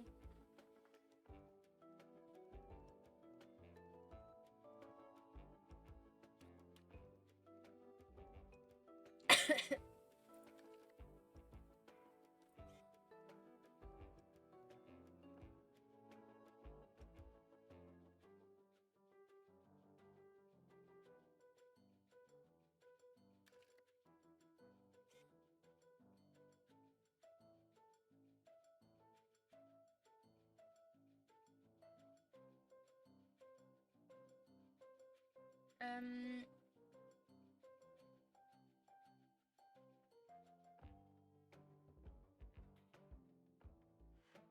Oh wow, they don't listen to her. That tells it all though. If they don't listen to her, why do they not listen to her? The thing is, there's always a fundamental communication. Communication is the key to everything. Why is it not listening to her? Like, why don't they do the tasks? Why do they do the task when it's you saying it or you telling them? Like, you know, I feel like, why is it not, why is she not asking her kids to do it? But when you ask them, they're happy to do it, or they do it. So that means that they are willing to do it if asked. So is it because she doesn't ask them? Is it because she doesn't seem it's dim to her kids to do it somehow? Or is it like kind of like she thinks that they don't want to, or they're not gonna do it as well as she wants to, or what's going on there? It's very weird. Or is it she asked multiple times and then it was never done, so she did it herself, but then why would they not listen then? Or I don't know, it's very weird.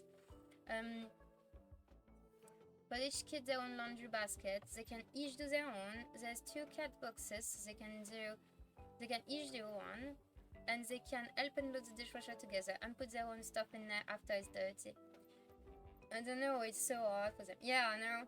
She tries to get them to do it, but it always ends up in all 3 of them fighting. One of the 2 nephews. Oh my god, it's horrible. Yeah, it's so weird, like, because at the end of the day, like, I don't understand why people would fight. Like, I know that my mom and my brother were always kind of fighting with each other, but like, I was okay doing the thing. The only unfairness I didn't like is like I was doing stuff, but the male of my family weren't, and that was definitely a thing that I didn't like.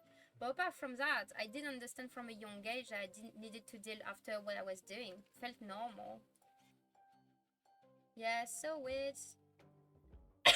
Sorry. Oh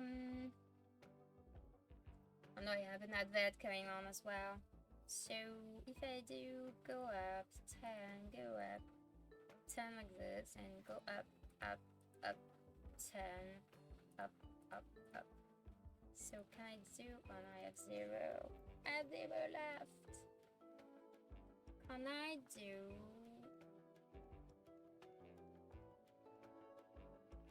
If I go.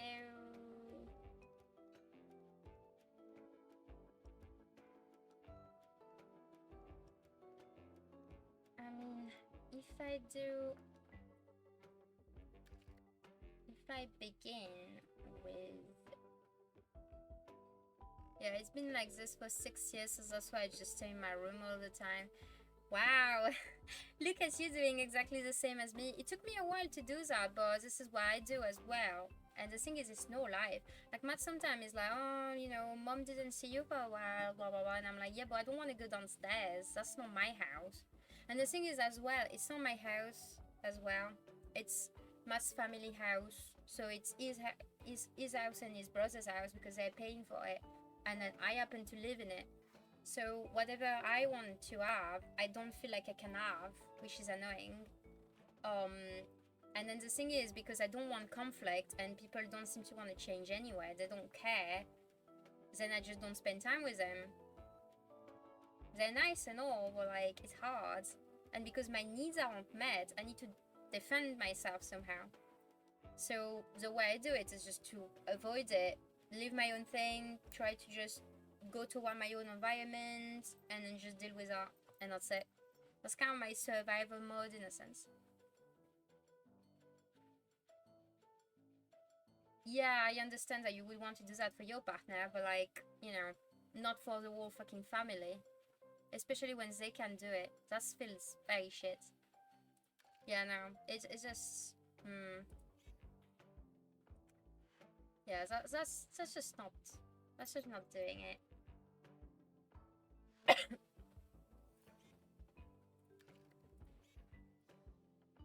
So if I turn that, then I stop, and then I do that, and then I do that, and then bit to that.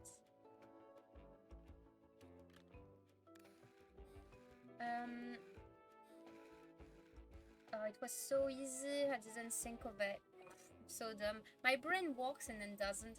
It's a house where we're renting. She's recently unemployed. She's extra unbearable when she's unemployed. She seems to act like I'm not actively getting a degree. Like, yeah, I think people, the problem is, projecting when somebody's annoyed at things that they're actually annoyed at themselves. Like, because she says, oh, you're lazy, you're not doing it, I think you can't, you should work, but blah, blah, blah, and you're getting your degree, blah, blah, blah. Either she's jealous of you getting a degree and she's not doing the same, or she seems she's a lazy one because she's not the one working because she's unemployed. So I don't know what the circumstances are, but it might be that she's just projecting her own insecurity on you. And then even if it's her insecurities, it's still not nice to make it on you, though.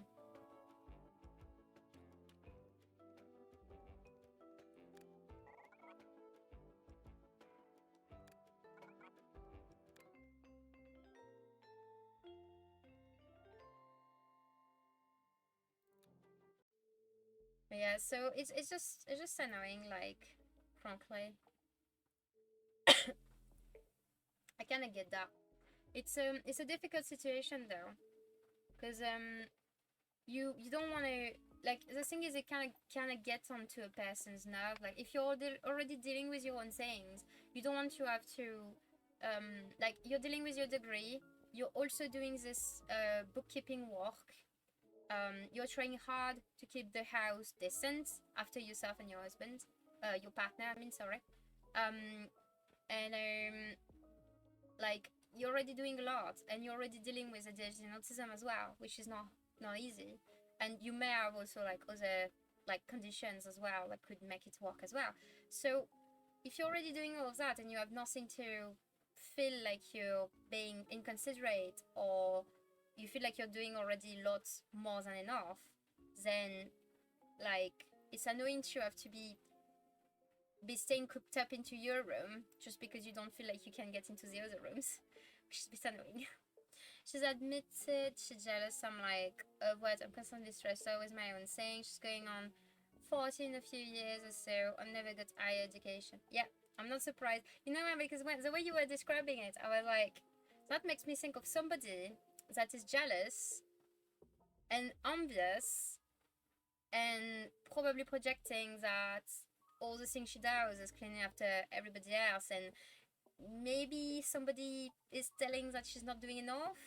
I mean, I don't know what it is with, like, like, or maybe she feels she's not doing enough, or because whatever it is that she's kind of good at or whatever, then maybe, like, the more she ages, the less good she kind of, like, if she has less energy and she's already dealing with, like, fibromyalgia and other thing, she must feel like she's letting herself go because she can see she's not as performing and as she used to be maybe a year or two ago, and then maybe she just feel unconsciously or consciously that she is more tired, less productive, and kind of, like, frustrated at it, and then take it out on other people by telling what she feels about herself onto you, for example. I kind of feel a bit like a pattern like that, which is a bit shit, because you shouldn't have to suffer because it's not your problem.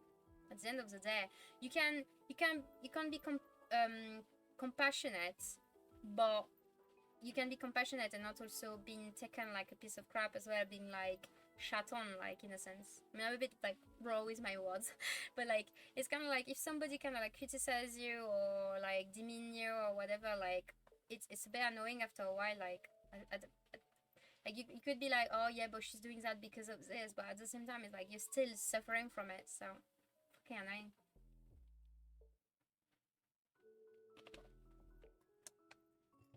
Like, I kind of understand, like, going on 40 is definitely a bit hard. I think it's possible, like, she says in you that maybe you have the level of energy of what she used to have, and because she's getting toward 40, she's seeing you having way more energy and being envious of like your level of energy and your level of doing things and not matching up. But us being jealous and envious, it's not your problem. When she was working, so of course I stepped up and helped with the dishes because but I don't even know what's going on with her anymore. Like, if you go to work and come home and get annoyed with having to parent them, maybe you having kids wasn't in your best interest, no matter how much you love them, and you're not being a good mom. Yeah. Well, there is a thing nowadays, our generation, like 30 minus, in a sense, or in between our age bracket, because apparently it's going backward now toward people a bit younger, toward 20. But like 35, 25, 35, like this age bracket thereabout, we have this very big idea of like having kids is egotistical. If if you don't have a good reason to make kids or to have kids, then why do you do it?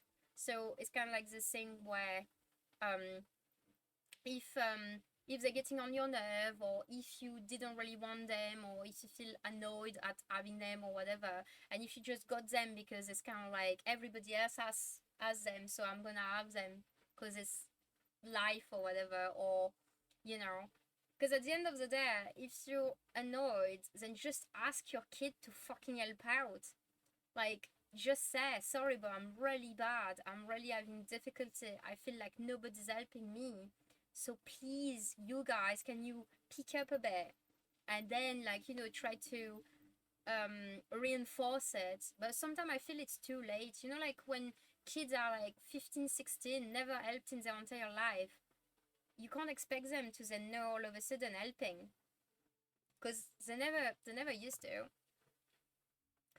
Um, I'm getting a degree. I've lost 22 kilograms this year. I'm only make 300 a month, and I don't have a driver license, which is to limit my work opportunity. Yeah, the driving license is a weird one, really, because it's like it reduces like work opportunities. That's sure, but like getting a driving license is not free, and it also takes time. Like when do you take the lessons? Or do you pay for the lessons? If you don't get it on the first try, then how many much more money and time are you gonna invest into the driving license to actually get it? Like if you're not in a point of life where you can actually get to the driving license bit, then I guess you have priorities. So you're gonna focus on your priorities and then go to that letter as well. I talk to them like adults. I say please and thank you to them, and they don't give me an attitude. I think it's because when you're a teenager, you don't like being babying. And, people always say, teenager, right? Oh, teenager crisis. Oh my God, the teenager is so bad and whatever. And I'm like, yeah, because they grew up. They're not kids anymore. They're not little kids anymore. No matter how you see them as your little babies, they're not. They want to be treated more, well, they want to be treated like adults with privilege, I would say, because they're not ready to be treated like proper adults. Um, like more like protected adults in a sense. Because you don't want to make them go through shit either like adults do. You don't ask them to adults, you ask them to pick up things that help out. Like instead of taking on responsibilities like household responsibilities, you will say, can you help out? So that's not really adulting, but in any case, basically they want to be treated a bit better than just children in a sense, or differently. And because they're tired of being treated like kids, then they act up and then they rebel and then they're like, you always see me like a tiny baby or whatever, and then it's just like be mental. But then if somebody gives them like an equal thing, like an equal voice, an equal opinion, equal opportunities, even just in the house, like, you know, it's like you can talk to kids, even like you wouldn't talk to kids like adults, but even kids, they can understand a lot. If we were taking like more time to actually communicate with them, they would actually be a bit more like what do you call, kind of awoke a bit, like a bit more like aware of things and stuff, and it would be a bit better. No, it costs about 600 in California. Blood zones have a vehicle to drive, and to get practice is a war, the things. They want a higher level of respect than little kids, which is fair. And I talked to them about real life things. I actually talked to them about costs and money. I explained things to them. You just talk to them like a person. Crazy, they'll be receptive to it. Yeah, I understand that, definitely. I do remember when I was a teenager that I wanted to be treated more like a teenager, like a young, an adult to be, because I actually don't like the term teenager, because I feel like, I mean, it depends on what you consider teenage phase, but like I would say maybe 14, 15, thereabout. And I think at this age, it's kind of like an adult to be, because you're kind of like preparing to become an adult. Because it's a strange thing when your parents will treat you like kids, even when you're a teenager, and then all of a sudden you're 18, and then they treat you like adults, but there was no transition, and then all of a sudden they expect you to be born adults, like miraculously having transformed into adults, whilst nobody actually treated them like adults, and nobody taught them adulting. So how are you trying this miracle, Karen? Very confused. Enlighten me. Because this is transition phase. They do not feel like kids anymore. They do not feel like adults, but they're willing to learn. And during 5 years, like you have 4 or 5 years where you could just actually prepare them to become adults. Like teach them basic cooking, teach them how to use a washing machine, teach them how to like use a dishwasher, teach them like tidying, cleaning, like responsible things. Because like the thing is, like you said earlier, it's not helping them. You're failing.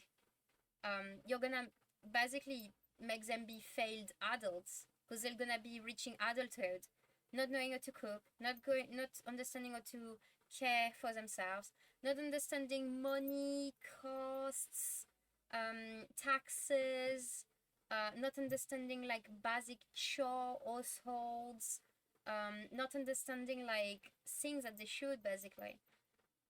And the problem is, because they'll be failed adults, not saying that it's a ultimate goal, but how do you expect to have proper friendship or partners, because they will not know to adults? And when you want proper friendship, at the end of the day, if you're having friendship, you need to be taught a level of like, you know, how to set boundaries, proper like social kind of like skills, but not just social skills, also like, you know, how to help out another person. Because at the end of the day, those adults, those friendships that you have when you become adults, some of the friendship things are to be responsible, like maybe try to organize things and like going on holidays, helping a friend out with some specific things and whatever they usually like learn for adulting yourself or whatever. And then to get a partner, I mean, if you're doing crap, then your partner will be like, I'm not taking care of baby, you're still a fucking kid.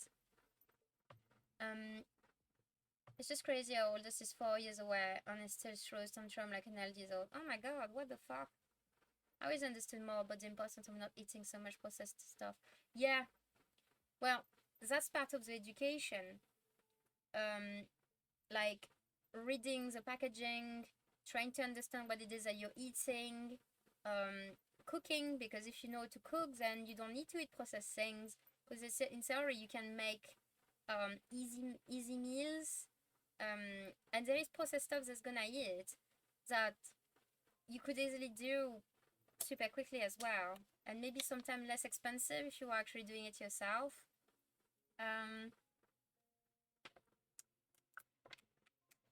But yeah, it's and like you said, tantrum, like, you know, if the oldest is actually throwing tantrum like you're 8 years old, then, like, you know, how are they gonna manage in life? Because then what? They're gonna throw tantrum when they're 20, when they're 21, when they're 30. Like, you know, managing your emotions is something that you teach kids. Even kids with disability, I mean, like kids with ADHD autism. I know we have difficulty regulating our emotions, but if you teach people like us how to regulate emotion when they're kids, then, like, at the end of the day, like, you pick up on it, and then it's like, it's crazy. Or there is things like basic things that you should teach when they're younger that get delayed all the time, and then it's too late by then they're just out of the house. So it's very, very difficult. Like, yeah, it's like, I don't have kids, so I can't say, oh, I would educate my kids differently if I had some. Or I can pretend how to educate kids. No, but even though I didn't have kids, I was working for like 4 or 5 years with like preteen teenagers, and it does kind of enlighten you about some stuff that you should do or shouldn't at the end of the day. And frankly, um, it's like, there is so many things that should be taught to those people, because I was getting them as a kind of like school assisting to these kids, and I could see what they were lacking a lot of, like, house education type thing. You know, this education that parents were like, oh, he's gonna learn at school, and I know, like, that's parenting. That's not education, that's parenting. You need to, you as a parent, also educate your kids. It can't just be done at school.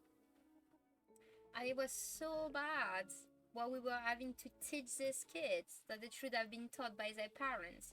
Like, some manners, some, like, you know, so many things. Just like, so many. The list was so long.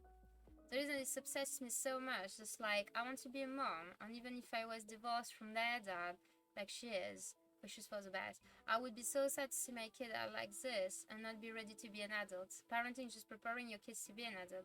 I raised my little brother for the first 3 years of his life, taught him to walk and talk, did all the child care for him. Yeah, so you do know it is to actually raise, or, you know, teach or whatever. And you're right, what we are doing as parents when we become parents is actually teaching the kids to become adults. All of what you're doing is a long adulting course where it begins slowly with the basics, teaching them how to clean yourself, like teaching yourself, like, the person to talk, to eat, so basic things. That's level one. Then level two is gonna be like so many other little things, and then level three a bit more toward, like, when they're reaching majority, or whatever you call it, adulthood. I think it's like 21 in the US or something like this. So they reach this age, and then they're ready. Then they will be ready to be adults. I remember when I was 18, so that's adult age in France. So when I was 18, everybody was like rampage. I can't wait to be 18 so I can get out of the house, have my own place, and do my own bit, and you know, like, be free and whatever.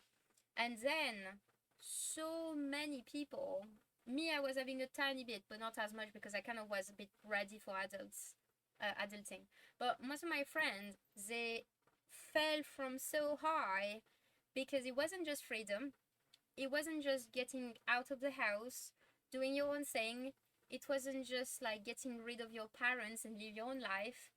It was actually like, well, adulting with a set of responsibility, all of a sudden the house wasn't cleaning by itself, then money wasn't just coming in. You couldn't just go to your parents to do your laundry because, hello, you're an adult now. You'll have to deal with your things. Um, so at the end of the day, like when you reach adulthood and then you just think that adulthood is just like be free. I'm like, okay, be free for your parents. What relationship do you have with your parents that you want to be free from them? Are they your parents or are they your torturers? What's going on there? And adulthood is also dealing with life, with responsibilities. So like I said, I get letting the kids playing games during the summer holiday, but they barely moved all summer and their room smells so bad. We had to bring in this machine into their room called like O2 machine that cycle and filters the air and all the scent from the. What the shit? Do they not air out their house, their rooms? Do they not like just change the shit? Do they not actually get out of their room outside and take baths or something? What's going on there? Okay, I've never had that in my life before. Like having to bring in a machine to change the air. Okay, wow. Okay. These are paid. Services are revoked. Groceries are brought. You don't eat. Don't put fuel in your car. You can't go anywhere. Exactly. That's exactly that. And I think there's this false thing in, well, basically, teenager like the one that live in your house, if they're not aware of what's going on, they're probably gonna think exactly that. That when they're gonna be adults, they're gonna be free, do whatever they want, and do parties, not care. And then they're gonna just fall flat because how do you get money for partying? Like, you will have to pay rent or do some groceries because you need to feed yourself, you need to pay the bill, like you said. And then if you want to use a car, you have to pay the insurance, you have to put petrol or fuel in it. Well, this is loads of things. She says just regularly on the show where I don't care. I don't know what happened in that room. Oh my god. It's a bit weird. I guess it's like if you don't air out every day, you can change the sheets all you want and the person can shower all they want. If you shower, but you're still spending a lot of time in the room and the room is closed and you're just breathing in there for like 10 hours straight and then sweating in there. Because even though you have a shower, if it's warm in your house, I mean, you probably use a lot the AC where you are. We don't, I mean, yeah, that's probably not the same because in ours we don't necessarily, in Europe we don't really necessarily use AC or stuff depending on where you are. So if it's warm, then the room is warm, and then we sweat in it, and then we want to take showers 3 times a day because it's so bad and whatever. And then ultimately after 2 days, it does like feel very stuffy. But I guess it's not necessarily the same for this time. So yeah, having like an O2 machine is very weird. I didn't realize 90% of their time is working for things they don't get to use and want to be kids again. Yeah, exactly. But that's because I do feel like they wanted to be kids again is because we weren't prepared. I think we weren't prepared to be adults. It's like I don't say we need to go back to our grandparents, but my grandparents, they began working when they were 14. They were working the farms for like a long time. So they became adults when they were 14, basically, 13, 14. And I don't wish that. I think there should be a middle ground in between this and becoming an adult that knows a bit more about responsibility.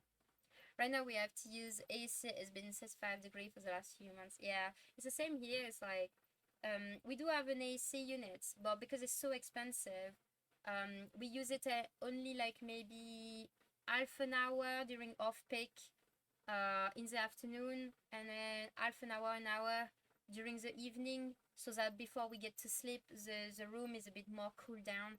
Because the UK houses, they are made of bricks, and they're not made for for for warm weather, and because climate change, etc., it's warmer and warmer, and ultimately summers in the UK is quite bad because it's so wet and humid. Like it's raining any other day, and And the thing is, we are an island, so water is everywhere. You're like, you can't do much drive to have to go to the coast. So because of that, when we have heat waves that are usually like a week or something, the thing is, for a week, all the moisture that accumulated get kind of like brought up in the atmosphere, and then it's just so humid, it's horrible. And then after that, it's like going back on cycle, lots of rain, almost cold somehow as well. So it goes from warm, humid to cold, and it's just kind of like never-ending cycle during the summer. It's horrible. Um, I'm all for teens working side jobs. If they want to save up for a car or pay for something on their own. They're starting to get to the point they're asking for expensive stuff. Like, but where do you think your parents are going to get the money for that? In last March. Oh my god, wow, okay.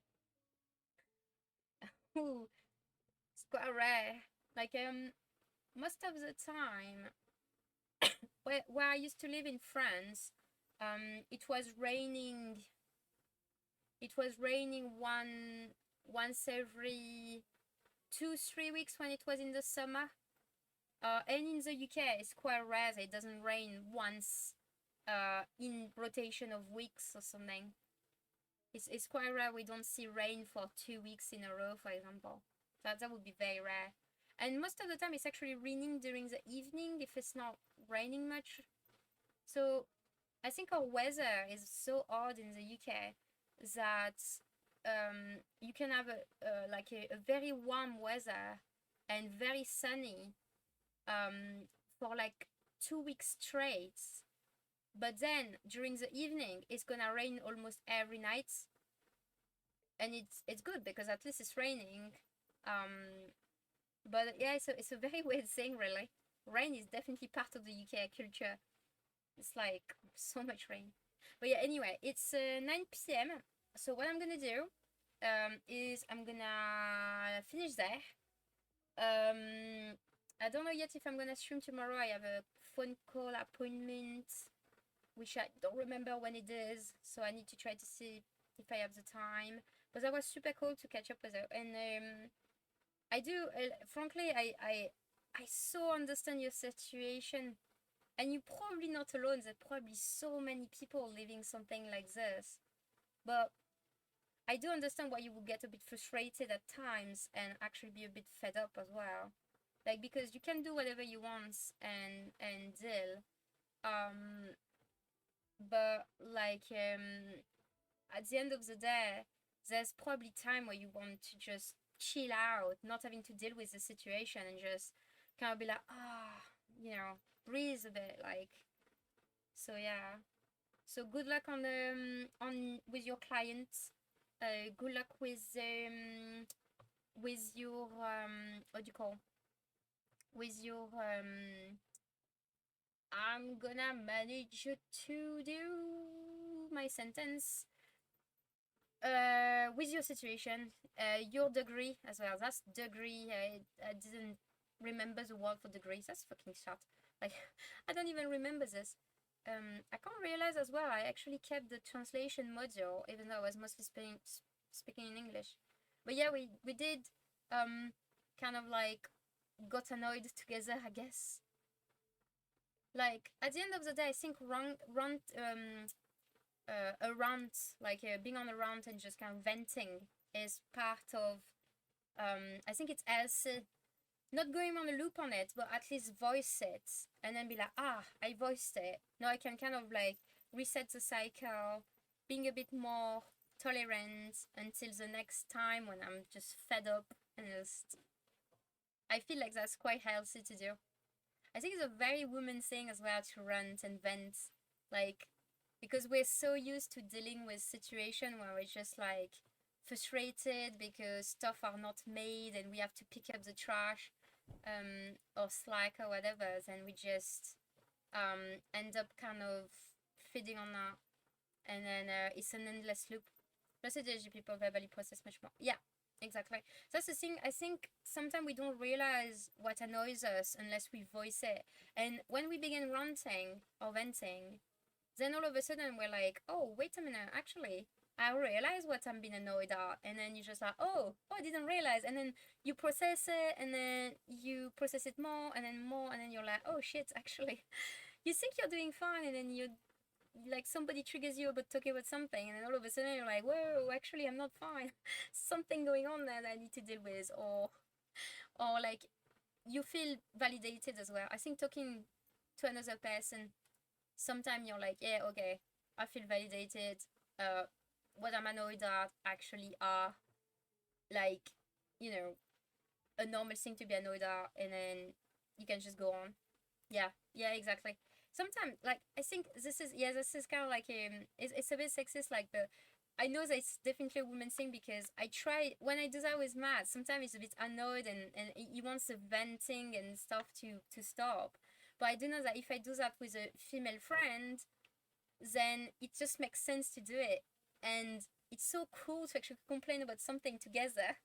Just complaining about it. We don't care about like solving it. It's not the idea. The idea is just to voice it. We voice it, we've been heard, we get validated, and then all of a sudden it just remove a bit of a weight on our shoulders. Like, oh, I'm validated.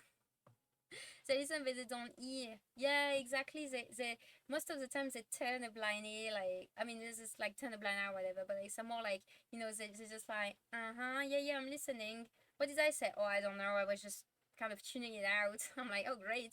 But I kind of want somebody to can be like, oh, I so understand you. Oh yeah, you're right, it's a bit like this and that, like active listening, this active listening. I feel like the men people, they can't do the active listening like the women do. It's like they just like they don't listen. They just put their ear toward the sounds, and then they just have their own internal dialogue or a cool action movie scene in their head or something. So you do know that they don't listen because they don't do what it is that that somebody's listening to you. I don't know how to explain. It's just like it doesn't feel the same. It's not active listening. So you can tell they're bored and just don't want to be there. Shit. You can't be bitchy with them, man. Like, it's just sad. So we'll never understand. But Matt told me that he says that he feel like it's because they want to do something about it. So when somebody's bringing them a problem or venting or complaining, all of what they think of is, how can I solve it? But sometimes there's no solving. They're just bearing it, and you make it more bearable by talking about it. And then once you did that, it kind of resets to another time when you're gonna complain again, in a sense. I've learned to say either I need help figuring out what to do, or I just need to say it out loud and I don't need a solution. I usually do that as well, but then even then, I feel like it still wants to solve it, and I just feel I just can't voice all of it then because I'm just like because I just feel like I'm on a loop and I just want to talk, and then I'm just like because I know that it will just pain them because I just want to solve it and there's no solving it, so it's just like So sometime I will do, okay, I'm just gonna do a micro venting, and I'm gonna like just like blah, blah, blah, for 5 minutes, and after that just stop and like, okay, fine, whatever, and then just go on with that. But yeah, I think it takes skills to actually listen. I think it's not just a natural thing. I think you've been taught to do the listening and the venting dynamic. You can't just come up with it. I think if you've been used to it when you were kids, or in your cycle of friends or something, it's different. I'm like, I know you want to help, but the best help is just listen. Yeah, exactly, as well. That's the thing as well. Sometimes the solution is just helping because we just want somebody to listen. And then, like I said, after that, you feel like the annoyance is reduced massively because you voiced it, you externalized it, and then after that, you're like, fine. And then you've been brought down, a bit like a kettle somehow or whatever. And then once you've done that, that's it, you move on. Until next time, in a sense, I guess. But yeah, that's how it is. But yeah, so I'm gonna leave there. I'm gonna, I'm tempted to chill, and at the same time, I do know that I need to do things as well. But it's 9 p.m., so I kind of want to chill. I guess I can do some stuff tomorrow morning and stuff. I hope you have a lovely evening, though. Don't forget your medicine. Thank you, indeed. I need to take them medicine. Thanks. Nice. Yeah, I usually forget the evening medicine, but I don't want to take it too early because it's also for when I'm gonna go to sleep. But yeah, definitely gonna remember. God, it's so bad because there's always these things that like ADHD med is drugs. Like, you know, it's kind of like it's some people sell it for drugs, which is so bad. Not doing that, but like it's so funny when we say if it is supposed to be so addictive, why is it that we forget to take it, or that we don't take it sometime in the morning on purpose because we just can't be bothered or something? It's like there's always this like funny thing where people are like, surely if it relieves you, you will not forget to do it, would you? Yeah, exactly. It's not addictive if you have it. It's just a bare minimum. It's like eating food to get energy. You will still forget to eat it. But it's so funny because people don't understand the fact that ADHD, like, you know, if it's good for you or if it relieves you, surely you're not gonna forget about it. But you will, because I'm hungry. Am I gonna eat? I mean, I just ate there, but like as an example, I'm hungry. I'm gonna eat in 8 hours because I'm massively hungry, but I can't bring myself to eat because I don't want to break my focus, or I can't get up to eat, or I'm bursting for a piss and I'm like, that's great. Am I gonna pee? No, I'm gonna wait 12 hours, you know, when I'm gonna finally manage to get up and then be like, oh, I'm up. I might as well go to the toilet. I have a word staff. Oh my god.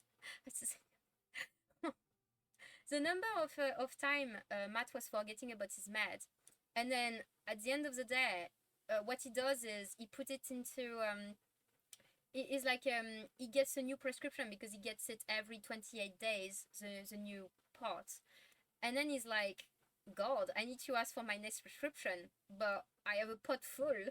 So basically, he forgot it so much that it actually made a full jar. And you're like, fucking hell, it's full fucking months of med there. So it's kind of like building this stash just in case or something you lose your meds, or the prescription doesn't come through because sometimes the med is on shortage. And then what do you know? You have ADHD, you can't get your meds, so you're definitely not a functioning human anymore somehow. Because I do learn what it is to not take your meds. Then you massively crash. As if you're just so sick.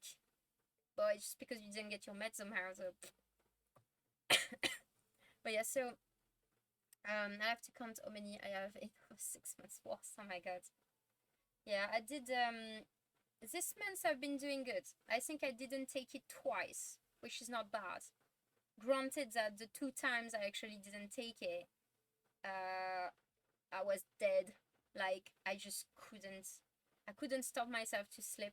Like I woke up dead late, get up, do a bit of things, super slow, and then till about 4 p.m. I just need to die on the bed for the next 10 hours. Horrible. Forget to see my meds so many times. Oh god. For me it's so weird because it's not about forgetting to take it. It's like mine, I need to take them when I wake up, or I need to take them at a consistent hour. So I take them every day at 8 a.m. and most of the time I'm not doing too bad. Since I'm on the meds, it's not too bad, but there's time when I'm so tired. My alarm rings at 8 and I'm like, so groggy, so bad, and I'm just like, I can't. And then I have an alarm at 8:30 as well, and I have an alarm at 9.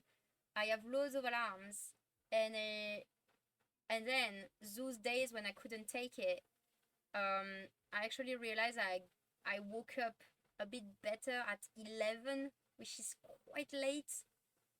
So then yeah, like 11 a.m. and I'm like, oh, should I take it knowing that it's gonna take an hour to have effect, and then I'm gonna get like probably massively energized during the evening, and probably not be able to sleep. and then be massively tired the next day because I didn't sleep. So it's a very big conundrum because most of those time when I can't physically take the meds at 8 a.m., what happens is I just sometimes just not take it because I prefer having an off day this one day, which I feel if I didn't take them to begin with, I was already tired anyway. So I might as well have this day as an off day when I'm just dead anyway, probably gonna spend some time in bed, and then reset it for that so that tomorrow is better. I don't know how to explain, but like in my mind it makes sense. So then I don't forget taking it. I just can't take it. It's so weird. It's like so tired that I just can't. And then after that, I feel it's too late. And instead of fucking one day, I'm gonna fuck 2 or 3, just because I didn't sleep. So it's just so odd. But anyway, I'm gonna go now. We're doing the ADHD thing where we're just grabbing each other combo now. It's like the never ending cycle. I'm gonna go, oh I need to go too, and then 3 hours later 3 hours later we just talk. But it's good talk though. It's just so funny. So have a good day. I hope that and I'm trying to let you go. I'm sorry, but it's just like I can't. Okay, bye now. That was awesome to catch up with you, and have a good day. And good luck with your degree. Good luck with your certification. Ciao, ciao.